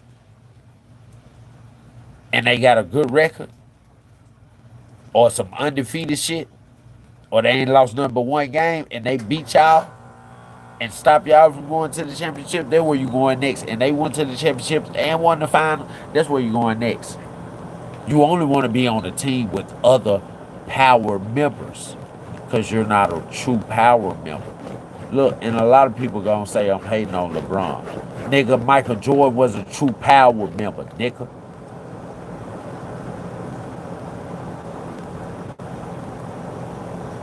Nigga, if Michael Jordan passed that hold to Dennis Rodman and Dennis Rodman don't make that motherfucking goal, and then his big man be able to rebound that hoe, or Michael Jordan be able, as the point guard and team captain, be able to get up there and rebound that hoe, guess what?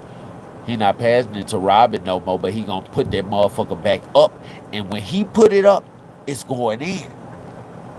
Michael Jordan got 6 rings with the Chicago Bulls, my nigga.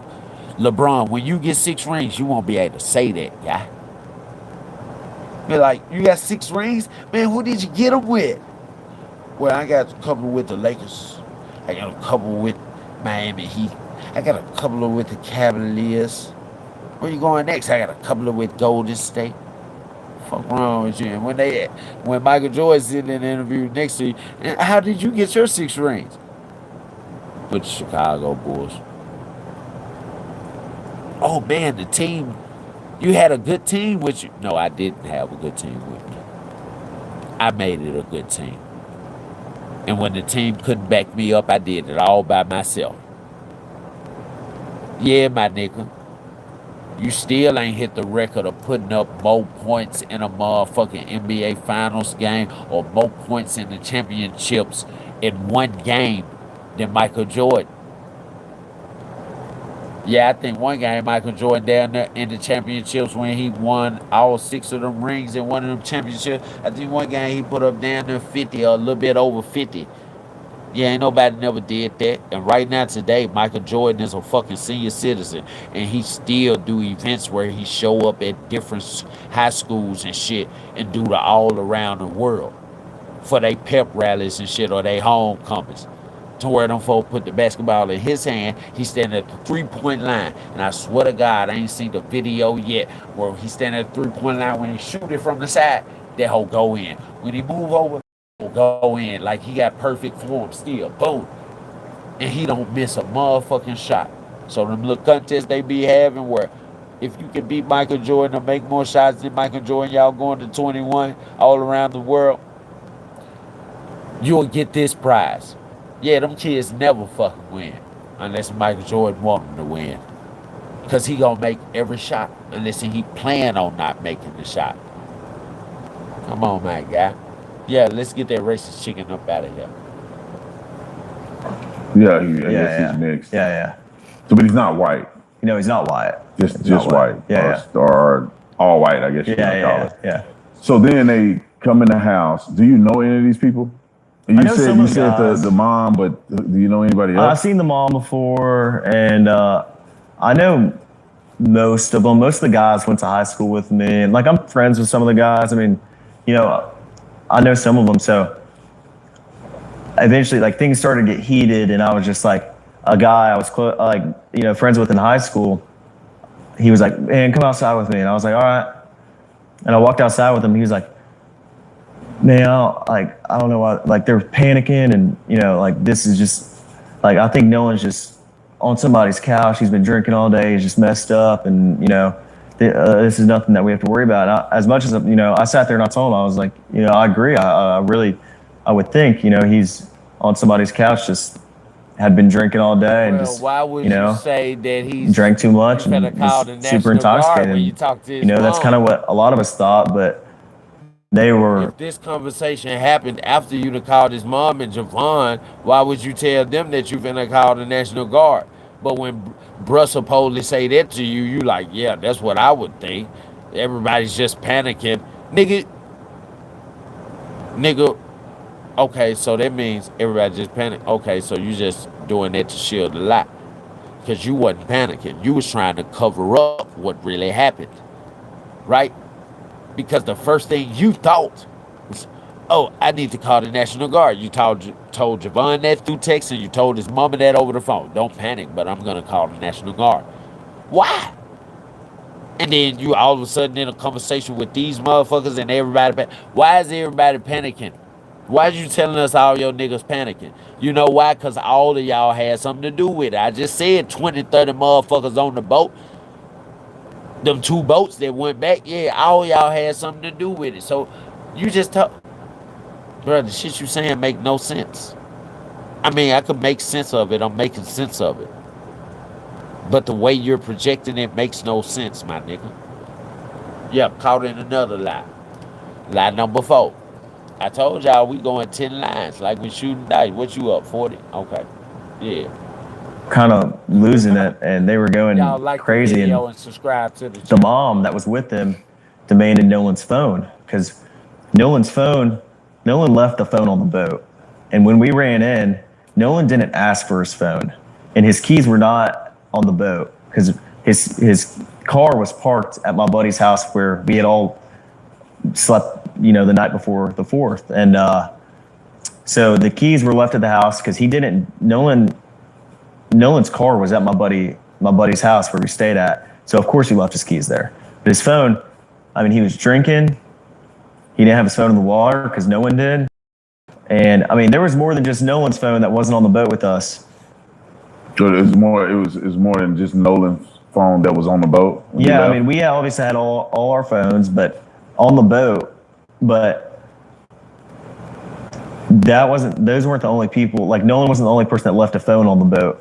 Okay. There was a lot of people that left phones on the boat. Not that didn't ride out or in us. So we I mean, there was a couple phones that we had that we didn't know who they belonged to, and my buddies got that figured out, But it wasn't just Nolan's phone that was on the boat who wasn't there. There was a lot of phones. So when they barged in. So, with you saying that, you telling us that it wasn't just Nolan parents that came to your shit to find their kid's phone? Is you also saying it wasn't just Nolan that died that day, that left the phone on your boat? So multiple kids died that day, and multiple kids' parents came to your motherfucking house after you'd have called them at 11 the previous night and said that their son was basically not with you and he left. So you told how many parents? About 6, 7, 8, 9, 10. So you told about 10 parents the same thing you told Nolan parents. Well, why we ain't fucking seen 10 funerals? Huh? Why we ain't fucking seen 10, 12 parents come out and say, before you took this interview, you all don't worry. Nolan's parents wasn't the only parents that had to go get their phone. A lot of our kids left their phone on Warren and his friend's boat. My nigga, come on, please. You telling us all these lies, and you got nobody sitting with you or came with you or sitting behind you or behind you to back you up. My nigga, no. We're not playing those games. Come on, tell another lie. We up 5, y'all. What you up? 40. All right. Yeah. 10 lies each video. 10 lies each interview. Okay. Once we get to 10, what? If we go over, we, yeah, he got to pay the whole. Yeah, he got to pay the whole pool. Yeah, because he betted. He betted that he was gonna get 10. If he go over, yeah, he gonna have to pay the whole pool because yeah, he knew he would go over. If he go over and he betted 10, come on, man. Attention, should I mention? Y'all know how to play spade. Yeah. And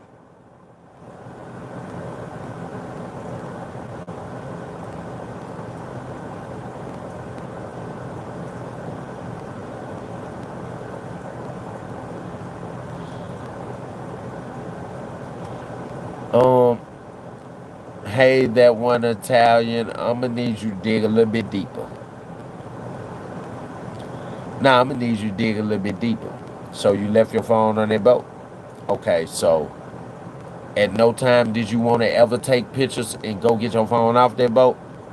Now tell me that. Now if you tell me no, and I can see that you're a woman who's obviously beautiful and like to take pictures, okay?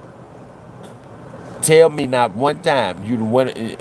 Oh, I done went and I done left my phone on the boat. It's not a big deal. Okay. Did you keep your phone on that motherfucking boat? Okay. And answer this: when you left your phone on that boat, did your friends leave you on the beach or wherever the fuck y'all was on that boat with your phone and your keys and leave you with nothing, and you were still alive? Or because you were still alive, did they make sure that they didn't leave you? They made sure you got back home with your phone and your keys. Yeah, when you got back, were you able to crank your shit up and drive home? Okay then. So don't try to compare your situation to Nolan's situation. You might have left your phone on that boat, but your phone did not stay on the boat. Huh? It's looking like his phone stayed on the boat because he didn't leave his phone on the boat.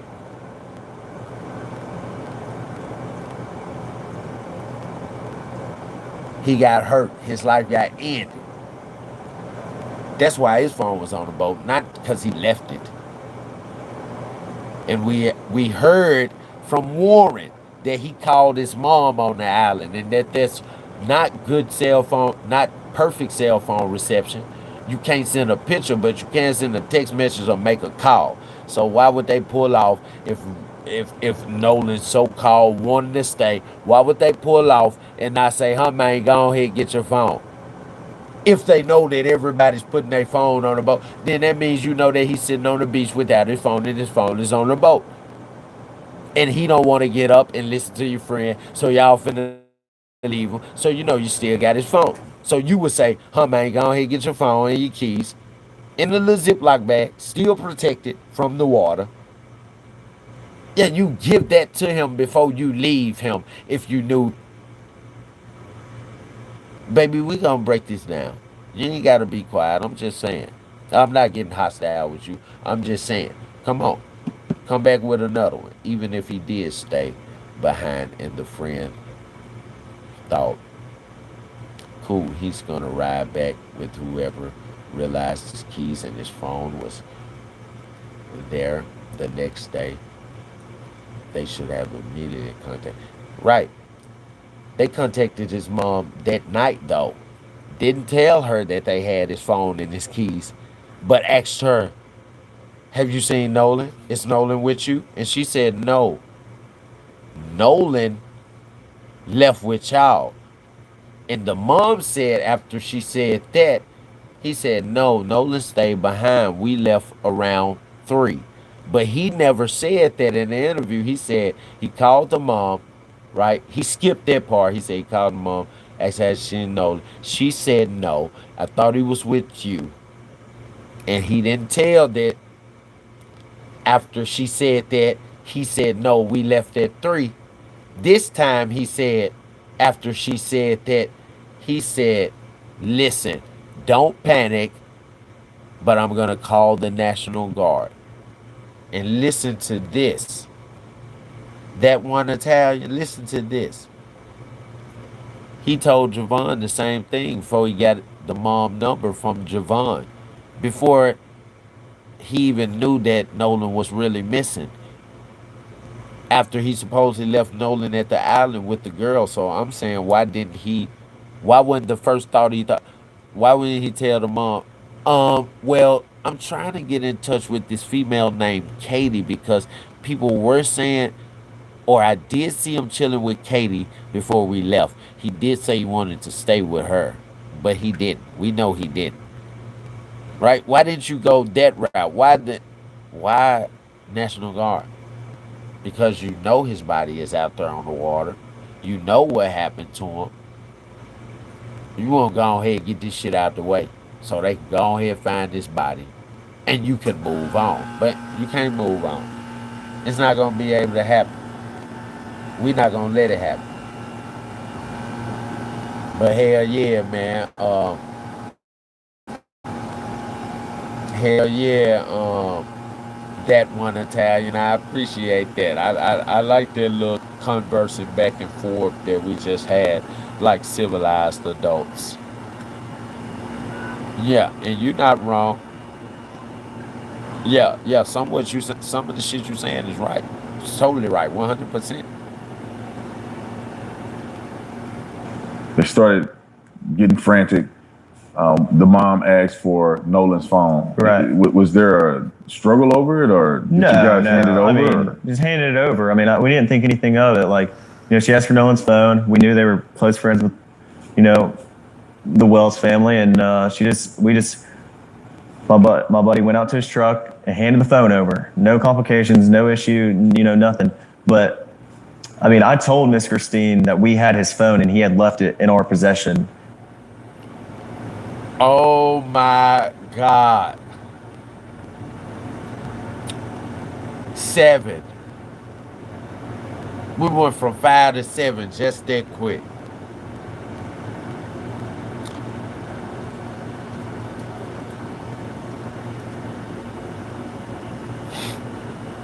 Look, he just told the dad something.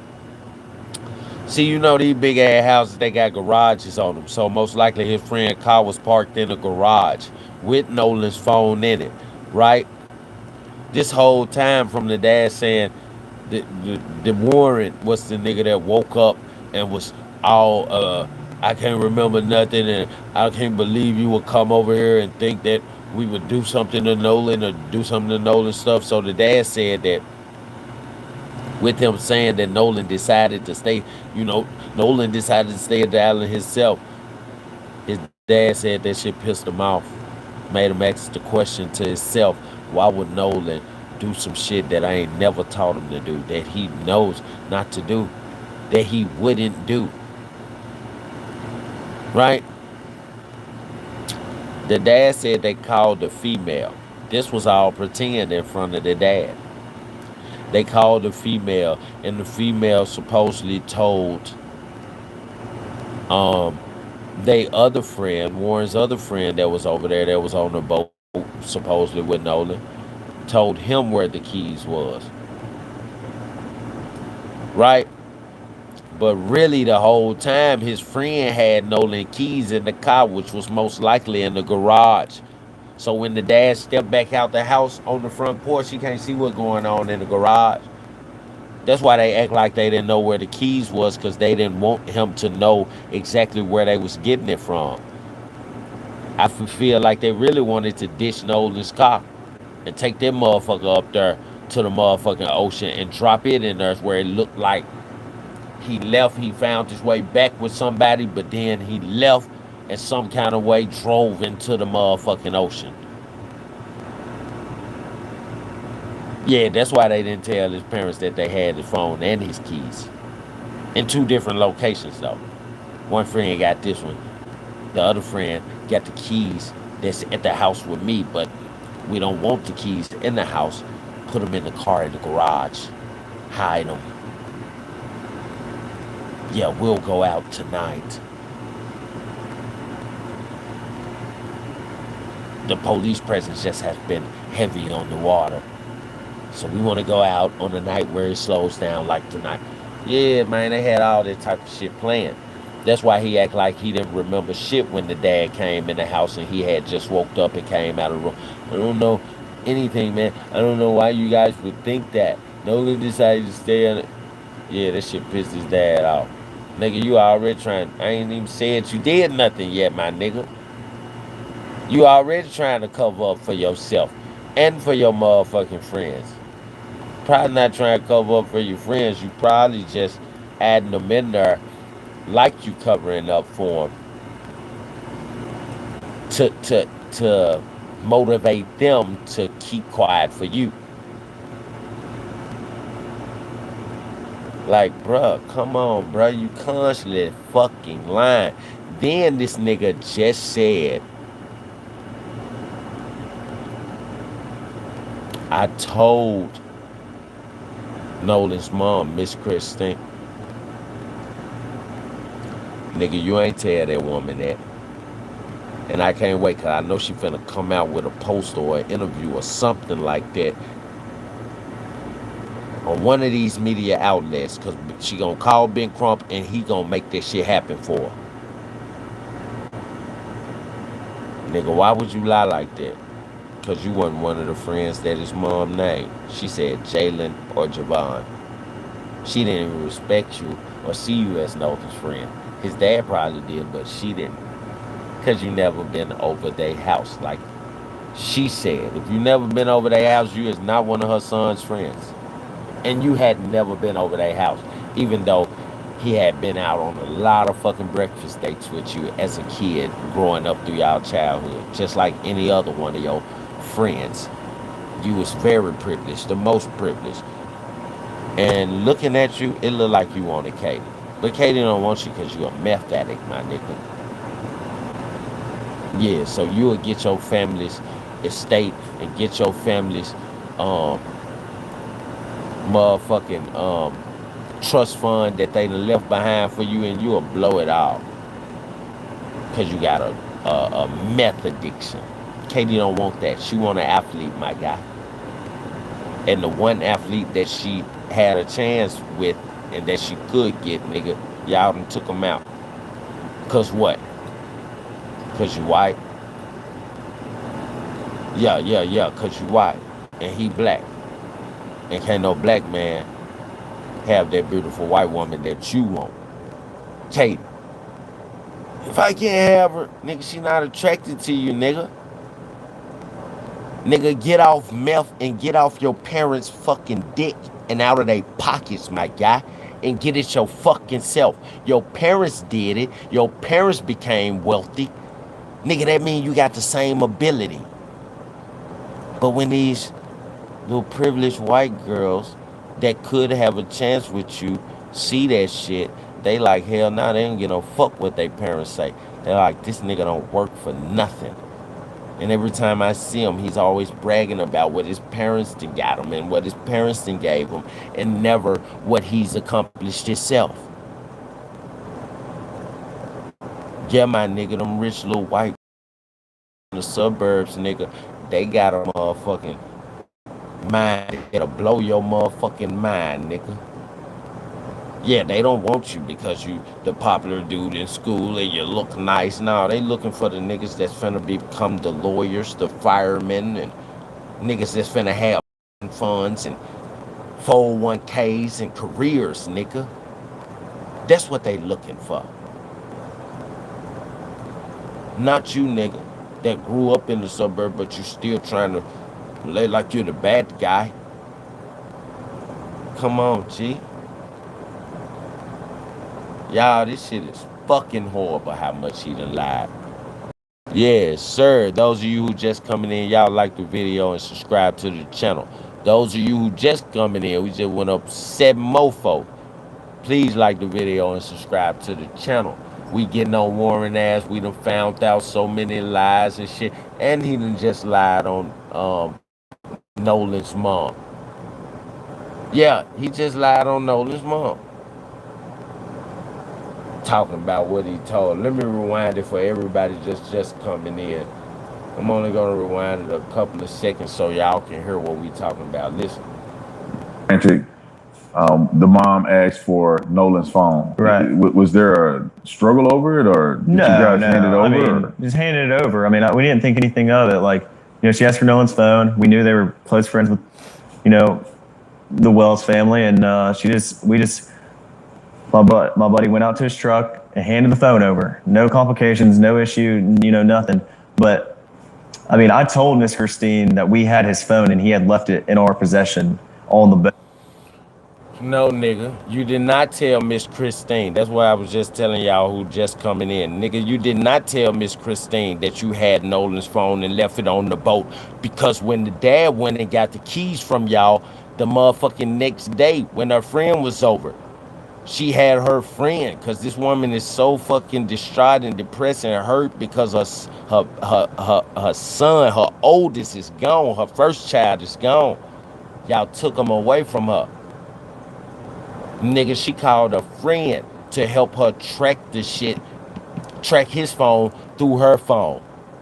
And the friend drove over there with her, and the friend, her female friend, got out the car and went up there because she didn't want to deal with y'all that. The dad just came from this motherfucker for the keys.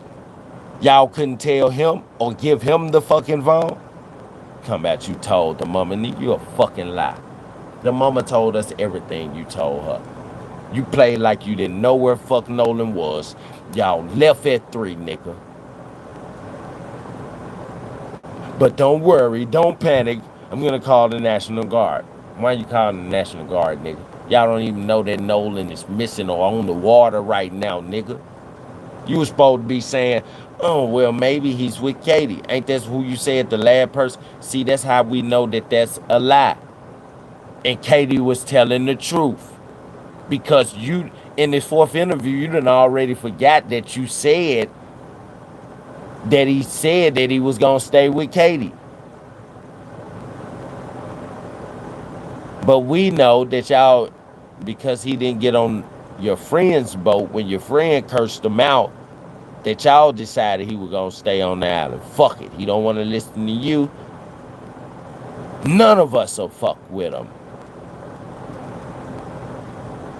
Huh? Yeah, my nigga, he got the fuck up from Katie after your friend pulled that move and went over to the boat with you, not knowing your friend pulled that move and got the fuck out of that boat because his feet and shit was prone in, frustrated. You said y'all worked on the boat for at least 30 minutes. Yeah, for at least 30 motherfucking minutes, my guy. Which means his feet was submerged in water for 30 minutes. His shit pruny right now. Yeah, he want to get out that boat into the dry boat. And then that's when y'all did Nolan then. He was downstairs in the bottom of the boat, drying his feet and his hands and shit off. And when he came back up, he seen Nolan on that motherfucker. And you let it do what it do. You probably helped him. Bitch, nigga. Lying on that man mama like that. When did you, Miss Christine is Nolan's mom? Correct. When did you talk to her about that? When I was on, no, I didn't talk to her once. Like it was like 12:30. I mean, I might have texted her a couple times and talked briefly about a couple things, but I never. I told her on the phone before I called the Coast Guard that we had Nolan's phone. Before I called Miss Christine, I asked, I was like, oh, well, where's his location at? Because Nolan had his Snapchat location on for me. And he said, it's, Wyatt said it's, in my truck. Like, because everybody who left stuff on the boat, it was Wyatt's boat, so Wyatt put it in his truck, it's normal. And so the phone was in possession in Wyatt's truck. And when that mom came over and asked for it, there was no issue at all with us giving the phone to her. I mean, Nolan just left. He just talked about that my mom like he was racist. I told y'all that D4 was using Nolan. He said, yeah, the phone was in the truck. He said, and when that mom came over, nigga, you know that's Nolan mom. What you mean, that mom? That black mom? And when that mom came over, yeah, my nigga, they be slipping up in all different kind of ways, nigga. We gonna take it how we get it. When that mom came over, what the fuck you mean when that mom came over? I know you hate his mom, you hate his parents, you had to hate him. It's cause they skin color. Yeah, cause you done supposedly rebutted everything that the mom done said that you done told her in her interview on Good Morning America. She said you called it. She picked up the phone. You asked, have you seen Nolan? And she said, no, he left with you guys. You haven't, he's not with you. And you instantly said that, no, we left at 3 p.m.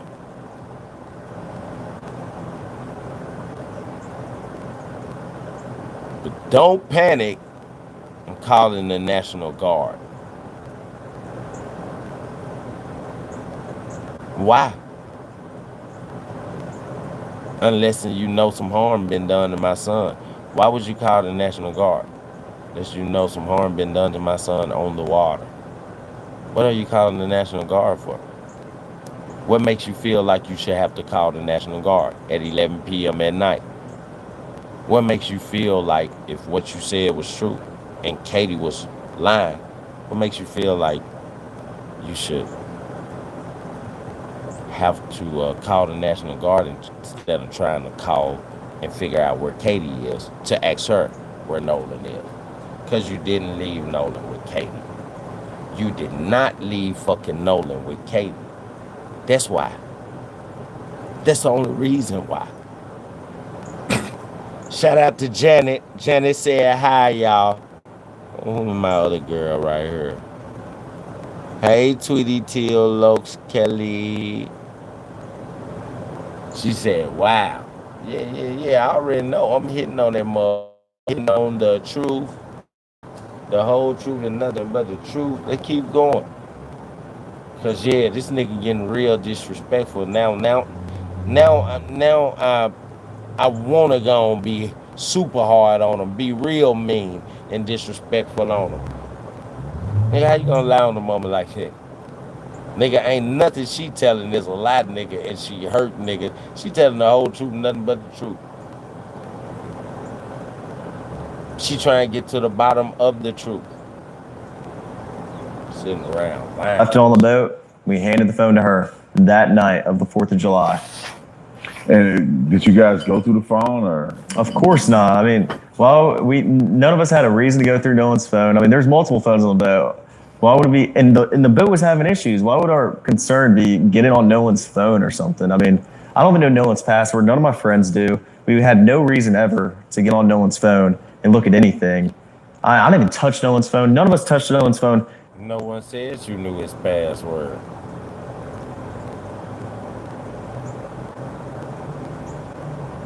Boy, the feds is coming for you.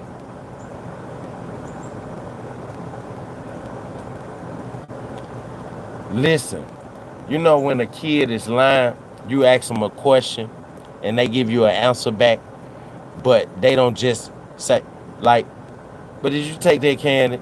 No, man, I didn't take that candy. I mean, why would I take that candy? If I wanted that candy, I would have just asked you. Why you got to say all that? I didn't ask you that. Nigga, yes or no, your ass lying. Get your ass over here. Bye. Look, it's a yes or a no, Warren. Nigga, it sound like when he asked you that question, you felt like he knew the answer and he knew, and it was like you still trying to lie. No, why would I do that? I mean, why would we do that? I mean, why would we want to? I mean, no one wanted to do that. I mean, no one even looks like they would do that. I mean, why would we? Nigga, yes or no, nigga? That's how I know you had something to do with it. It's like you bagged in the corner and you feeling like a motherfucker done found you out. And then Officer Gatum with his gay ass, he loved you, boy. He must love little white boys. You better be careful. Don't go to the restroom at his house. This nigga just just letting you drown in your own lyrics. But he ain't beating you over the head, exposing you. He ain't even really being a police officer right now. This nigga being a security guard. Okay, so you said you didn't shoplift. You didn't shoplift the food. He see a big ass pack of ground beef in the front of your pants. Okay, so just retrace your steps. Okay, you said you went over here first, and then you went over there. Okay, yeah, I can see that. I can see that. Okay, I can see where when you went over there, how they could have thought if you were leaning over the butter that you took some meat. Bitch, the meat ain't with the butter. The cheese and the eggs is.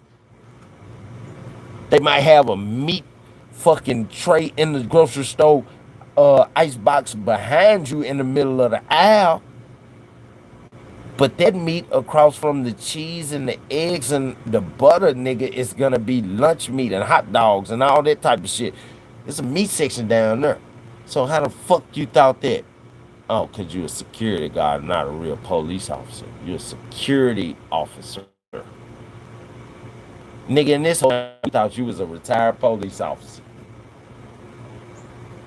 Y'all, Officer Tatum was a security officer. This nigga not no police officer. He can't be.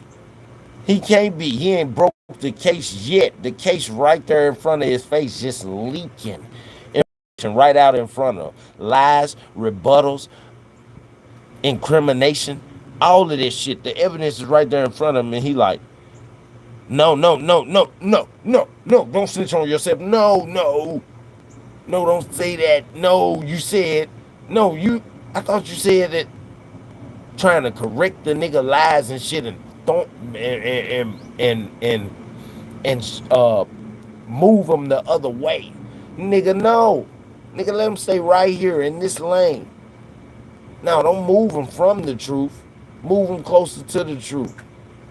The closer he get to the truth, the more he lie, and the more we see his real fucking character. I got Joy One. Hey, y'all, shout out to I got Joy One. She said, hey. Shout out to Shooting Coyotes. He said, don't do drugs, kids. We just got finished talking about that earlier. Didn't we? All my young folks in the chat. What I tell you? Don't do them drugs. Come on now. Until somebody took it off the boat and put it in White's truck, and then no one touched it until we handed it back, to the mom that was at my buddy's house. Did she pick? Was that the only phone that she picked up, or was it other people's phone that they came and got? Or that I know of, I think that was the only one that she had. But I'm not completely sure. I think that's the only one that she took Nolan's. That's it. And so we're on the 4th, right, probably going into the morning of the 5th. This happens. Then the dad comes back at some point to get the key. Those of you coming in, man, y'all like the video for me and subscribe to the channel. I appreciate all the love. But we trying to grow the family here. God damn it. We always gonna give out good information. Always gonna analyze that shit the right way. But I want y'all to stay. Yeah. And continue to be a part of the family and continue to get this motherfucking work and get this news first and foremost. The whole motherfucking truth. Even if it ain't the truth. We gonna get the lie in the news and analyze it and break it down and find out what's true and what's not. That's what we do here. This is Blockstock Image Analytics, and they know who we are. We are Blockstock Analysts. Let's go. Right. What happened there? When was this and what happened? Well, buddy Brooks drove me and dropped me off at my house, and I woke up to a text the next morning that Miss Christina texted me, and she said, hey, Nolan's dad's there, is there at my buddy's house to pick up the keys. And, I didn't think anything of it. I told her that I was praying for her and, that we were out there and we were, doing everything that we could to help out. And when he came to pick the keys up, was there a confrontation or? Let me say this. Even if you did say that, nigga, Then my mama didn't want to hear that, nigga. That's like spitting in her face. You don't fucking care. Cause if you cared, you would have made sure her son got back fucking home, my nigga. That was like a spit in her face. It was like you being sarcastic. But the main mama's such a good fucking person, nigga. She didn't even put you on blast. I wish I was there. I would have snatched the phone. Auntie, give me the fucking phone. Bitch nigga, when I see you, bitch nigga, I'ma beat you till you give me the right answers. Yeah, nigga. Fuck wrong with you playing and pity patty this, pity patty that. Nigga, I won't let you get away. Now you gonna give his mom some closure and his dad some closure. You gonna give it to him now. You took their son away from them, away from their house, and didn't bring them back, nigga. You just as responsible. If you didn't kill him, you just responsible as the killer, nigga. It's like you killed him, nigga. If you left him behind and somebody truly did kill him that didn't know him, which I don't believe is possible.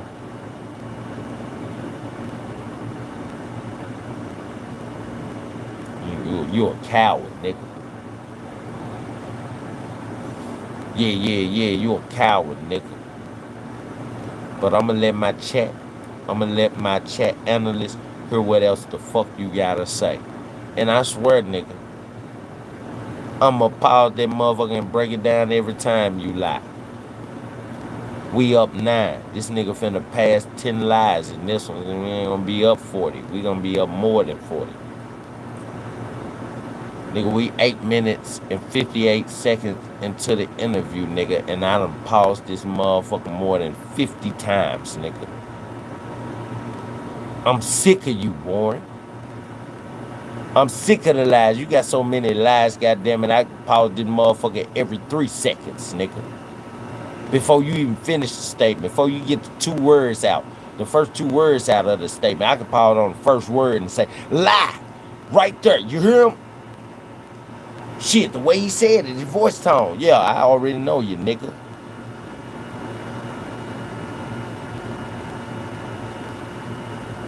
Yeah. Like grandma say, once a lie, always a lie. It's just how they lie. Fuck wrong with you, nigga. Because I could have sworn I saw on the news that when he came to pick the keys up, it was almost like an altercation because you guys didn't want to get the keys over, or you say you didn't know where the keys were at? I mean, no, absolutely not. I mean, I wasn't there, but from what my friend told me,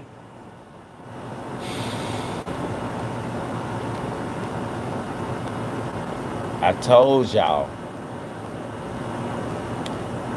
that this nigga chooses his white friends over his one black friend, Nolan. That's why I believe he was using Nolan. Now Nolan dad said this, right? Your friend that just died, dad said this. It was damn near confrontation. Nigga was aggressive and everything. You call your friend when you hear that interview on TV. He tell you a whole motherfucking flogging fake ass lie, and you take it and you believe him over Nolan's dad. Nigga, that's how we know you didn't care about Nolan. You just gave the motherfucking feds the reason why you would have killed Nolan. You don't even fucking trust the word of his dad, an adult of such a good, promising person, promising child. You don't even trust his dad word over one of your shice dad drunk ass motherfucking friends who you know corrupted. No, it was nothing like that. Even though I wasn't there, I talked to my friend and he said, what the fuck he say? Huh? What the fuck he say, Warren? Tell us. they just had to look for Nolan's keys. It's not like, why would we be hiding Nolan's keys? There's no reason to hide anything. You know, this was our friend. We have no. Nah, nigga, you know they was hiding Nolan keys, nigga. Y'all was doing it together, nigga. Y'all knew they could track the car, but y'all didn't know they could track the motherfucking keys, bitch. Boy, this shit is just, the more you talk, the more what you say, Don't make no sense. Don't make no sense. Sound like a lie, look like a lie, most likely is a lie, my nigga. You lying, huh? Chat, like the video. Subscribe to the channel if y'all know he's fucking lying. If you know he fucking lying and you agree with me, start dropping them hundreds in the chat. Yeah, drop that emoji 100 in the chat for me if you fuck with me. You know he lying. Just like I said he lying, you believe it too. Nothing to hide. I mean, we were trying to do everything that we could to help out. All right, so I want to be clear with this. Appreciate it, Trizzy Main 1985 just dropped that 100. Yeah, know what it is. Appreciate it, Corey. Yeah, Corey Brett. Appreciate it, TT Porter. Woo! Y'all see TT Porter profile picture. She is beautiful. And she dropped 300s. I appreciate that. That's 3 beautiful ass hundreds. Come on now. This shit ain't rocket science. Like they say, man, this shit ain't rocket science. I'm hearing this shit. I know a lie when I hear one. You know why? Because I'm 35 years old. When I was a kid and I was stealing Hostess cakes out the motherfucking pantry, I lied. I wasn't good at it. Right? Nobody's good at lying but the devil. So because I wasn't good at it, when I matured and got older and got out of that stage, and I started putting the Hostess cakes in the pantry myself, yeah, with that paycheck, yeah, when I hear my kids lie, or when I hear somebody else's kids lie, when I hear a lie, I know it. When I hear it, I've been there, done that. Yeah, my nigga, you can't get shit past me. You can get it past Officer Hatem, Officer Tatum, Officer Booty Bandit. You get past his gay ass, because he's slow. Most likely, nigga, he don't even know what you saying.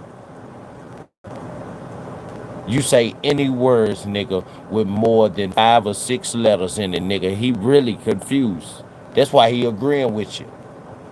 This nigga black, and a black kid that died, nigga. In your care, nigga. And he's sitting up here, this black guy sitting up here interviewing you, nigga, like you his friend, nigga. Like, no, that black guy, goddamn it, died by suicide. He killed himself. Nigga, ain't you black, nigga? What is his parents saying, nigga? Ain't you black? Ain't you supposed to...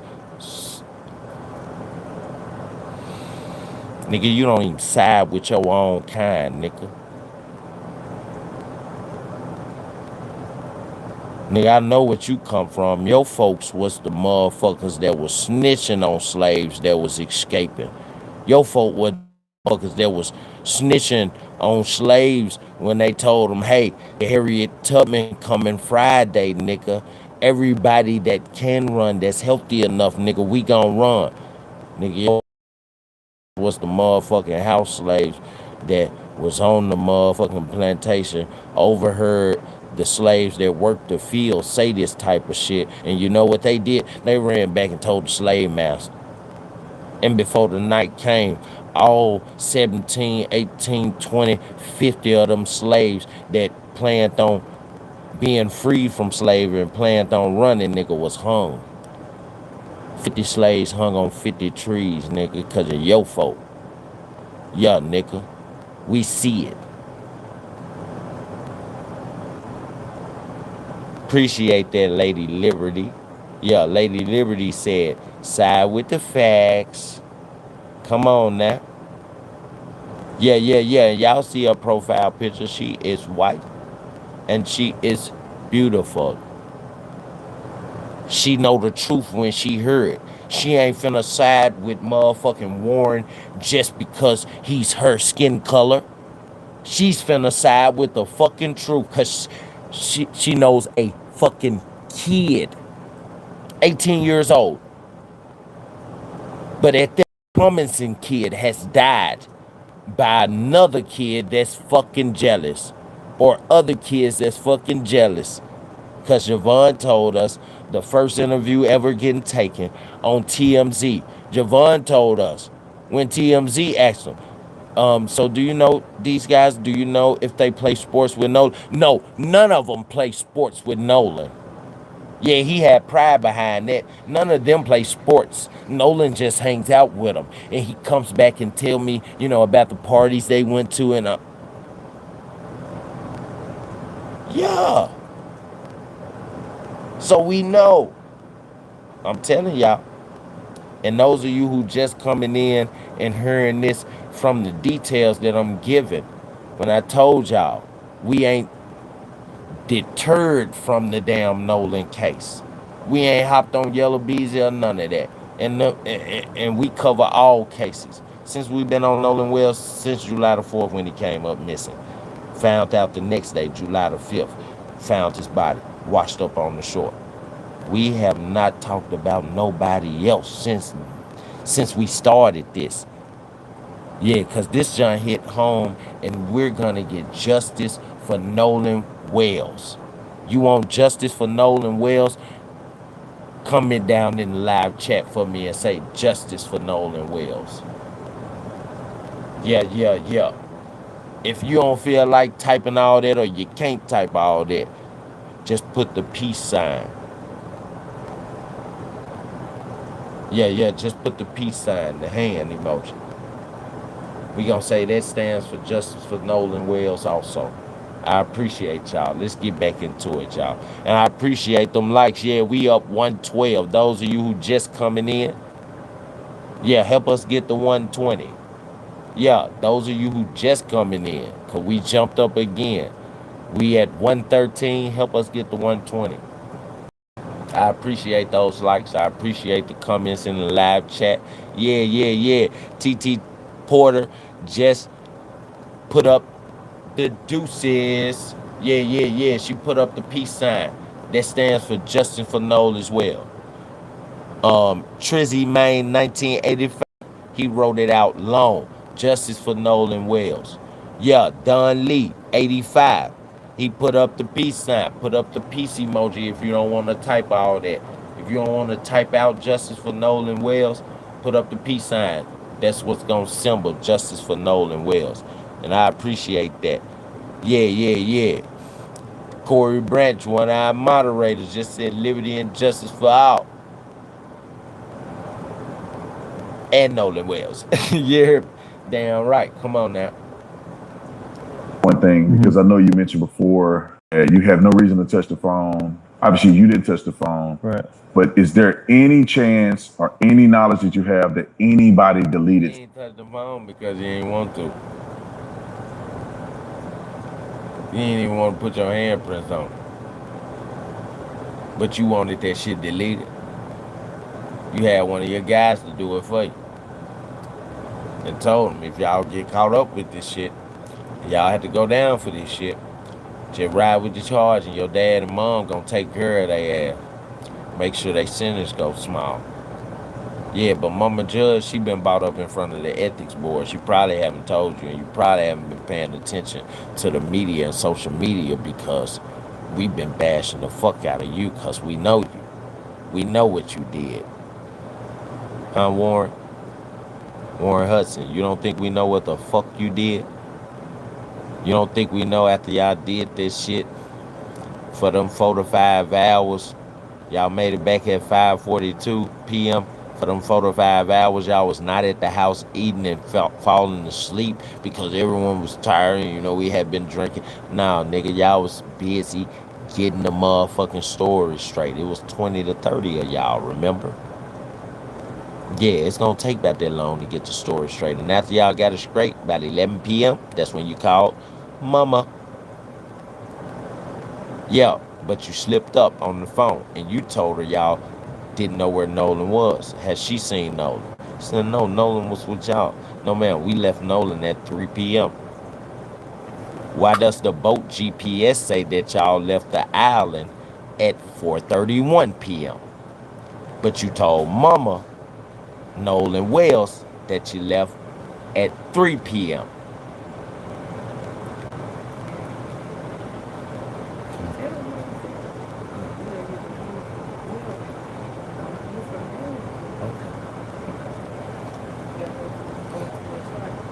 Okay. Yeah. Nigga, we see it all, nigga. It's coming out plain in front of us. See, we can see it, nigga. God got her. Shout out to Lala Go Harder. She just said Justin for Nolan Wells with the fist and the doves.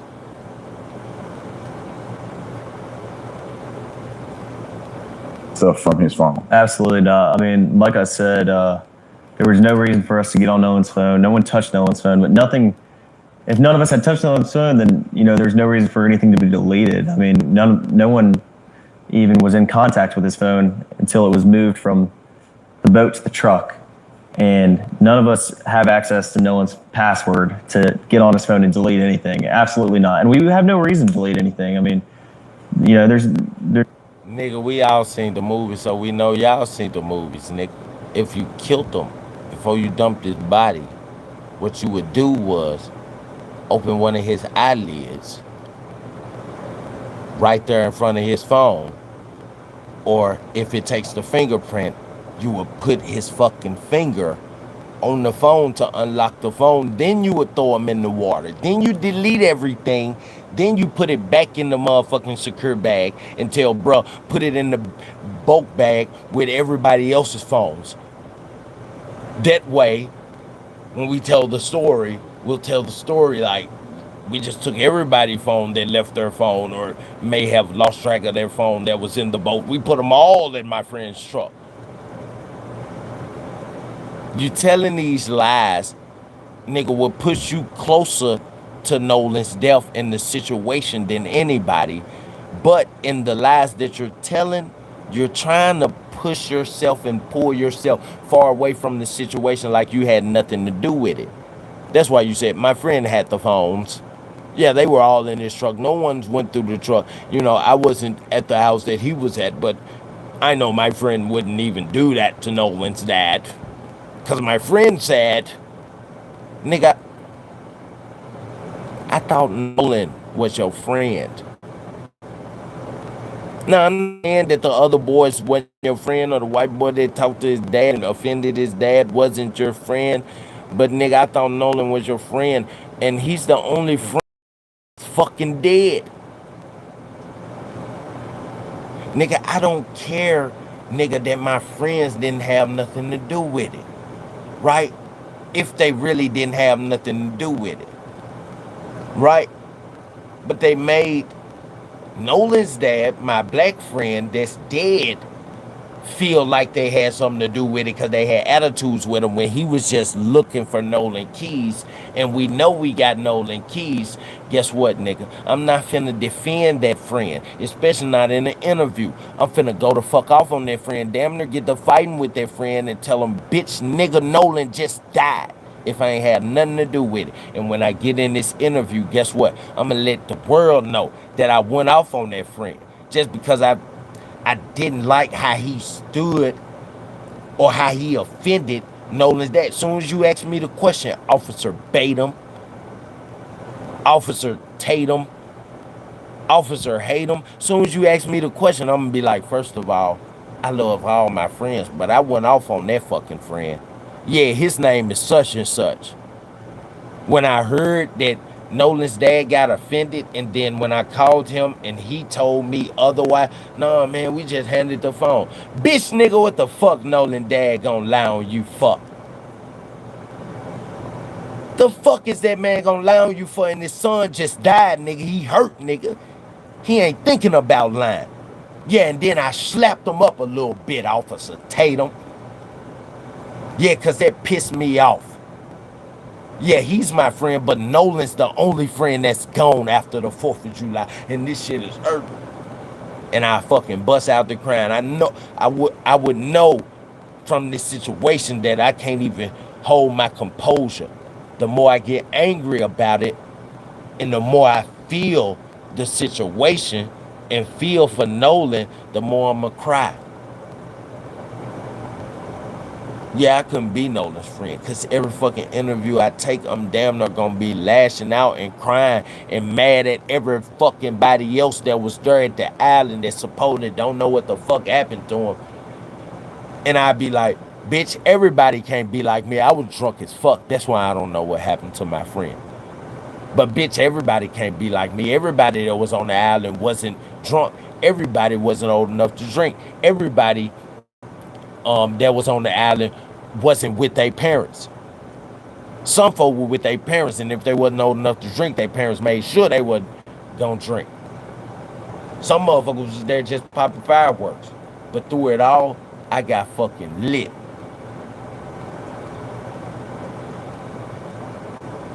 But yeah, that's why I'm so mad, because I know one of these motherfuckers, one of my friends, because if I wasn't so lit, I would have known what happened to Nolan. Yeah, one of these motherfuckers know. But you ain't did none of that, my nigga. Like I said, at the beginning of the week, the first interview, I said, this nigga ain't shed a tear yet. Y'all hear him? He ain't got no tremor in his voice. He ain't emotional at all.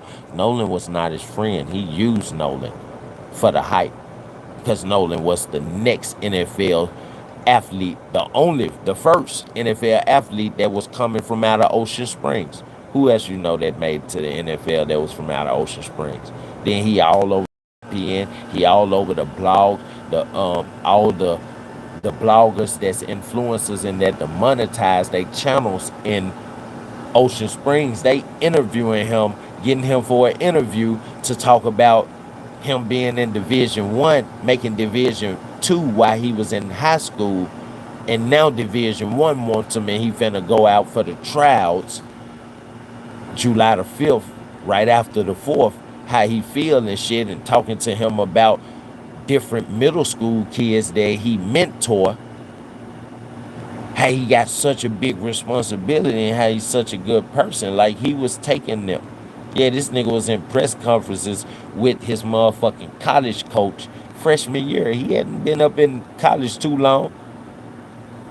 Maybe a month, a couple of months. Yeah, this nigga was going to the NFL. Yeah, nigga, I'm angry, nigga. Yeah, nigga, I wasn't Nolan's friend while he was alive, nigga, but I became Nolan's friend when he died, nigga. That's why niggas can't speak down on him. That's why motherfucking trolls can't speak down on Nolan. When was that, Lala? Was it Wednesday or Tuesday? We had the troll jump up in the chat, and I fucking looked down at the chat, and the nigga said that he was smoking. We smoking on Nolan Wells. And I called him a bitch nigga. Then he kept on repeating in the chat, Nolan Wells is worm food. Yeah, I got on his ass.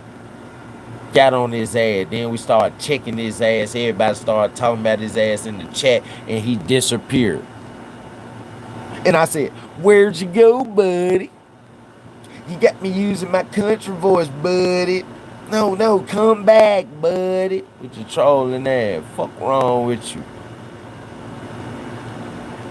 Nigga, can't nobody come in my chat and say that type of trolling shit and get away with it, nigga. And if you in my city and you shoot live and tell me, man, go to my motherfucking Facebook, nigga, I'm in your city, nigga. Yeah, you let me know where you at, I'm gonna beat the fuck out of you. Yeah, I'm gonna show up. Bitch, I'm from South Memphis. Dolphland, bitch. At any time, the beast can come out of me. Yeah, I am a calm soul, but I am a calm soul that has captured a beast. So I got the beast on lock mode. And I love everybody, and I give to anybody, and I'll accept anybody. But you do me wrong, you do anybody that I love wrong, you do anybody that I like wrong, you do my chat wrong. Yeah, I'm gonna show up for them. I'ma go off. They gonna have to tell me to calm down. Yeah, ask my girl got to do better. Ask Lala go harder. Ask William Lynch.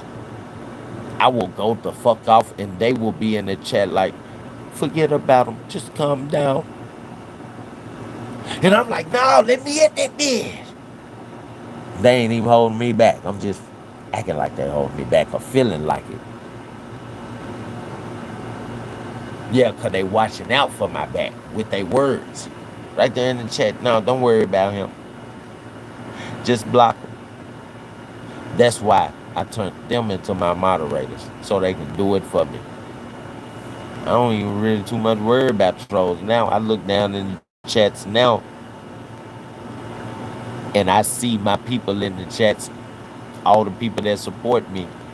I see none of the trolls, but I do see such and such was deleted by Lala Go Harder. Such and such was deleted by William Lynch. Such and such was suspended from the chat for 1800 seconds. Such and such. Yeah, I do see that. So I thank my moderator. Yeah. I chose them because I felt like they were the ones that supported me the most. And then they become moderators, and I mean, they actually moderating. They moderating past what I could even see when I made them moderators. Goddamn it! I mean, they so on top of it. I don't even recognize trolls. I be able to go through our lesson, go through whatever we talking about, our topic, and analyze it really with no interruptions, except for me speaking to everybody. Shout out to Shane Ransom. Yeah, he just put up them peace signs that stands for justice for Nolan Wells. And he said hi to everybody. Yeah, Lala Go Harder. I know you're on the job, girl. I appreciate it. Shout out to TT Porter, 8779. She said, shout out the mods. Yeah. I appreciate that support. Yep, and they deserve it, goddammit. They deserve them shout outs.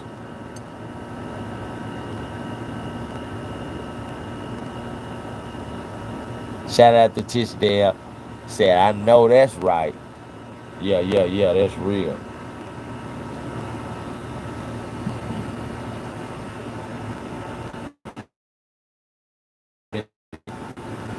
There's nothing to hide here. I mean, we have had no reason to delete anything, and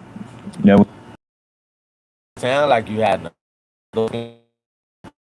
It sounds like you've been hiding shit and covering up shit the whole time you've been talking. And then you're gonna try to end that section with, we got nothing to hide. Nigga, sure sound like you hiding something. What you hiding? Warren fucking Hudson. Nigga, how you got two last names? Nigga, how you got two last names? Let us find out that you and your family got fake fucking names and y'all ain't even really who y'all say y'all is. Fucking two last names, Warren and Hudson. Nigga, my name could be Jerry Warren or Jerry Hudson, nigga. That's two last fucking names. You got a last name as a first name and a last name as a last name. Boy, your name hiding something. What's your real name, nigga? Because we don't believe you, nigga. never did. All right, so I have something I want to make sure that we're clear about, because you had mentioned earlier that you saw Nolan cradling Katie. Right. Her name is Katie. Yeah, Katie. I just explain, what does that mean? Some people in their mind, they may think he's cradling baby. Yeah. Like what is that scenario look like? He was. I mean, Nolan was off. The last time I saw him, like I said, I was off the bow of the boat, and like I said earlier, if you had jumped off the bow of the boat, you were probably about chest or neck deep in water. So Nolan wasn't like. Shout out to TT Porter. She just earned her badge as a managing moderator. I appreciate you, TT. I appreciate the constant chat, the constant support, the likes, and the subscription. Carrying her out the water, she's sitting in the water and Nolan's arms are under the water and he's carrying her from under the water, but her head's still out of the water, Nolan's head's still out of the water, and I was looking at both of them. So so he's kind of like holding her. Right, Kinda like, in the water though. Like we grown, right? Yeah, There's two people in the water, they feeling each other, Right. like meaning feeling they like each other. Right. And that was he's obvious. a little more close to her, and they're kind of having a moment. Correct. Not saying and not insinuating that it's sexual, but No, of course not, yeah. they're together, they like each other. You looking at him, you're like, bro, you crazy. Because you know that he like her and he's hanging out with her. Yeah, right. Exactly. That makes sense. And when was the last time that you saw Nolan? And then when was the last time that someone reported to you that Nolan was seen? If that makes sense. Yeah, You saw him at a certain point, but then someone else saw him a lot later when you guys were gone. Right. Okay, so the last time I personally laid eyes on Nolan was at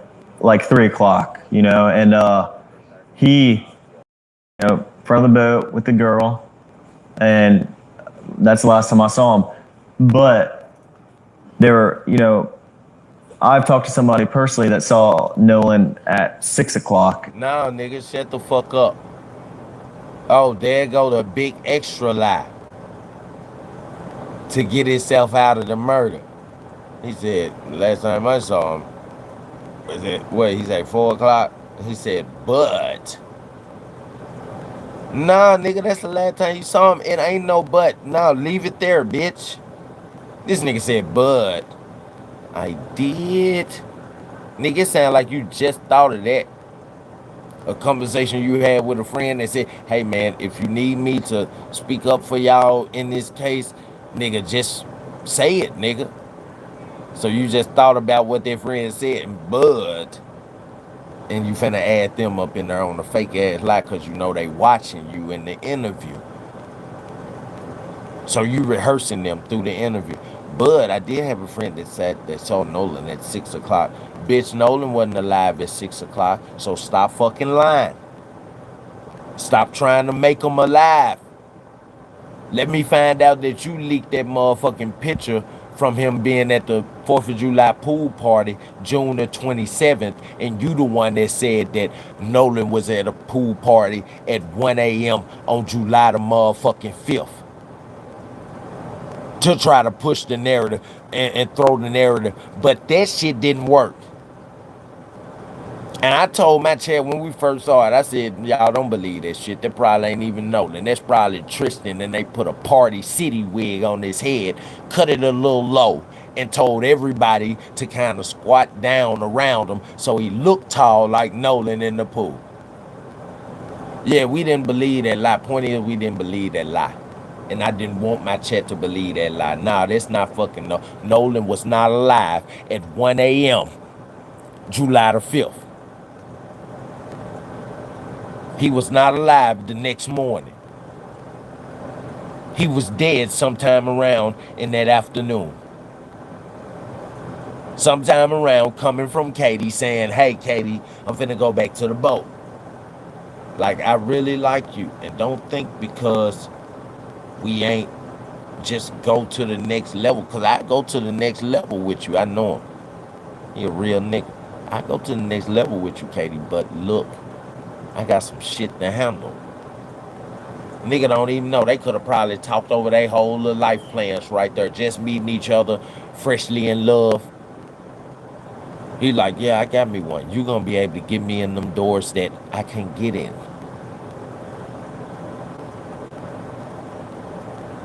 That blacks can't get in. You gonna be able to get me into them doors, right? But the career I'm finna have going into the NFL, baby, I'm gonna be able to pay the way, whatever it costs. Put it in your hand. Yeah, they said they need what? Only 100,000. Get us in the door, baby. Go talk to the motherfucking white men and white women and get us the contract. Yeah, but look. We ain't gonna do none of that. I got to go for my Division I trials at 3 a.m., 4 a.m. in the morning. So I don't want to be exhausted. If Nolan did drink, Nolan wasn't fucking drunk. Nolan had a beer at the max. See, as young niggas, when we in sports and we the stars, I can say this for young black niggas. It don't matter if they do drink or do smoke weed. When it comes time for this sport, the day before, the night before, they not doing that shit. Yeah, I can drink as many beers as I want to at this 4th of July party, but you know what? I'm going to get one of these little 12-ounce cans, and I'm going to just drink that to get the feeling, because I know just one can to give me the feeling, and it'll be the woe off before the night come. That way when I wake up in the morning, it ain't no hangover feeling. And I can perform well for this Division One that could possibly put me into the NFL first round, second round, or third round draft pick. The top 3. Come on, man. We hear his dad. Now, Nolan wouldn't do that. I told him, don't let one girl separate you from your safety net. The safety net is the people that you came with, because there's plenty of girls out there. Yeah, we know Nolan's dad told him there's plenty of fish out there in the sea, son.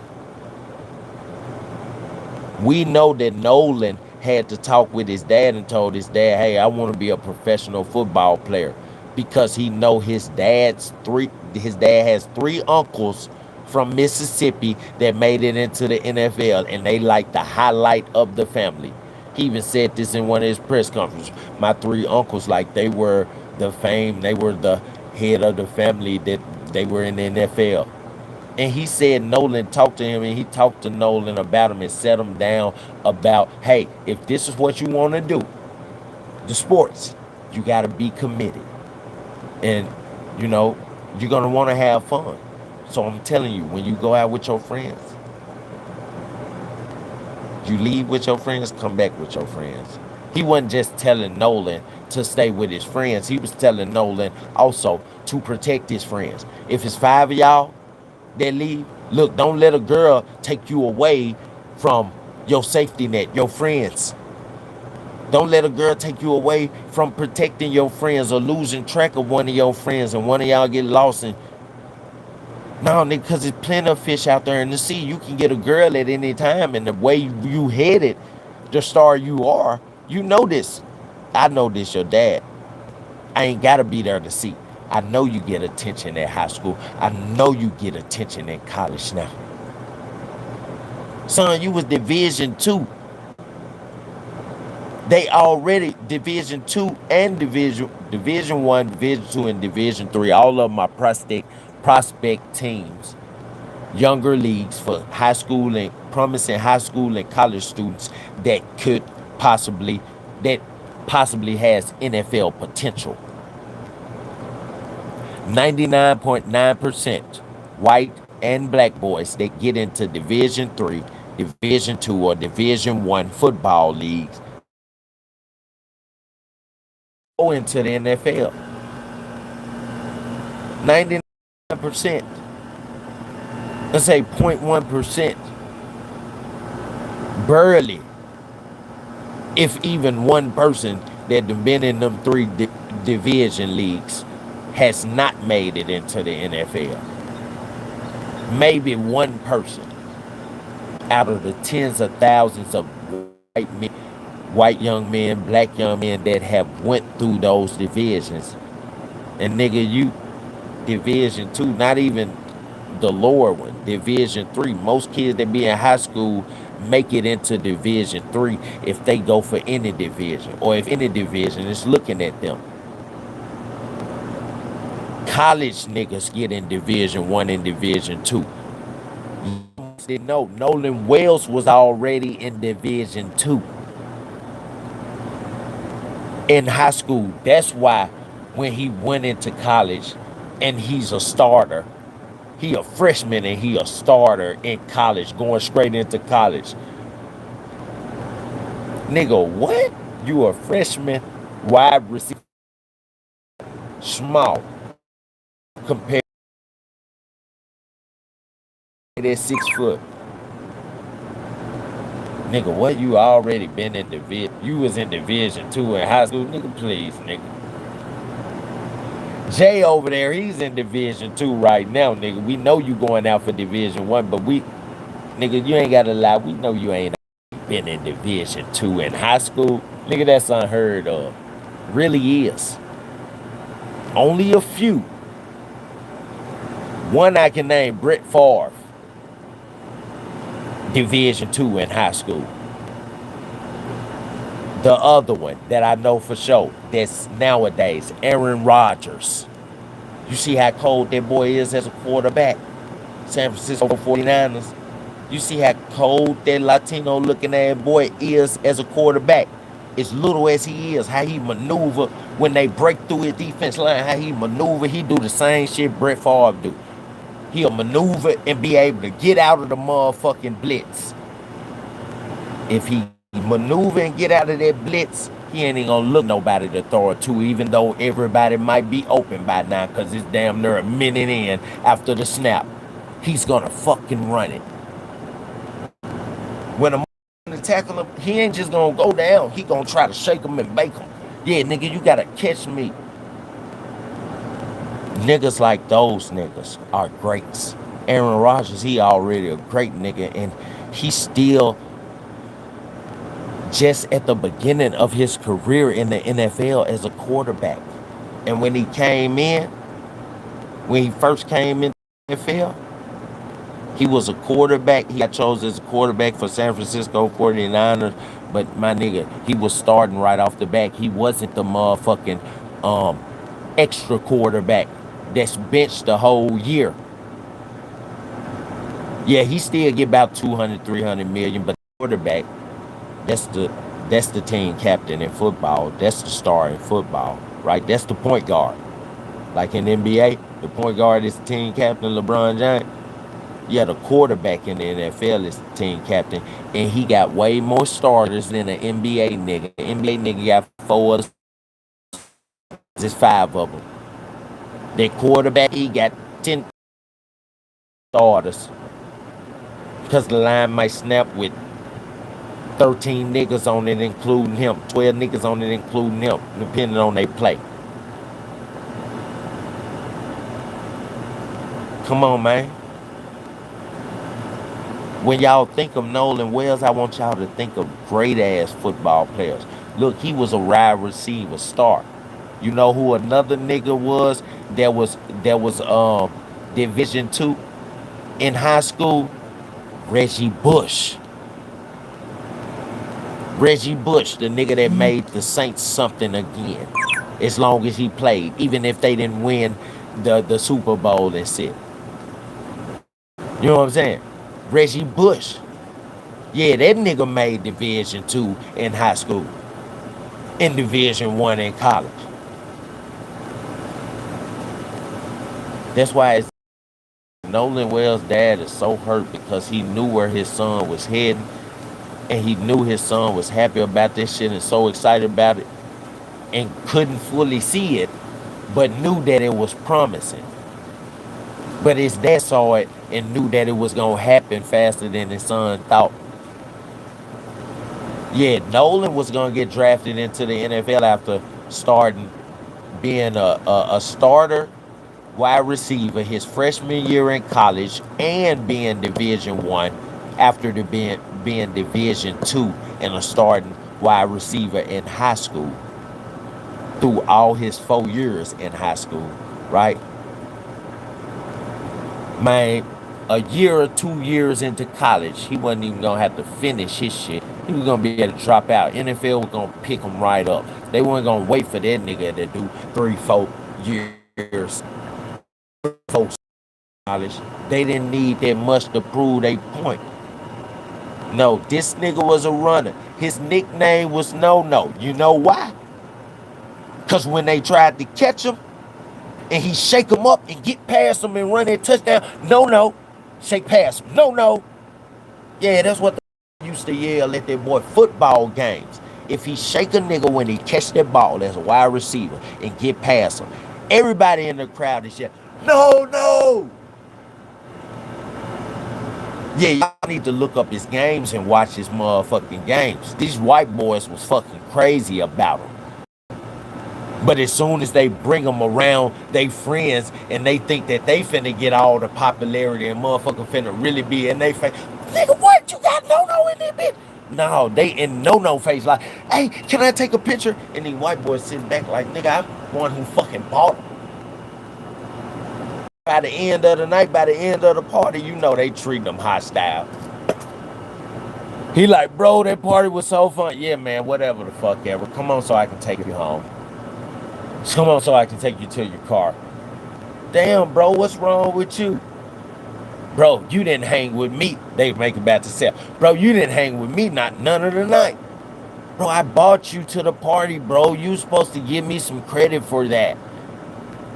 You know I'm trying to get my following up like you on Snapchat and TikTok. People follow you because you're already famous, bro. They don't give a fuck about my money, bro. But I'm friends with you and I love you, bro, and you're supposed to love me back. Shit like that, but they really jealous. Because he steals the attention. And it's not because he's trying to, it's because he's humble, forgiving, and accepting. He accepts anybody. He don't judge you from what people motherfuckers say. Man, bro, don't hang with that young nigga. Don't hang with Jerry, nigga. You see he got dreads, nigga. Yeah, they say he used to rob niggas when he was a young nigga in Memphis. Don't hang with him just because he's a streamer.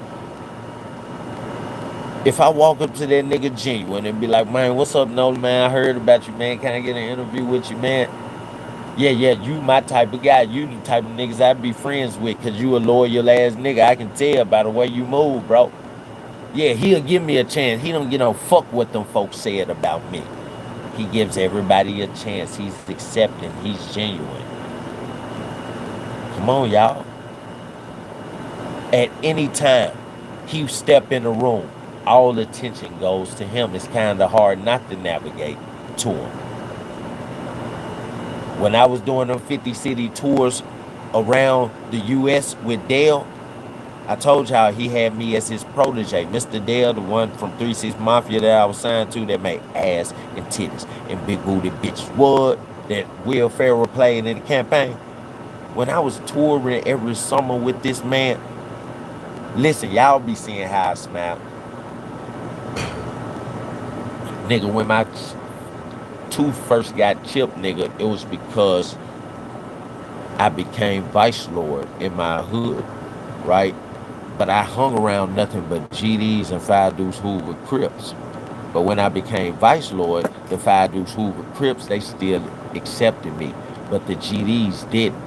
And they would tell the Five Deuce Hoover Crips, how y'all let this nigga hang around y'all? He grew up around y'all Crip, and then this nigga become something, and he flipped to the opposition. He become a whole nother thing. This nigga become vice lord. And he been growing up around us, nothing but Crips and GDs. And I was in places I wasn't supposed to. The Crips used to allow me to be in the backyard when they seeing the nigga down and put a nigga in that circle. I'm not supposed to see that, but I was like they brother. Because I fuck with them tough. Anything I had, if I go get an ounce, nigga, I damn to smoke it the whole thing the first day. You know why? Because I'm gonna go over my Five Deuce Hoover Crips house, and it's 20, 30 of them meeting up over my nigga mama house. My nigga mama, she got the 3-bedroom duplex, but she bought both sides, so she got 6 bedrooms, and she knocked the wall out in the middle where the dining room is, so she got a mega dining room, 2 living rooms, so she turned one of the living rooms into a den, 2 kitchens. You know what I'm saying? So, and then all her sons got status. BD, OG, Double OG, my nigga Regis, my nigga Matt, my nigga Lil Yang, them. These niggas is Five Deuce Hoover Crips. They OG them. Obey Osei. Shout out to Obey Osei. Locked down in jail. Double OG, Triple OG, Five Deuce Hoover Crip gang. Yeah, shout out to them.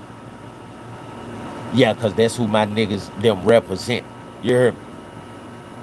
Yeah, and they still accepted me, but the GDs didn't. So every time I was leaving the hood or coming into the hood and I was by myself and them niggas was tucked off in the corner, them GD, they would jump me. The last time they got me, I was fighting a nigga. I tripped over a tree root sticking out the ground. This is what Vylord them told me, because Vylord them was there. We got a one-on-one. I tripped over a tree root, right? They said when I tripped over the tree root, I didn't reach back to try to catch myself. I kept on throwing the punches. And they said me and the nigga were going straight up. We was connecting, but we was connecting, hitting each other fists. We never connecting with each other face. He said I tripped and I was going back still fighting. And he said the back of my head hit the ground and my body instantly started shaking. I went into a seizure. My eyes rolled in the back of my head. He said the bitch ass nigga got on top of me and started kicking me and shit. And they pulled him off of me and said, nigga, he having a seizure. Call 911. He said, nigga, if you want to still get it up with somebody, get it up with me. The nigga didn't. Why they holding this nigga back? They don't know this nigga causing a distraction, right? Them folk done rolled me over on my stomach already, trying to stop me from seizuring, right? Because I fell on my back. They don't even know this nigga really just acting wild because he got a distraction, because one of his niggas an older nigga. At the time, I'm probably like 17, 16, 17. You know what I'm saying? I Vice Lord when I was 13, 16, 17, right? So this like the probably 10th or 12th altercation I would have with some GDs. But I'm still ran out, basically unconscious, because I don't remember none of this shit. My Vice Lord said this nigga, my old head, about 35 years old, came, picked my head up, boom, and smashed that hole on the ground. They got on his ass. They said all the women started rushing towards me because the women and they daughters and shit. Like I was very popular. I mean, you see how straight my teeth is, so you know how pretty my smile was when my teeth wasn't chipped, when my tooth wasn't chipped, right? So they said they got the ambulance and all the women was around me. They turned me over. My mouth was bleeding and that half of my tooth was stuck in this lip. That's why I got that little hump on my lip right there. It had healed up, but my tooth went, it broke and went into my lip from me when he smashed my head into the ground. Broke my tooth. You know, the GDs, they was happy about that because the main reason why I was popular and why I got the most girls and why I pleased everybody, mama and grandma and shit, because I was raised by my grandma. I used to see women, um, I used to see women, like older women, taking out their trash, and I was the young boy that run up to them because I was raised by my grandma. And get shit, I'm coming from my grandma's house. So I come out, man, I already know her grandchild. But he lazy as fuck. I see it. Hey, Miss Patterson, let me get that for you. No, no, no. You don't walk any further. Throw a trash away. Trash man run tomorrow. I was finna take the trash can down. I got it, Miss Patterson. I see you out there in the flower bed. I'm gonna get down there and sweat for about 2, 3 hours until we get her flower bed done. That's the nigga I was. And niggas didn't know. I did that type of shit not only because grandma taught me how to be a man, but I knew, nigga, I had the juice, nigga. That was the pimp juice, nigga. You know how many bitches, moms looking out the window and they not paying attention to me? They know me because I'm popular. I smile and shit and I roast everybody. I got the prettiest smile, the straightest teeth, never had braces, right? You know how many bitches is hearing their mom say, look at Jared. That boy is amazing. He out there helping Miss Patterson with the flower bed. They come back to the door later on. And he's still out there too. That boy is gonna help her till she done. That's yeah, that's a real young man right there. I used to walk down the street with shorts on. Most niggas that was my age and that was my friends, they had got real skinny pole ass legs. But I got calf muscles, right? I got fat ass calf muscles. Nigga, I walk down the street with shorts on, nigga, fresh in the motherfucker with the matching chain, matching fitted cap, and all this shit. I always match my whole life. I grew up around uncles that earned for an hour, 2 hours, the one outfit that they finna put on. When they put that motherfucker on, they put it on. Yeah, all my uncles had swag. They taught me, nigga. Nigga, I be walking down the neighborhood street fresh in the motherfucker. Ain't a nigga gonna touch me. and bitches and niggas moms will be like, oh my god, you got such your legs are so beautiful. Yeah, and I ran track and cross country. Stop playing with me. Captain of the high school soccer team, Sheffield and Wooddale. Yeah, soccer my favorite sport because I grew up around white people. Because my auntie and uncle put me around them, right? Successful as white people. I was friends with their grandkids. Because my auntie and them always stayed in the suburbs, even though grandma stayed in the hood. Grandma couldn't afford a 6, 7 bedroom house. She had 6, 7, 8 of us at all times, her grandkids that she had custody of, that she had to raise.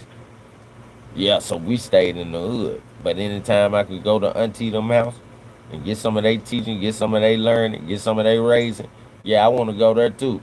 The auntie them gonna show us what we can have, what kind of success we can have if we believe and push forward towards it. My auntie first house was a 7 bedroom, first big house.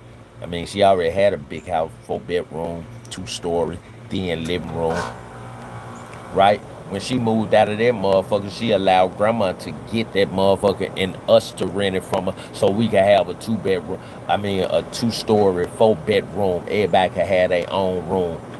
Then that living room, full kitchen, dining room, patio on the back. Um, when my auntie lived there, my big cousin, her and my uncle did everything for him. My uncle had the shed house as his weight room, like his gym. But then Sears was in back then. They went and got the square brick stones and got Sears to come and Sears used to come and cement basketball goals into the ground for you at your residence if you owned the house. Yeah, got them to cement a goal in the ground, and then they put the damn square bricks as a basketball court out there. So my big cousin had a basketball court in his backyard since he was a toddler. And when they moved and got this 7 bedroom out here in Cordova, and they gave my grandma the 2 bedroom, the 2 story, 4 bedroom house, then I had a basketball goal in the backyard, nigga, with a basketball court. Yeah. Yeah, she not only showed a nigga, she gave that to a nigga. Yeah, my auntie not only showed me that I could have a better life, she gave it to me before I had it. Yeah, grandma had custody of us. She gave my grandmother the 2 story, 4 bedroom junk. Yeah, front and backyard, fenced in. Yeah. Two back doors on the house. One from downstairs out of the laundry room. Coming out the floor of the damn patio. Right? So on the patio is a concrete surface. You can go to the left end of the house and walk down some stairs into the downstairs of the house, because half of the downstairs was underground, right? And the top half was above ground. And then you got the top floor is all the way above ground. Yeah, beautiful ass motherfucking house. Yeah, she gave it to us. So I gotta respect that, and I always gotta shout my auntie out. I love you, auntie. Yeah, I always gotta shout out because I know she be watching. Yup, I know she be watching. Let's go ahead, get back into this interview. But I had to just stop and chop it up with y'all for a minute.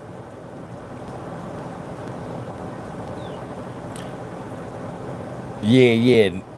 Like with the business said, not where you been, it's where you at. That's real. That's real. It don't matter what you been, where you been, what you been through. It's what you make it to, where you at. Appreciate that with the business.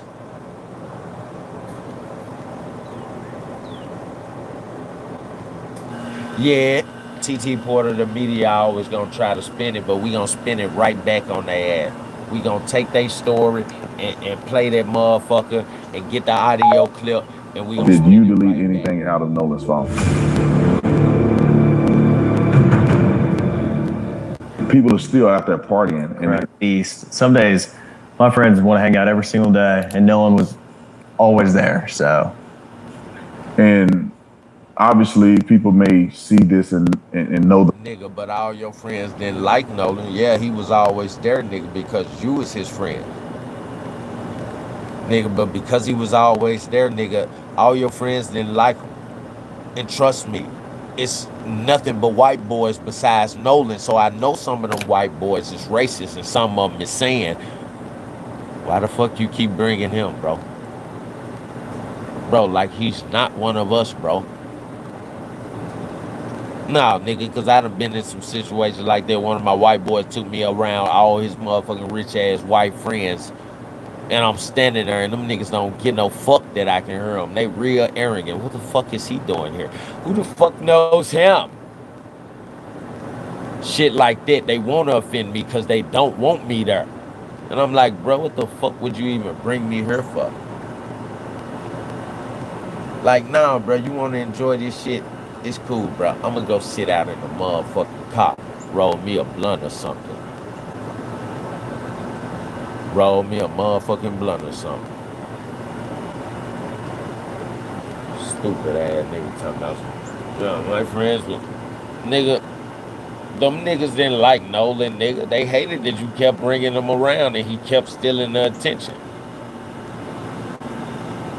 facts later Right. that you weren't able to go to the funeral or the memorial service. Right. Why didn't you go? What was that?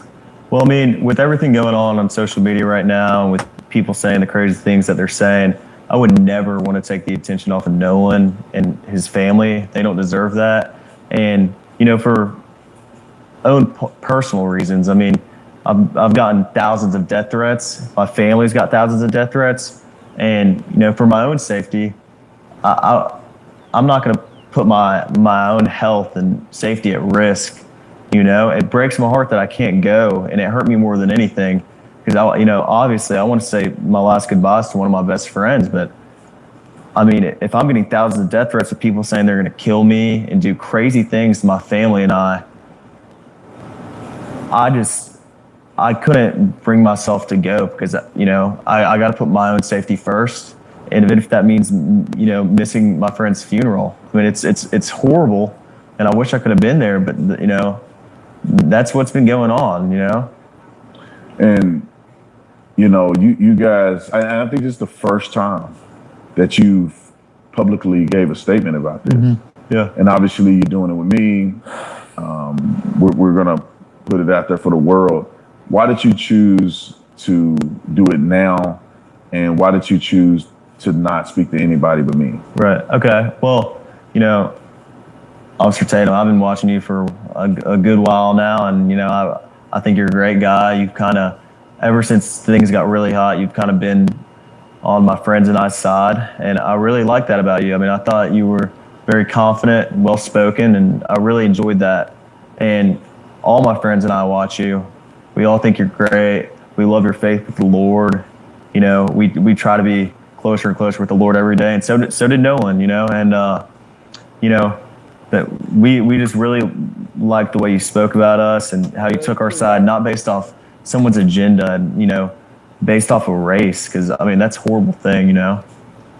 Was this about race? Did this have anything to do with race as far as from your perspective? Absolutely. You know he gonna fucking say no. Why would you even ask him something like that? It's like I just said up in the chat when I was conversing back with him and TT Porter. He said, we all know the story. I think she said something similar. We all know the story, but the media keep trying to spin it. This nigga right here, we can put him in that group with the media. But one thing him and the media cannot stop, just like the lies we are seeing. Look, y'all,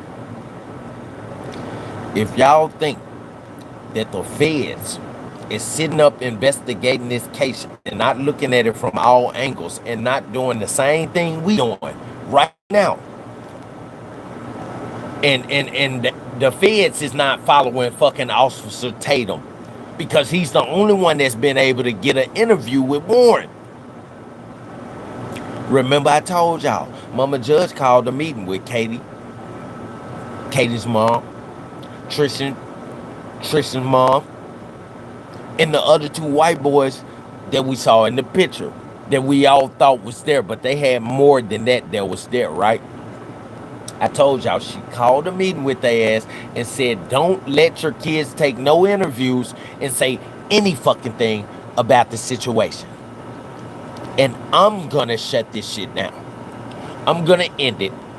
I'm gonna tell the sheriff to close the case. I'm talking about this shit happened immediately after they found Nolan's body. And watch this. To show y'all that it's true. And when I say this, even though we never saw the sheriff on the fucking phone, when I say this, y'all gonna be like, oh my fucking God. When she was telling them this, like I told y'all, this shit happened immediately. Like she called this meeting immediately. And you know why all of them showed up? Because they trust her. Yeah, she's a sitting judge in Ocean Springs. A known sitting judge. A known sitting judge for conviction. So she got a little hype on her name. Right? And every judge is an attorney. They have to go through law school just like lawyers. Yeah, they have to obtain the same thing that lawyers obtain to become a judge. How can you protect the law if you don't even know how to fight the law? Huh? How can you be a judge and protect the law if you don't even know how to be a lawyer to fight the law? If you don't know how to fight the law, you don't even deserve to sit up there and protect the law. Because if you're protecting the law, you got to know how to fight the law. That way, when you're protecting the law, because this defendant's lawyer is fighting the law to prove his innocence, even though he's guilty. So if you don't know how to fight the law, you don't know what the fuck this lawyer of the defendant is finna bring at you. So you wouldn't know how to judge the law because you don't even know how to fight it. So if you don't know how to fight it, you wouldn't even know how to rebuttal this lawyer's fight of this guilty ass defendant who we know killed this witness's daughter who's the victim. Yeah, murderers would get off in your courtroom all the fucking time. So I just want y'all to know the background of a judge. Every judge is a lawyer. Went through law school. They became a lawyer before they was able to run and receive from us city voters the rank of a judge. Yeah, that's what judges are. Judges are fucking lawyers that got into politics in their city and ran to be a judge because they know the law. Right? And we elected them. Or we didn't elect them. Because some voting polls don't even be full. Motherfuckers don't even come and vote. Some motherfuckers don't even come and vote for shit like judges. And that's why your big cousin them, there was dope boys, get life in prison when the rapist that raped a little girl on your street got 12 years. Now he back out and he just registered as a sex offender, but he free. And the nigga that was selling weed got life in prison, right? Because you didn't take your ass down there and vote to change that motherfucking judge. See, here in Memphis, I let my niggas know. My niggas that got voting rights, I let them know, nigga, go down there and vote, nigga. Yeah, nigga, we can change who the judge is. Look, these three motherfuckers right here running for judge. Now, this nigga right here, he look crooked.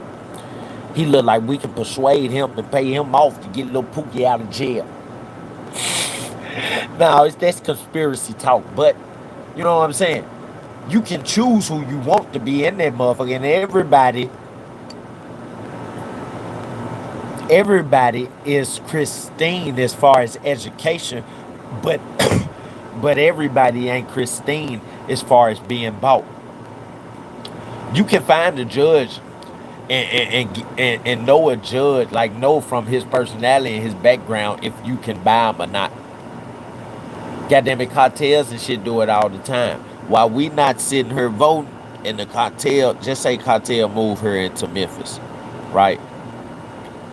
And they put up all they smart Latinos that went to college. They put them up to go for shit like certain sitting judges in certain divisions, like federal divisions and shit like that, right? They put their judges up because they know the black people not and the white people is not really voting when it comes to judges and shit. They don't pay attention to it, right? Or at least the black people not. So you only got half vote, right? And they say, man, we gonna get 500 cartel members fake voting registrations, and we're gonna send them in to vote. We can put Nina Hernandez as the sitting federal judge. That way, whenever the motherfucking feds come and get us, whenever the narcs come and get us, and we get some fed charges, nigga, we'll never get locked down. We'll always get a bond. Like the cartel, Latino community, they are very fucking smart. They know what they be doing. We just don't know what they be doing. When you see the polls now, it's old white people, old black people, and multiple fucking Latinos, all different ages. You barely see any young black people and white people there. We don't give a fuck about voting, but they do. And we wonder why so many motherfucking Latinas that's becoming Congress and judges, sitting judges, and in politics in your city, sitting lawyers. Like, hold on, she barely know how to speak English. How did she become the sitting district attorney? Because all the Latinos and all the fucking cartel that went in and voted for her with fake voting registry. That's the shit that Trump was talking about. Y'all took that shit like he was racist. Oh, he's trying to kick out the Latinos. No, he's not. He's trying to kick out all the illegals because they're able to get shit like fake IDs and all of that shit, fake registration and all of that shit to be able to do shit like manipulate. If El Chapo, before we caught El Chapo and before we assassinated this last cartel leader, which made motherfucking Mexican slave citizens very mad. They were so under him. I mean, they was so brainwashed by that motherfucker, goddamn it, they was mad that they dictator was gone. Talking about this war. My nigga, when we went over there to get them folks ass, and before we went over there to get them folks ass, if you believe that El Chapo was making $7-8 billion, like our president put it, $7 to $8 billion a year from America's economy, and he didn't have no politics in place to make this shit happen in different places.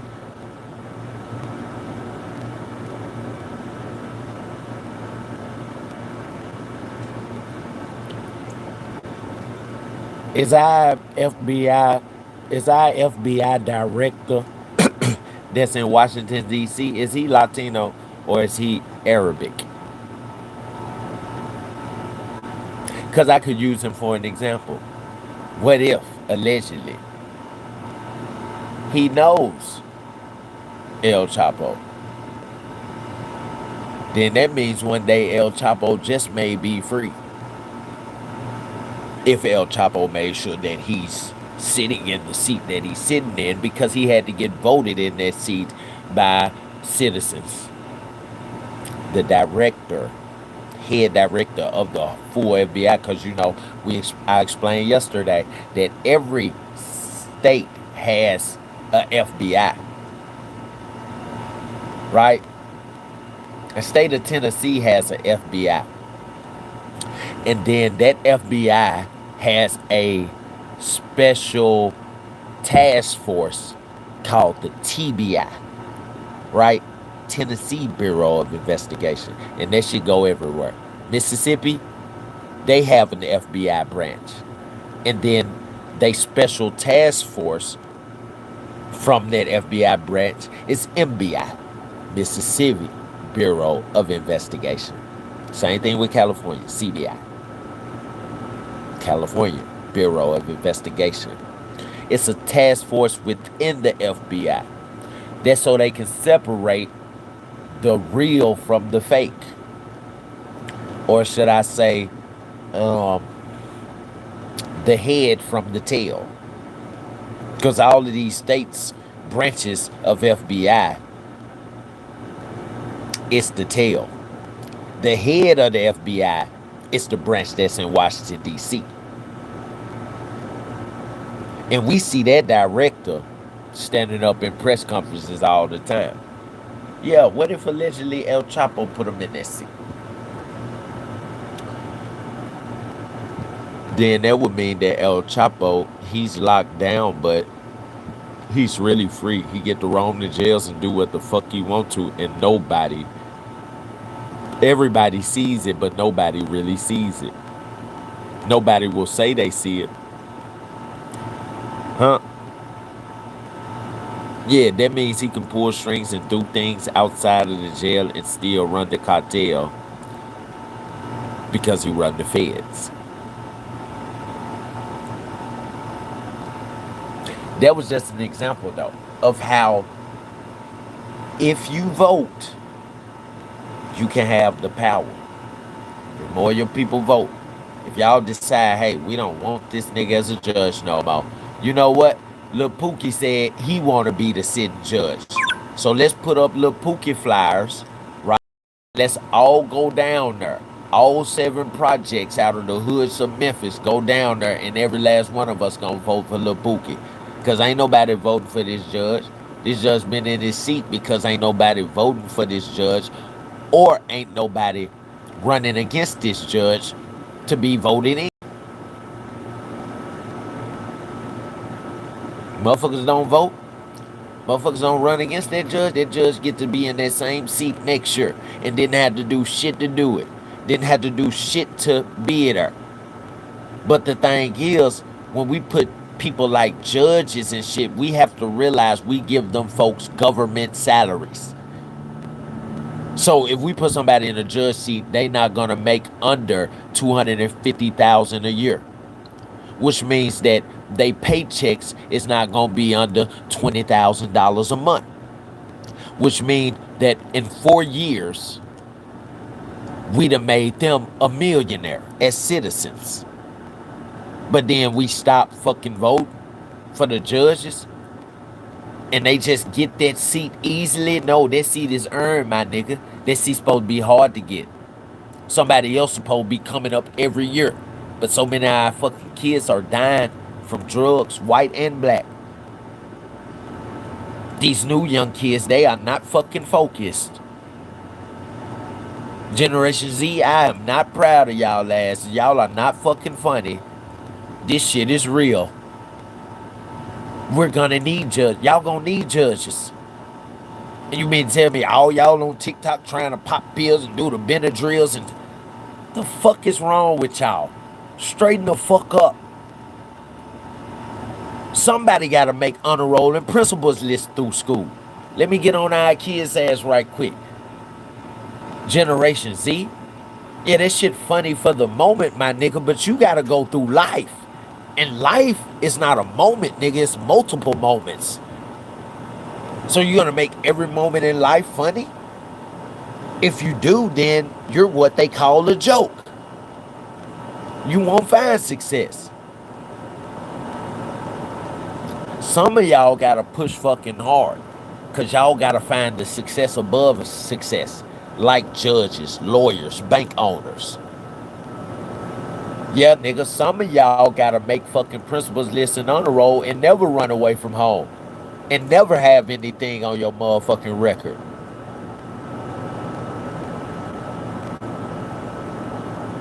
Bank owners don't have a fucking record and never have. You gotta be some of the most honest people, and your GPA got to be very high, 4.0 or higher. Okay, like my little sister through the whole school year. I started kind of getting low and making honor roll and shit through high school instead of principal's list. Made principal list all the way with my little sister, me and her. Principal list all the way through elementary, kindergarten through the sixth grade. Principal's list all the way through middle school, sixth grade to the eighth grade. Then I got in high school, got in the gangs, and it was over with. Yeah, I'ma still make honor roll sometimes. Make a couple of C's. As long as I keep my GPA up, I know I'm gonna get into college because I'm smart. Come on now. But y'all got to do better. This new generation, we need judges, lawyers, doctors. How is anybody gonna be a doctor if all of y'all prescribed, popping pills, popping prescriptions? How can your brain even function to write a prescription if you all popping them? Come on, man. Y'all do better.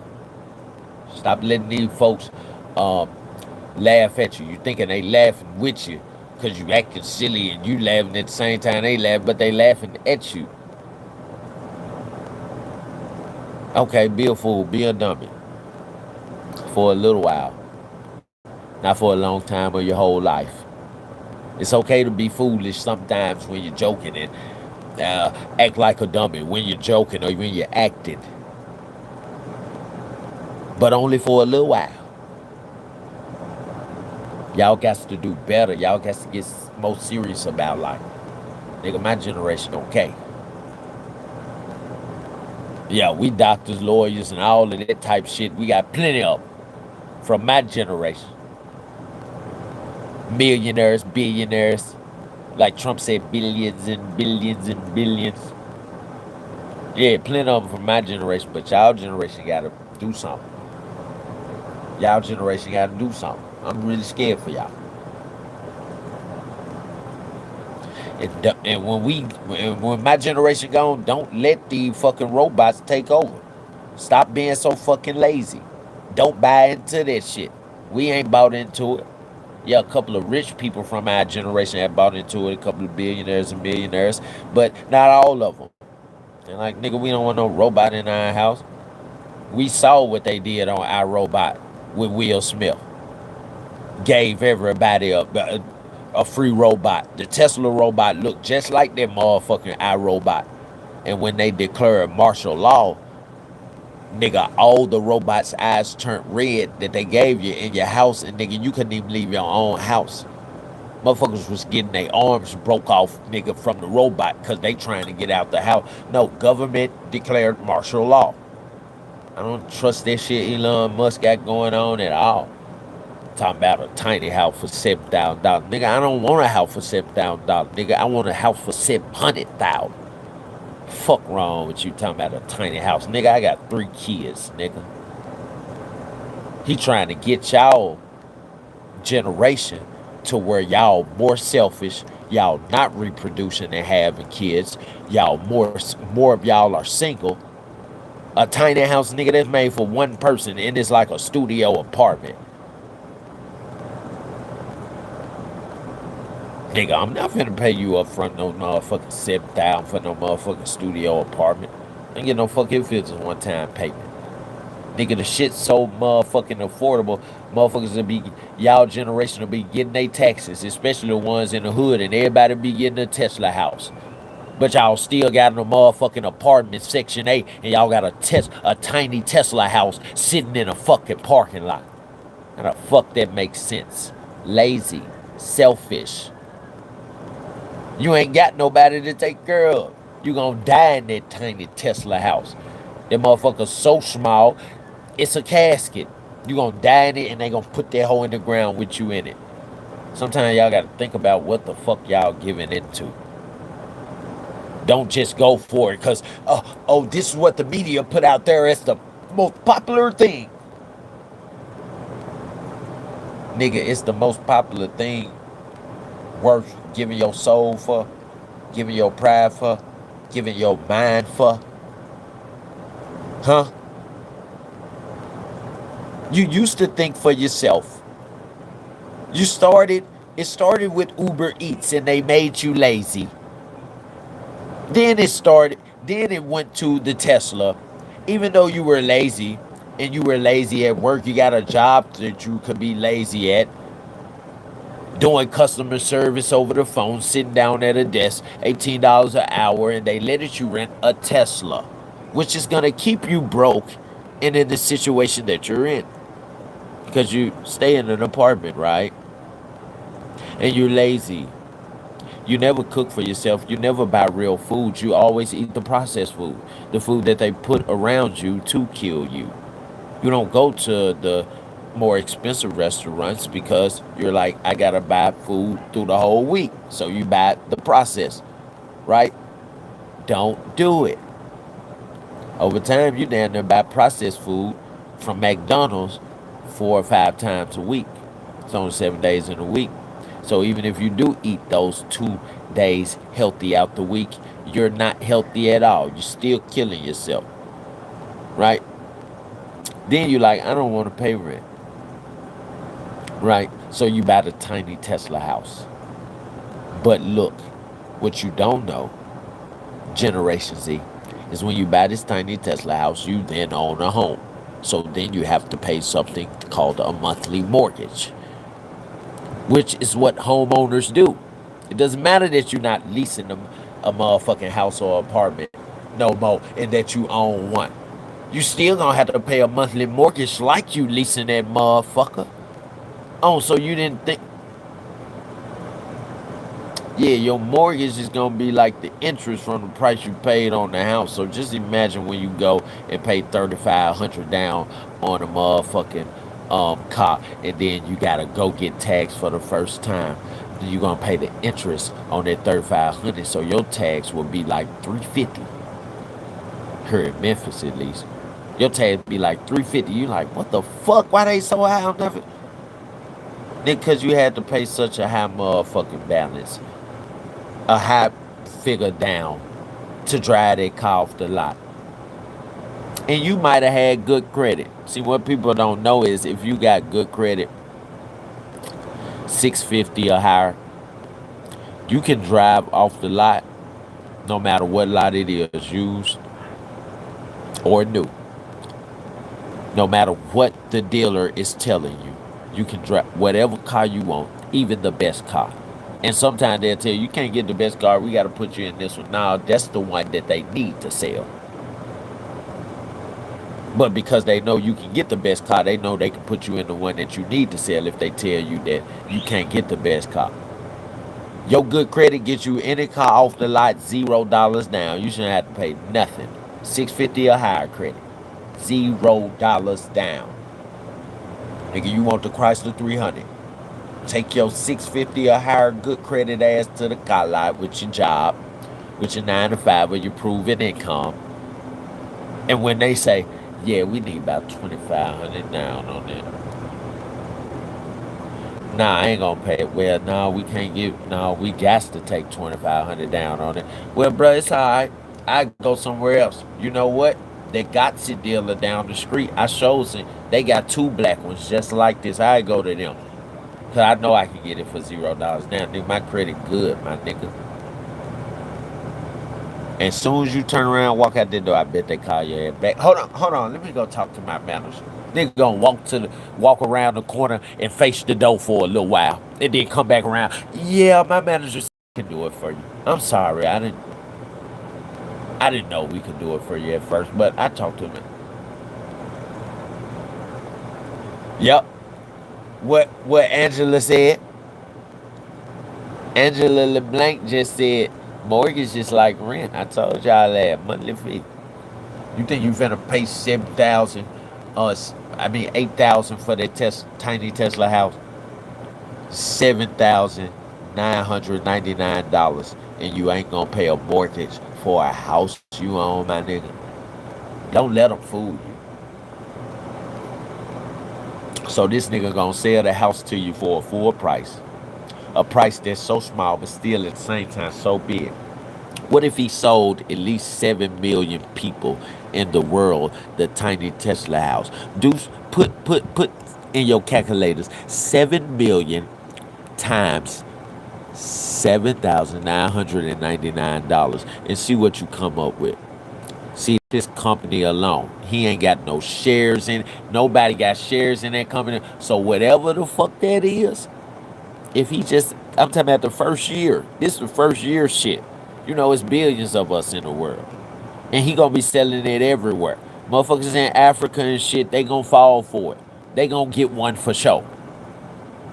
Especially the village people that still make houses by hand, huts and shit out in the field that live with the lions, wear straw clothes and shit. Yeah, they gonna get one of them.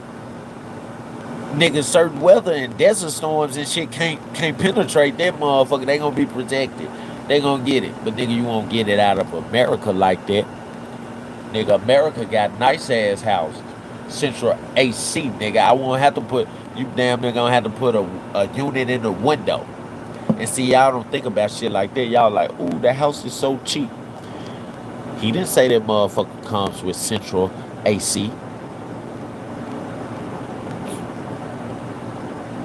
But if it do come with central AC, my nigga, you as a house owner, as a homeowner, he's not gonna pay for a company to come out and install a central AC fan in the pipes and run the pipes through your house and shit to you. No, you gonna have to do that. See, that's what they not telling you. Yeah, and that motherfucker ain't gonna be able to sit anywhere, so you're gonna have to purchase some land for it to sit on too. Unless he come to every city and buy out a motherfucking neighborhood to build a tiny Tesla neighborhood. But he had to come out his pocket mode. Now he talking about selling these motherfuckers to you like a pocket rocket, like a motherfucking car. He go, here's the keys. Where do you want our 18-wheeler flatbed to take it for you? Yeah, to take it, deliver it, and drop it off. Yeah, but they ain't got nothing to do with, nigga, where you gonna sit that motherfucker? Walmart ain't gonna let you sit that motherfucker in their parking lot. It's not a vehicle. They'll let you sit an RV in their parking lot and camp in their parking lot in a vehicle, but not a motherfucking stationary tiny Tesla house. Y'all billionaires come up sometimes with the most stupidest shit. He got a tiny Tesla house himself, the first one he built. He got it on SpaceX campus. SpaceX campus kind of looked like NASA, fields and shit like that. But he got it on SpaceX campus because he's not willing to buy a piece of land and pay for that piece of land. He already got a piece of land that SpaceX owns, the company that he owns most percentage of, that y'all keep on trying to buy $149, $150 mug. You don't buy the stock when it's that high. You buy the stock when it's tens of dollars, a little bit over 20, under $30. You don't buy stocks when they already hundreds of dollars. If the stock never hit $1,000, then you gonna be just sitting there. If the stock only hit $200, then you only made $50 per stock. Fuck wrong with you? You get stocks that's in the tens and 20s that you know have potential to move up. Now, when those stocks move up, and it's guaranteed that every stock gonna move up to at least $200 or $300 something dollars trade, and you just bought all of your stocks for $17, $18, and because you can buy them for $17 or $18 every other week, you spent the whole paycheck. You spent one paycheck this week on your, and then the next week you put it all into your stock, and then the next week you spent that one on bills, and then the fourth week you spent it all on stock. So every 2 weeks out of the month, your paycheck was $300. You acquired 15 stocks because the stocks was $20 a stock, right?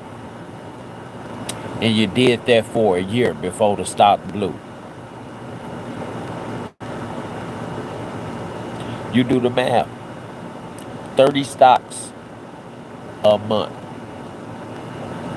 You acquiring 30 stocks a month for 12 months. $20 a stock. By the end of the next year, that motherfucker already up at $100. That means each one of them stocks that you got, each one of them, 100 and some stocks that you got, close to 200, just went up $80. So you say 80 times the amount of stocks that you got.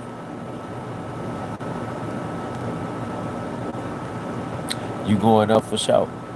Tens of thousands. When that motherfucker move up to 200, then up to 300. Certain stocks are promising to move up to thousands of dollars. The Tesla stock right now is like 300 and 2/4. Just imagine if I could have got some stocks when I was a kid, when I saw the motherfuckers trade for $7 and $8. When motherfuckers was like, Tesla, no, nigga, we in Priuses. He made it better. He put that fat ass screen in there and people couldn't resist it. A HD computer in my Tesla. I gotta get one. And a Tesla 120. You ain't gonna never finish paying that bitch off unless you a millionaire. If you stay in the hood, that motherfucker gonna keep you broke and keep you in the hood. Elon don't mind. Then he doing the same duty the church doing. You tap 10% of your money when God told you to tap 10% of your time. God ain't got no cash register in heaven. What God needs your money for? No, God wants you, my nigga. So anything that's in the back, don't you let a motherfucking pastor tell you, God wants you to tap 10% of your money. No, nigga, your time. You get a job 8 hours a day. You give your family 8 hours a day. You give your sleep 6 hours a day. God, like, nigga, I'm not even asking for a whole hour. 20 minutes out of each day. You pray for 10 minutes in the morning and 10 minutes before you go to sleep. And God know that you believe. Motherfucking pastor got you paying 10% of your paycheck. Listen, pastor. If I go to church every 2 weeks and my paycheck $1,400 every week, you mean to tell me that God want me to give your ass, besides the offering I give you for giving a good lesson, that I'm blessing you with? Because the Bible said God blesses man to bless man. God ain't gonna drop you your blessing out of heaven, right? Why the fuck do you think that I'm finna come to church and give you $280 of my hard-earned money and you ain't did shit to help me or my family? And if my light bill behind, my rent behind, or anything, I'm not gonna be from giving you this shit in motherfucking 2 weeks. I'm not gonna be able to come and say, hey, look, I tithe $280 every 2 weeks. My lights are finna get turned off and I'm finna get kicked out, and I got 3 kids and a wife depending on me. Can y'all pay my rent and my light bill? You're gonna say no, it's my responsibility. So you know what I'm gonna say when you say time to take up tithes and offering? Say no. Are you finna give, brother? No. It's my responsibility to keep the money that I make for my family with my family, my God. God wanted 10% of my time every day, not 10% of my money, because he ain't spending green US dollars in heaven. And if you think that, and if you really believe that, pastor, he went to school for this. Nigga, preaching the gospel is supposed to be ordained. This is supposed to be something God jumped into you one day or changed your life and he started speaking through you. You're not supposed to be going to no motherfucking college to learn how to preach the word of God. If you got to go to college to learn how to preach the word of God, I know college is a business, so If you're going to learn how to preach the word of God at college to get your master's in preaching the word of God, then I know that you're learning how to operate a business and not how to preach the word of God. College gives you a career. Preaching the word of God is not a motherfucking career. Preaching the word of God is a fucking blessing.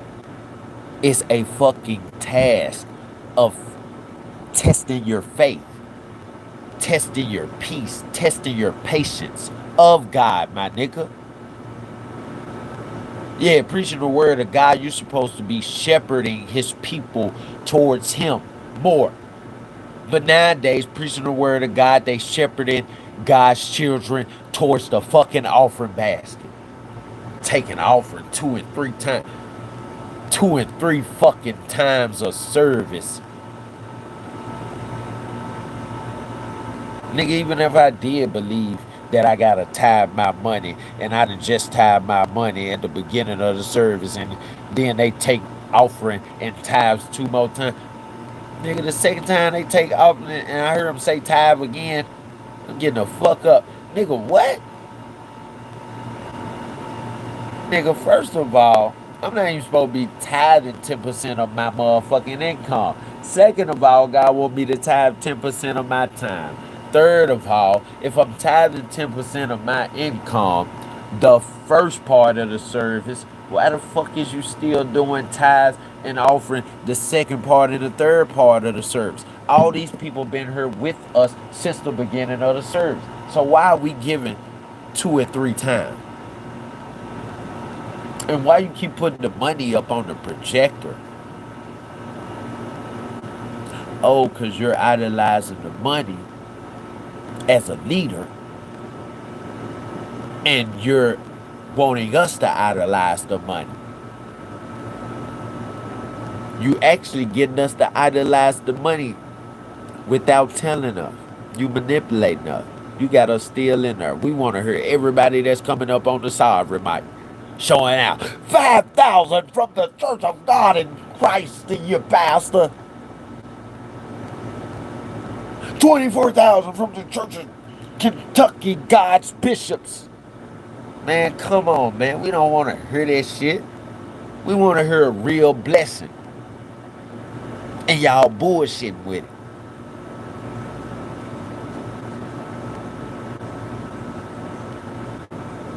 I'm going to tell you the truth. I don't get no fuck.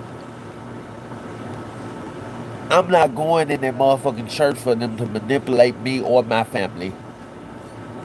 I'm going to teach my kids the word of God, but I'm not going to allow them to be put under manipulation where when I'm gone from this earth, they just giving away everything I done left them to the motherfucking church. And they end up broke or in debt and behind on taxes because they had to give so much to the... Man, no. Don't do it. Give your time to the church. Just give your time to God. At least 10% every day. And you will get into the kingdom of heaven. Dad will see you there. And Nolan's been a great friend of mine since 8th grade. Nolan isn't my only friend of color, and I have plenty of friends through high school and friends I have now. But none of these friends of color were ever around. And none of the pictures we ever seen you with, no, you got plenty of friends of color. Bitch, stop lying. Not just Nolan, who are black, Mexican. I've never looked at that, and none of my friends ever have. And if you do, that's disgusting. And if you had a chance to, tell the world that have painted this picture of you and your friends as being potential murderers of Nolan, white supremacists, racists, what would you want the world to know if you can summarize to them in a very short paragraph or a few sentences? Yeah. What would you want to say to them if you had the opportunity? I would want to say to them that my family and I are praying for y'all. I could never bring myself to tell somebody that I'm going to kill them and that I'm going to, I've received, and my family's received, absolutely horrible threats about this. And I want people to know that our faith with the Lord is stronger and means more to us than anything. And we all trust in the Lord, and for the Lord to reveal the truth. And I know that's what will happen because I have faith and my family has faith.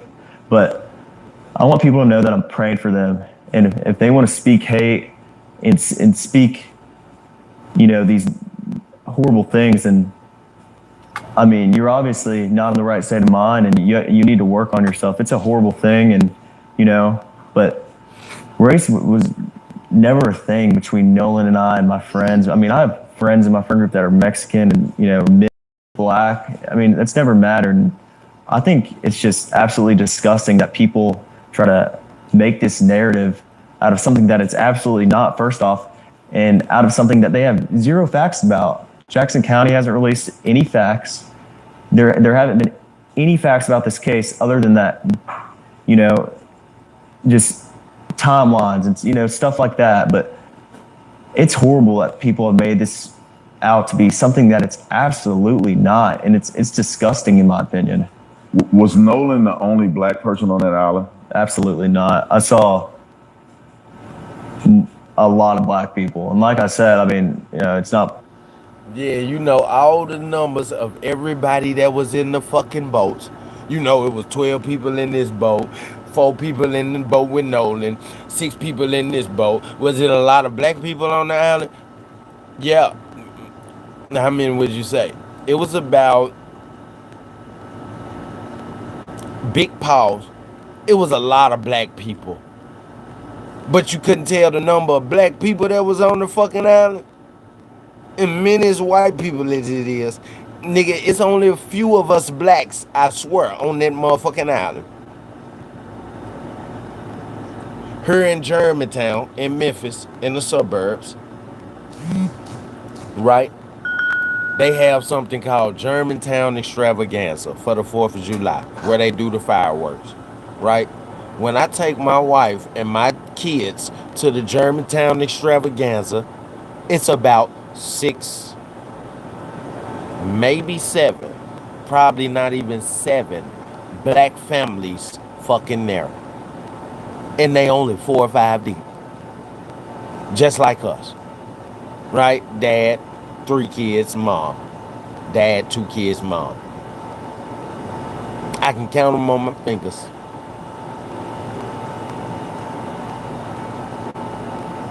Nigga, black stand out, nigga. And if you can't tell him how many black people was there, that's because it wasn't that many, my guy. If you can't give him a number on how many black people you saw, at least, my nigga, that's because it wasn't that many. When you look around and it's a crowd of white people, it don't matter how tall they are.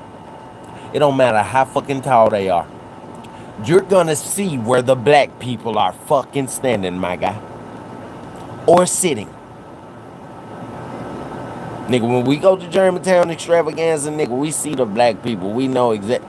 Ah, damn, it ain't nothing but 3 black families besides us here this year.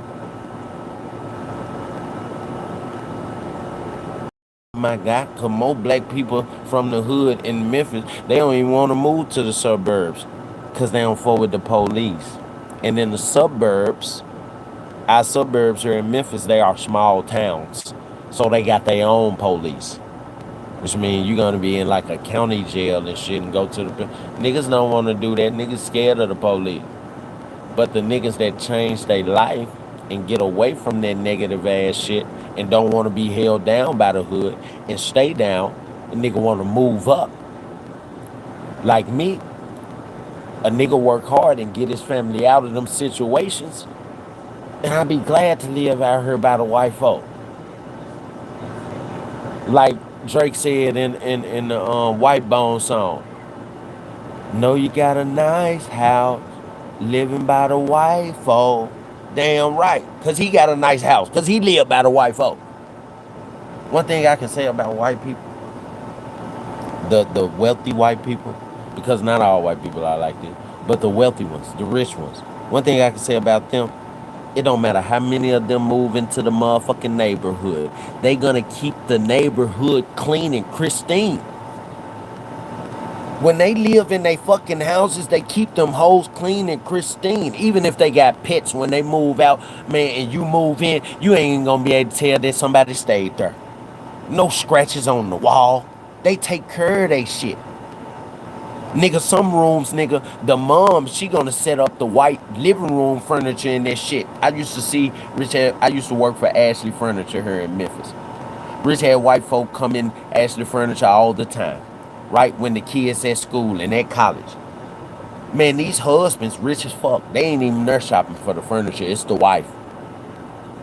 And in the summertime, you know what they coming? They coming to get the new white sofa set. They want a leather white sofa set, recliner. They want their motherfucker automatic, and they want it to be high in price. Cause they finna turn their den into a non-sitting area. And we want all white furniture. Damn right. And watch this. When they get done with their white furniture and it's barely even damaged, they either donate it to Salvation Army and book the receipts because they can get back on their taxes for donations, or they donate it to the curb because they know their other neighbors, white or black, successful people that done made it into their neighborhood, gonna want that. They might be switching out their living room furniture, throwing their shit on the curb. They like, fuck, I ain't even gotta go to Ashley Furniture. They done already threw the motherfucking white sofa set that. Yeah. Hey, Dave, was the furniture all right? Did somebody, you got bed bugs or something? No, man, it's all right. We just was tired of it. My wife already got something new. Yeah, she only kept it for about 6 months, man. You can get it. Yeah, that's how shit go down. I tell black people, don't move out here unless you're ready to pay your rent on time all the time. Cause like they say, like my landlord say, she say, look, we allow you to pay by the 5th, but you're late on the 1st.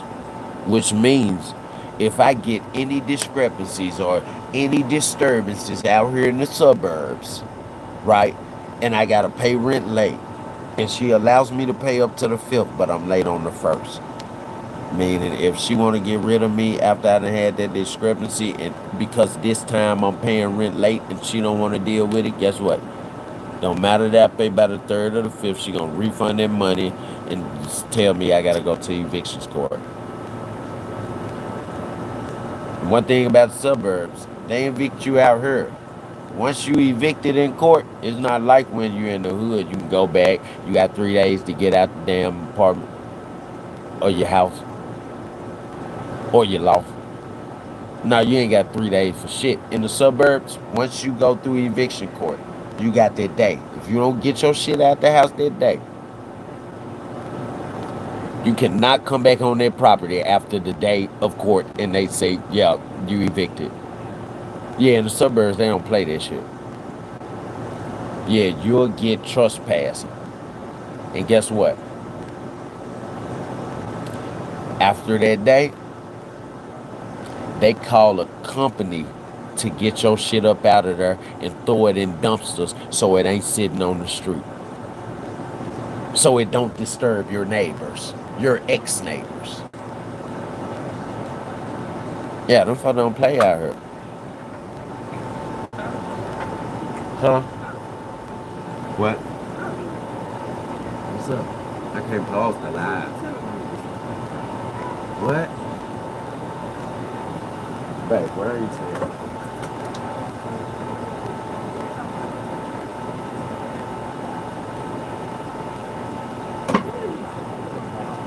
I'm not reading no comments. I am talking.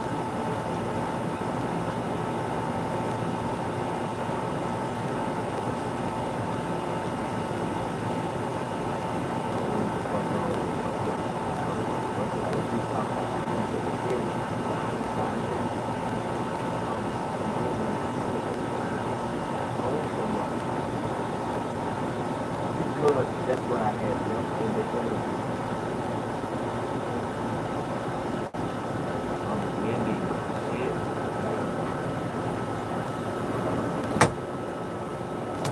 crazy that the motherfucker gotta explain everything that they do.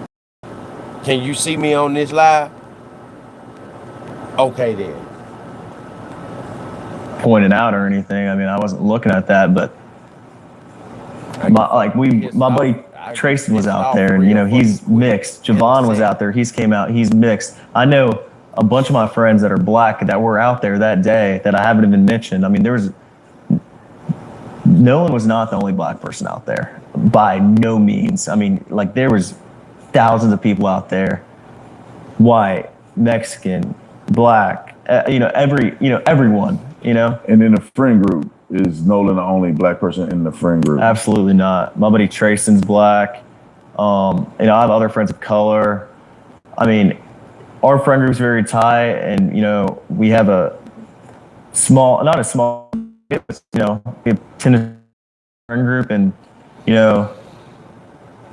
we're all from Ocean Springs, and we grew up together. But Nolan is not the only black guy in my friend group by any means, and everybody knows that. There's controversy around the CETO, right? You guys called it in. Right. They have that record of you guys, making that emergency call. Right. But then there's this, I guess, graphic of you guys traveling at a slow speed, then all of a sudden you accelerate. Right. People are saying that's an indication of something afoot or foul play going on in that timeline. Yeah, what do you have to say to the naysayers who are mentioning that something must have happened, that you guys were going slow, then you accelerated all of a sudden? Yeah, I mean, absolutely not. We got towed probably a quarter mile. Like I said, my buddy Bart drove his boat up next to ours after he pulled us out away from the island. And then he towed us a little more while we were trying to get the motor figured out. I mean, the motor would trim down. So then eventually, and the motor wouldn't trim down. And so eventually we figured out if you held the manual trim on the motor will stay in the water even when you accelerate gear and forward, the motor would come right back up. So it trimmed down, but then it'd come right back up when you went to go put it in forward and drive off. So yeah, we stopped at one point. My buddy pulled the plug out the boat, got back in the boat, the captain of the boat, got in the water, pulled the plug out the boat, got back in the boat, and hit it. And like I said earlier, we all transferred our weight to the front. So, because there was so much water in the back of the boat that when my buddy had it pinned out all the way. We know Iraq, Iran, Afghanistan, all this shit, Africa. On the Pakistans, Jubakistans. Yeah, I know a lot of stands over there. I know a lot of them small little countries in Africa. You know what I'm saying? That's why we all speak the same language. We all speak the same language. In Africa, the different countries just have slangs for the language. Right? So it sounds like you're speaking a different language, but you're really speaking the same language. It's just a little slang or a little tone you might put on the end of each letter, or you might dot your T's and your I's, circle your A's and your B's. Yeah, accents. Trying to go as fast as we can, and the boat was still sitting like this on the water. Wouldn't have been planed out. So we had to move all the way to the front of the boat. Everybody had to get on the bow, and eventually we planed. Everybody got sat back, and when you're on plane and you're going, water starts coming out the boat. Like that's the whole reason he pulled the plug. 'Cause when you come out the water and you're on plane and the boat's level, water starts coming out the boat. So, I mean, that's why we came to a stop, so he could jump in the water, pull the plug, and then we hauled in.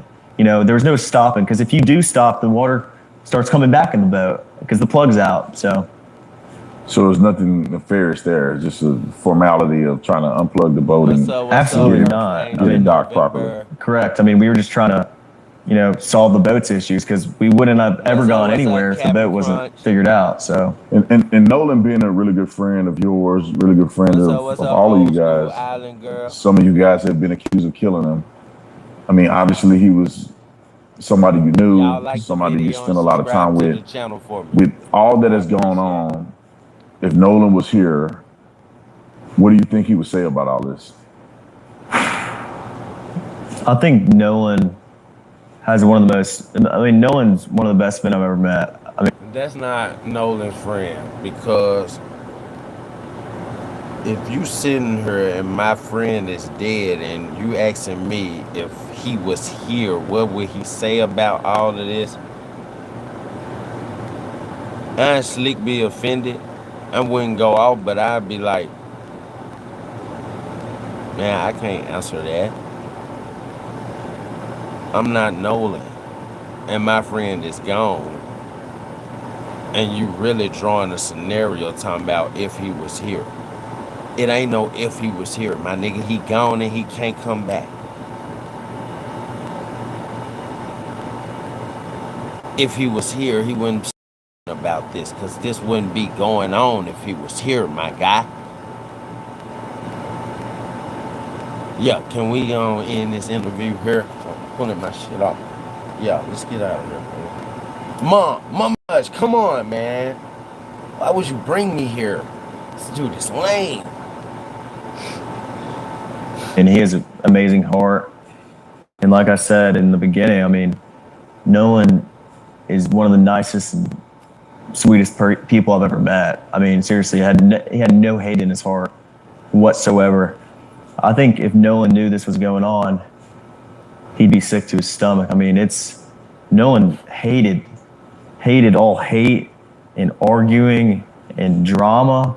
He didn't like any of that. So, I mean, I think if Nolan knew this was going on, he'd be very, very upset. I mean, it's horrible.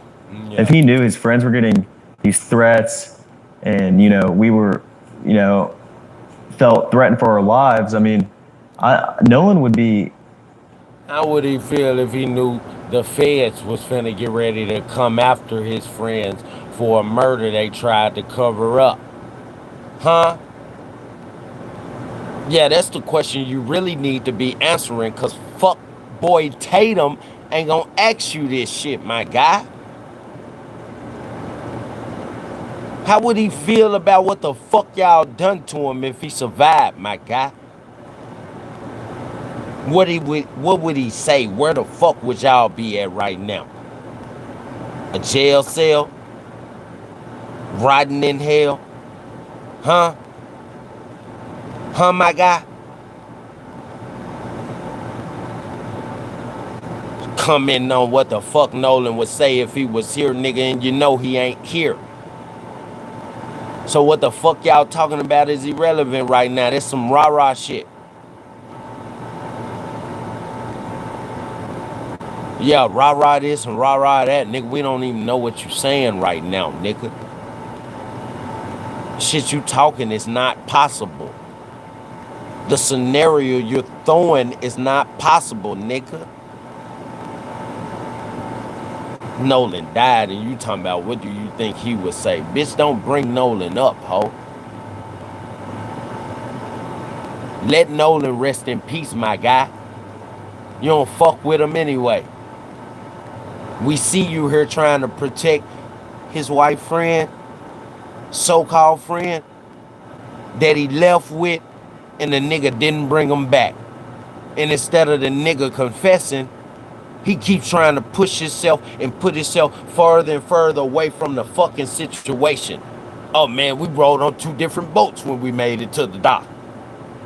Oh man, when we got to the island, I didn't even really see Nolan that much. Oh man, when we got ready to leave, I saw Nolan at one time, probably around about 3 o'clock. He was chilling with Katie, and my friend was kind of frustrated. And, nigga, you calling Nolan by his name, but you calling your white boy not by his name. You calling him your friend, nigga.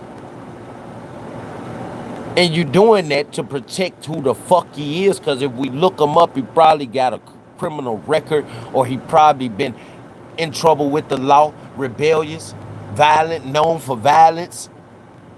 Even if he ain't got a record, he known for violence through school, and he got into fights and suspensions and all that type of shit, nigga. Yeah, but you calling Nolan by his name, nigga. I thought Nolan was your motherfucking friend. Because when you speak on Nolan, you haven't called him friend not once, my guy. Every time you speak on Nolan, you say Nolan, nigga. And every time you speak on one of the white boys, you say, because my friend. Even when you spoke on Nolan's dad, nigga, you said Nolan's dad. I don't know. That didn't happen that way. Nolan's dad said it because I talked to my friend, and my friend said, talking about the white boy. Yeah, so what I'm telling my chat, nigga, is true. You was never really Nolan's friend, nigga. And the more Nolan hung around y'all got more jealous because he stole the attention when you brought him around for you to get more attention, my guy. Constantly speaking on Nolan, talking about some fucking Nolan. Nigga, I can say Nolan, nigga. I didn't never know him as a friend, nigga. I never claimed him as a friend, and he never claimed me as a friend. His mom and dad don't know me as being one of his friends. I'm an outsider looking in. Yeah, so I call him Nolan, nigga. You the one everybody saying was his friend, nigga. Even you said in the second interview with Officer Tatum, the other guys didn't know Nolan. I'm Nolan's friend, and the other guys are my friends. But you do right by them, protect their name, nigga, but you can't even call Nolan your friend or tear up when you remembering and recalling supposedly good times you had with Nolan. Nigga, you were jealous the whole time. Jealous. Traumatized if he was here, like, and if he knew that, like, I mean, nah, nigga, you traumatized. Nolan traumatized all you fucking white boys. Rich ass, wealthy ass, think you super privileged ass white boys. He traumatized all y'all with his fucking smile and the way he stole the room. All he had to do. Everybody wanted to see him because he was a star athlete. But when he step up in the frat party, and they like, oh, no, and he smiled. And they all just run up to him, grabbing him and shit. You know how them white boys do when they fuck with you tough.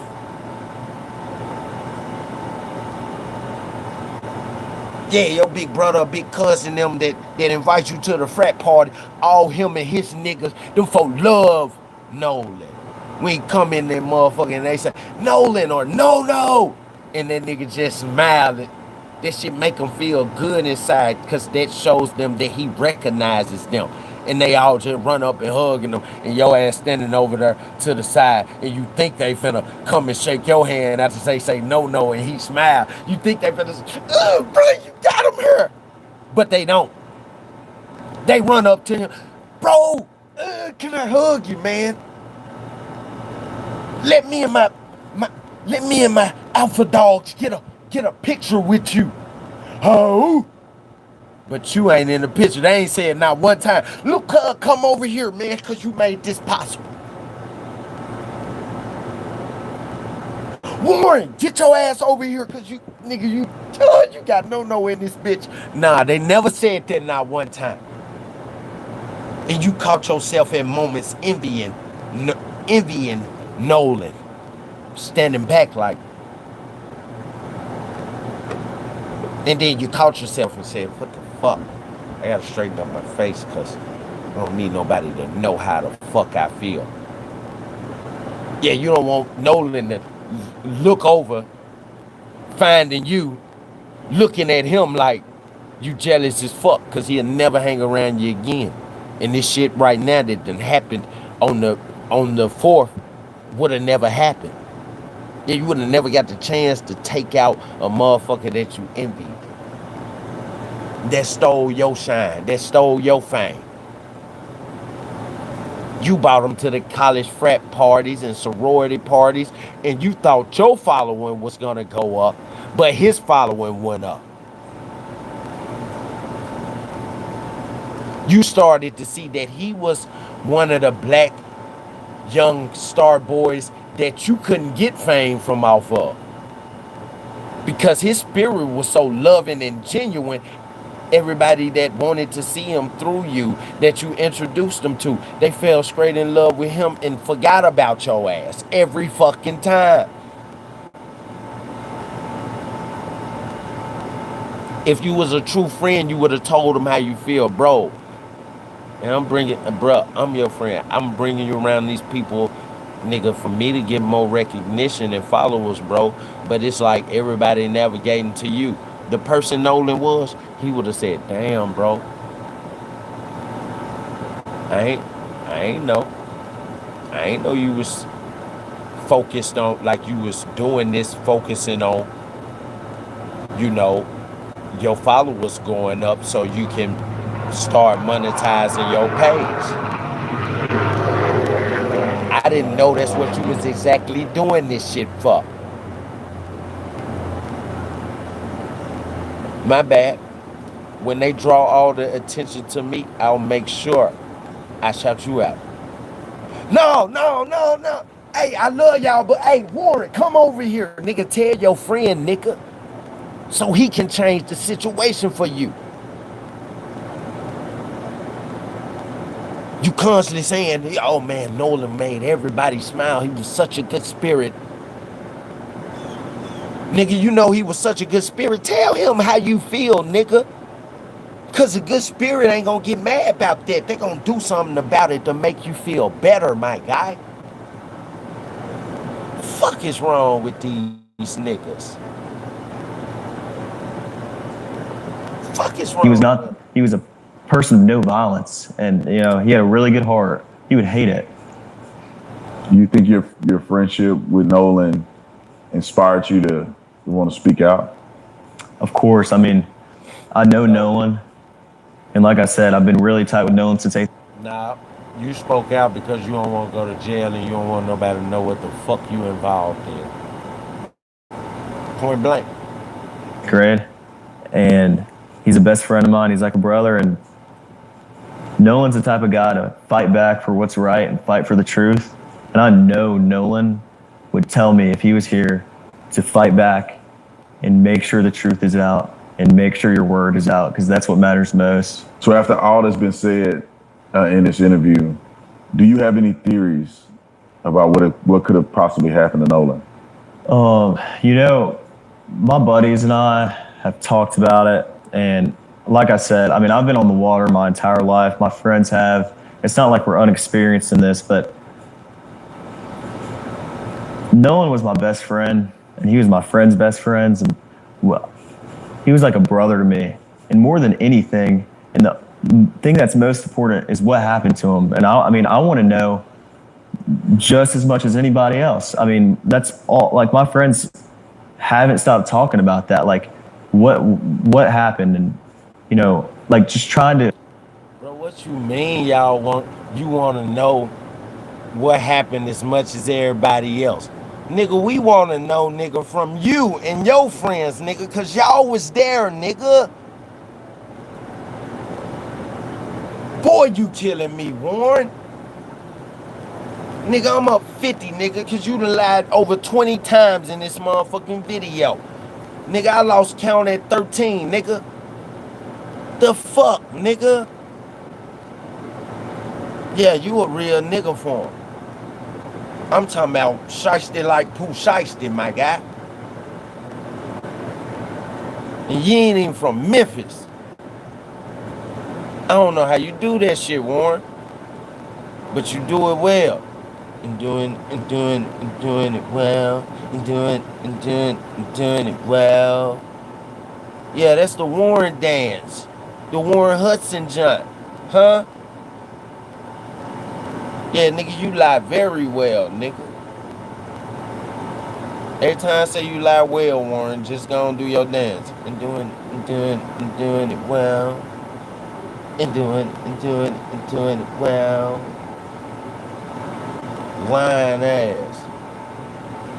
Figure it out, but I would never want to put it on somebody else because of the hate that I've received for just being out there around them. And my name getting brought up because I called the Coast Guard. I was the first one to call the Coast Guard. I mean, I don't know, and I want to know more than anybody. I mean, I just understand why you trusted them either. my friends and I are like very have been wondering this for a while, and you know, we just want to know as much as anybody else what happened to him. But I would never want to sit here and blame anybody else and put this on anybody else because of the hate and death. No, because you was there. And you took some responsibility in it. That's why you wouldn't want to put it on nobody else. I heard the pause before you continued, which lets me know that you just still lying. You lying, Warren. It's that my family. That's why Warren Buffett name sound better than yours. Warren Hudson. And my friends have received. It's horrible. And I would never want someone else to like experience that, you know? Yeah, especially if there's no evidence to it. Exactly. So I got two more things I want to address directly. It's been said out there that you guys immediately deleted your social media, lowered it up, as if you were in some type of fear that you would be. I thought he was finna cut him off and say, oh yeah, you know, my lawyer is here, right there with me. You know, standing in the back with his staff and shit. This nigga got a whole little staff with him. What, they hold up flashcards and tell you what to say? No, don't say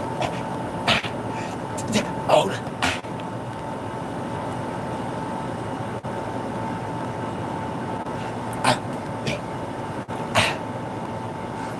No, don't say that. Say this. Yeah, we know you got the whole law team. Mama Judd back there too, ain't you? Yeah, standing in the background, looking right in Officer Tatum's eyes. You know, Officer Tatum. Yeah, she looking right in his eyes.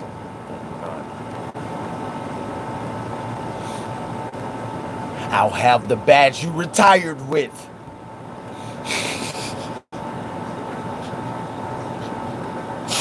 He like, no, not my badge I retired with. That's memorabilia.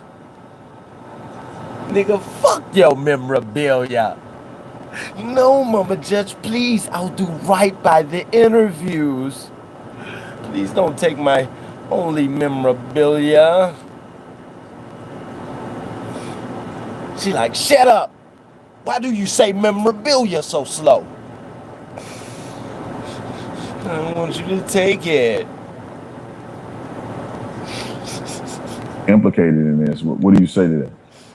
I mean, of course we lured up, and of course, you know, I deleted my social media. I was getting death threats before. Did he just say it? I said, I thought he was gonna cut him off and say, yeah, you know, my lawyers and them back here. You know, my lawyers them back here, the team, and you know. This nigga just said, I mean, yeah, of course, we lawyered up.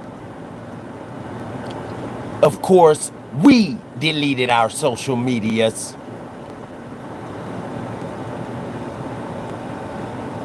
Thank you. Thank you for admitting the first piece of evidence that links you to Nolan Wells' death. The feds will be coming to pick y'all up. Hold on. Give us y'all addresses, all three of them. Yeah, we gonna hit y'all ass simultaneously tomorrow morning or late tonight. Hit y'all locations, y'all home locations simultaneously and lock y'all ass the fuck up. Y'all like that motherfucking video and subscribe to the channel. This nigga just confessed and we caught it. This nigga said, yeah, of course we lawyered. Nigga, if y'all not guilty of nothing, y'all not gonna fucking lawyer up, nigga. Nigga, if y'all just scared and deleted y'all social medias because of the death threats, nigga, y'all don't need lawyers for death threats, nigga. You can't sue the people that's giving you death threats. Stupid ass nigga. Fuck y'all lawyering up for? I mean, yeah, well, of course we lawyered up. And what did I tell y'all? I said he not taking no interviews on TMZ. He's not taking no interviews on motherfucking ABC, Good Morning America. I said none of the other YouTubers, even big ones, Niggas that I know and white boys that I know like Cuff Boys, that's good people. He's not taking interviews. He's not taking interviews with Nancy Grace. You know why? Because Nancy Grace got kids that's got her some grandkids that's round them folks same age. And boy, if she lost one of her grandkids and he left with his 3 white friends, even though he was white, and he didn't come back, yeah, she demanded answers for the family, the black family, yeah, the brown family. So I said his lawyers is not gonna allow him to go on none of these motherfucking outlets because they in the middle or they playing in neutral and saying, no, these questions need to be answered. And those questions, if he answer them on live, he will incriminate himself and he'll be locked up the next motherfucking day. The only outlet that was pushing that these white boys was innocent and us YouTubers and the news stations don't know what they talking about and we all wrong. It's motherfucking Officer Dick Riding Tatum. And I told y'all when I caught the first interview, and we was the first ones to earn the interview that Tatum did. The first one. Caught it that same day. Everybody hopped on that first one with the second one the next day. Told y'all we been on this Nolan Well shit every day. First time my channel ever got fucking 53 subscribers in one night. Because we was the only one that was talking about it that night. These other niggas was asleep. Yeah, they halfway working. We all the way working here. I'm trying to tell y'all we go live every night. If we don't go live every night, we go live every early morning. No matter what time I get off work, I am fucking going live. I vowed it to YouTube. I vowed it to my chest, so that's what I'm going to do. Gotta stay committed. That's the only way that YouTube is going to keep me in the algorithm. The 2 times that I didn't go live at night, and it was like, I didn't go live this night. I went live the next night, and I was tired the other night, and I went to sleep to try to get some rest. When I should have had my ass up on YouTube, them folks threw me out of the algorithm. I went live for 6 nights straight. They had me like at 100 and 200 and 600 fucking views when I get thousands of views every time I live stream. And they had me at 1 or 2 likes when I at least get 20 likes each live stream. You know what I'm saying? And they had me at 0 subscribers.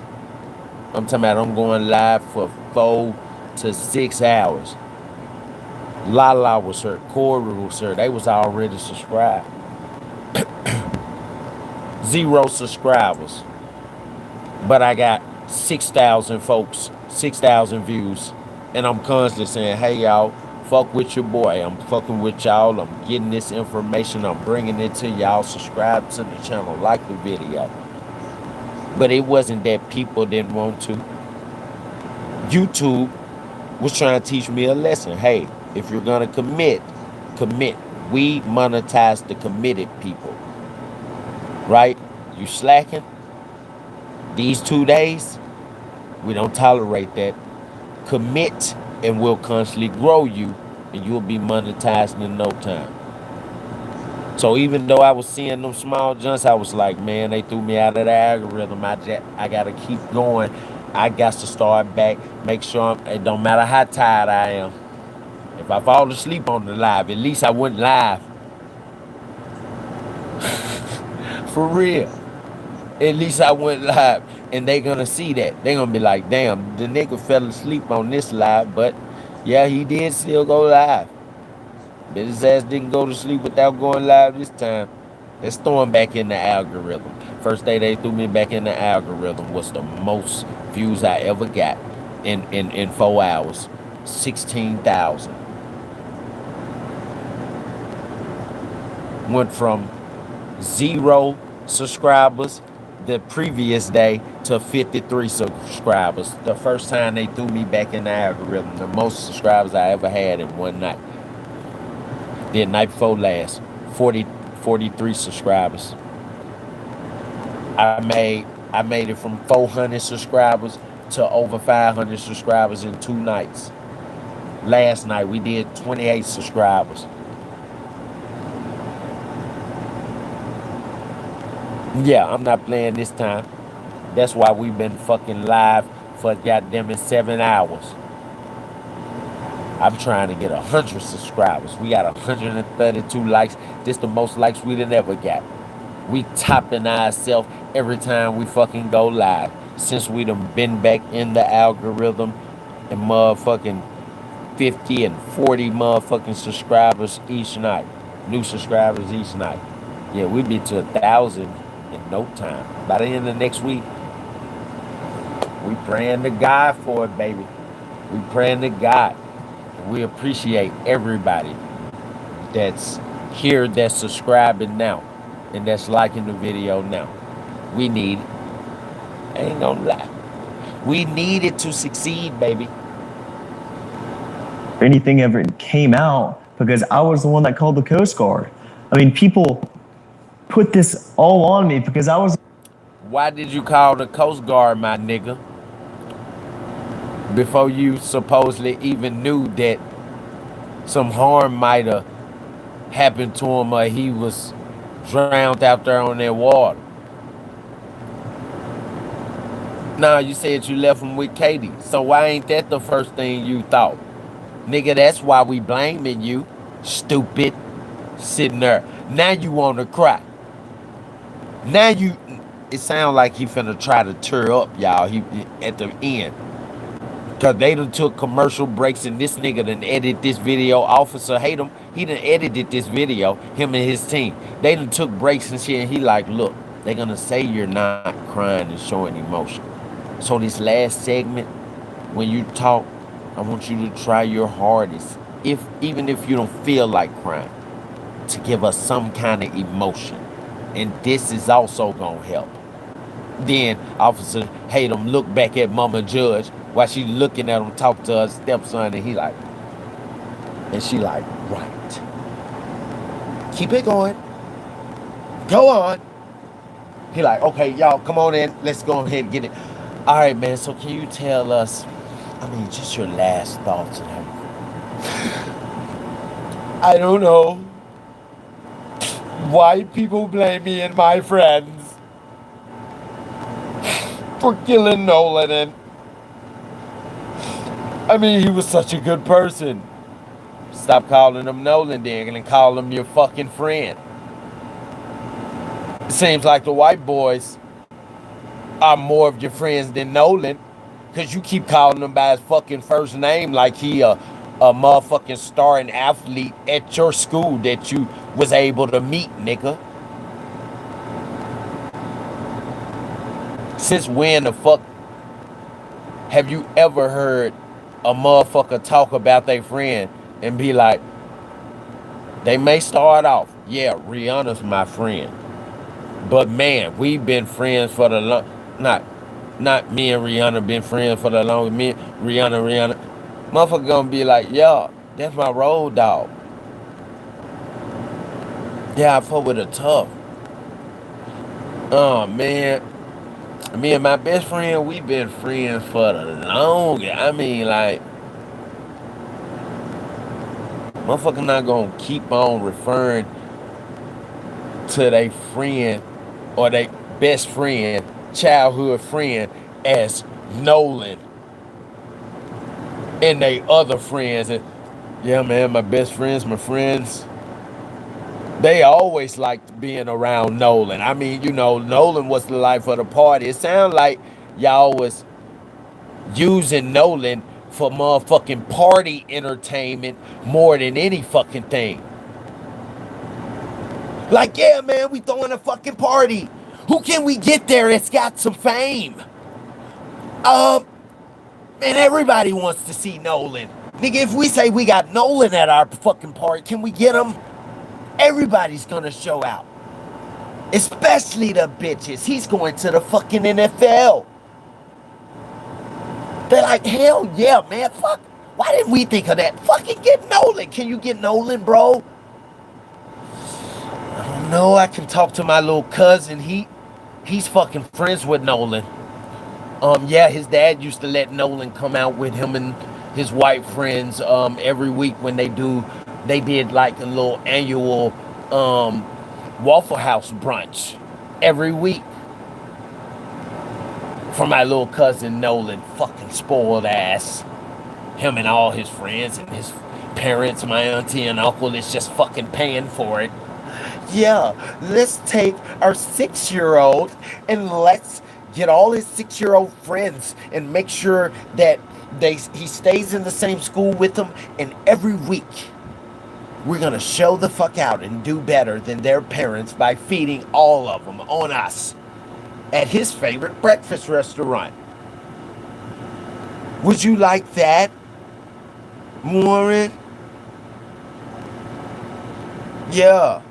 You got some of them real rich ass dancy parents that want to make sure that their son or their daughter at their school and with their friends is the most important. It's looked up to by their friends, even though they're all the same fucking age.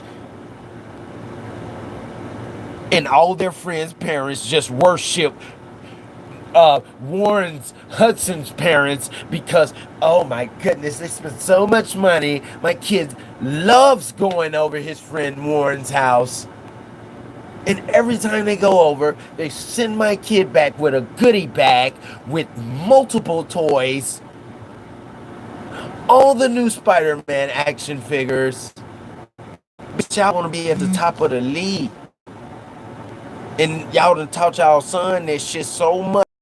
Him and treating him like this way, old childhood, to the point where this motherfucker, if he goes overboard and he fuck around and kills somebody, he know he can just go to his parents and tell them, and they won't tell him to turn himself in, they'll cover it up for him.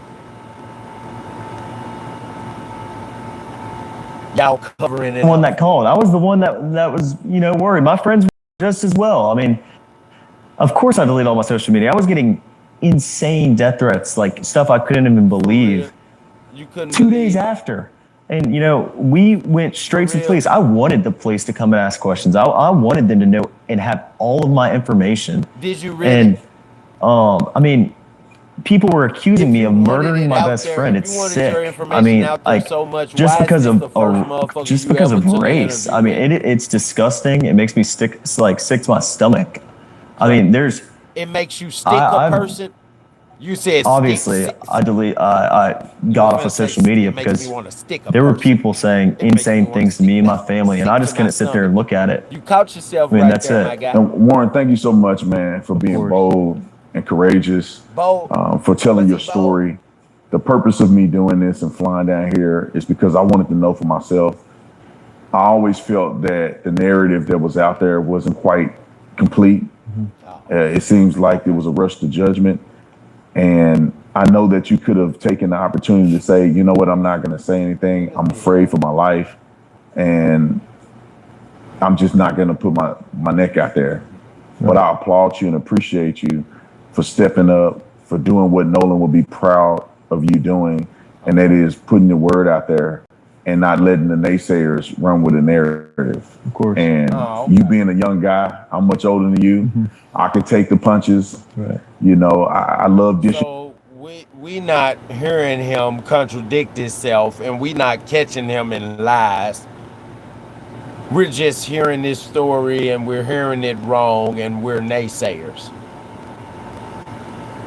After all these lies and after all these trips we done heard in this young nigga's story, why Officer Hatem is fucking interviewing him after he interviewed him, and he hear all these fucking hoes. Do you see how he still treat? Man, I'm just glad you were able to do this, and we were able to do this so people can know the truth and stop treating you and your friends like you guys are killers. Nigga, you heard all them fucking lies he just told, and you a motherfucking retired police officer. That's how I know you're a retired security officer. You just used the word officer. Nigga, you couldn't have been the police.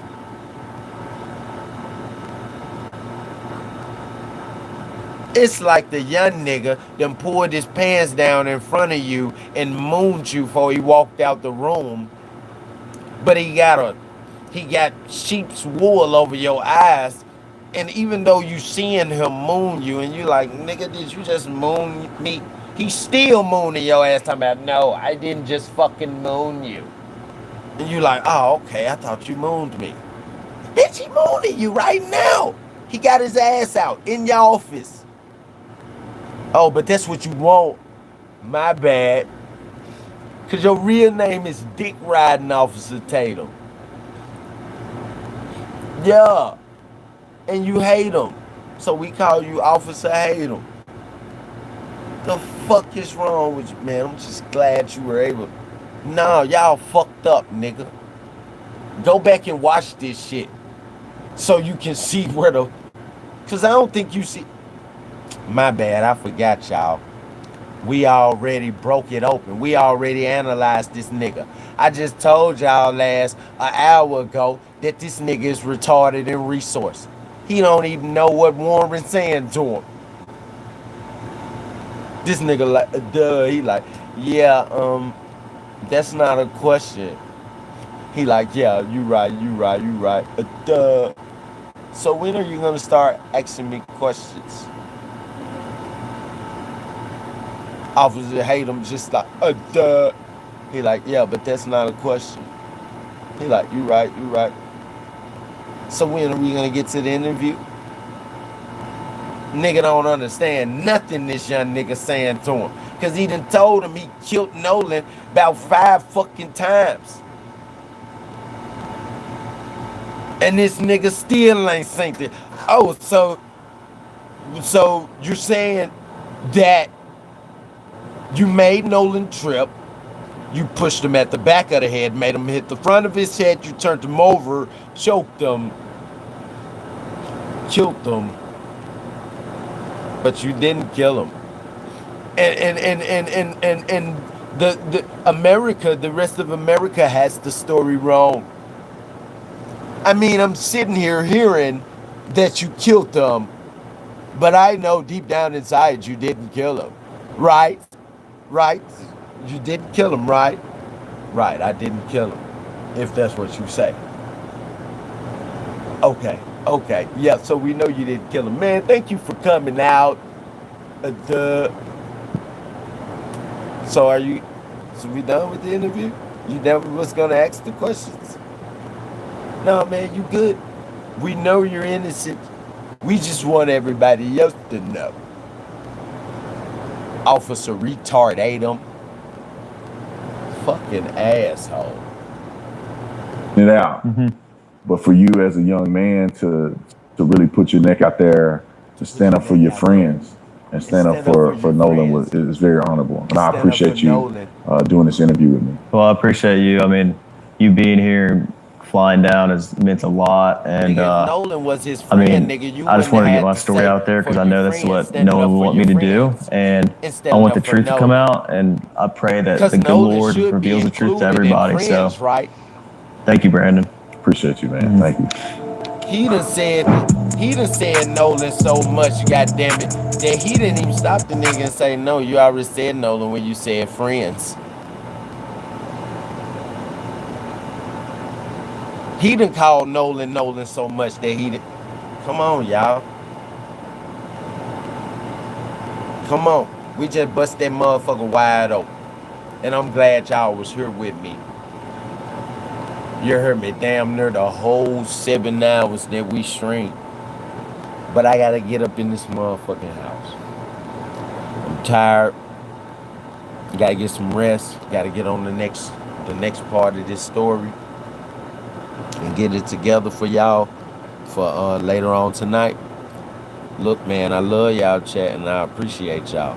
This is Blockstar MS Analytics. And what are we? We are Blockstar Analysts. Yeah, they know who we are. They know we Blockstar Analysts, right? What did we just do? We just analyzed the fuck out of Warren's shit. Yeah, and we saw at least about 5 times he put himself right there on the defendant side of the homicide. Yeah, he confessed about 5 times. He lied over 20 times. Over 20 times. Y'all, this is a motherfucking 28-minute audio clip. Every time he lied, I paused the motherfucker. We done went over 28 minutes of lies, nigga. It took us an hour to dissect every fucking lie. For me to say, hey, he lied right here. Look, because he said this to Nolan's mom. So if you said 3 p.m., now you're saying 4:30 p.m. because the GPS to the boat then came out into the public. So you can't tell us what you told Nolan's mom on the phone, but it's too late. She already told us. She done said that shit 20 times in press conferences, nigga. Then you tell us 1,000 times that you told Javon, you told his mom. The first time you called looking, so-called looking for Nolan, that you was gonna call the motherfucking National Guard. Why? What makes you think he's on the water? Unless you left him on the water. Not on the island, but unless you left him on the water, nigga. You told us you killed him right there. You knew exactly where his body was. That's why you didn't tell Javon, I'm finna call the police. Give me his mom number. Then you call his mom and you say, don't panic. You didn't say, don't panic. I'm gonna go ahead and call the police and tell them.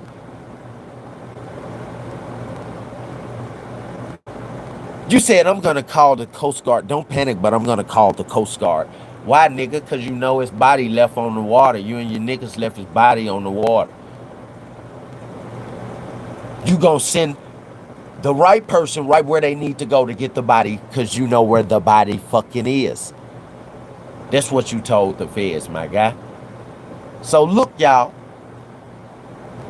I don't want nobody hit me up.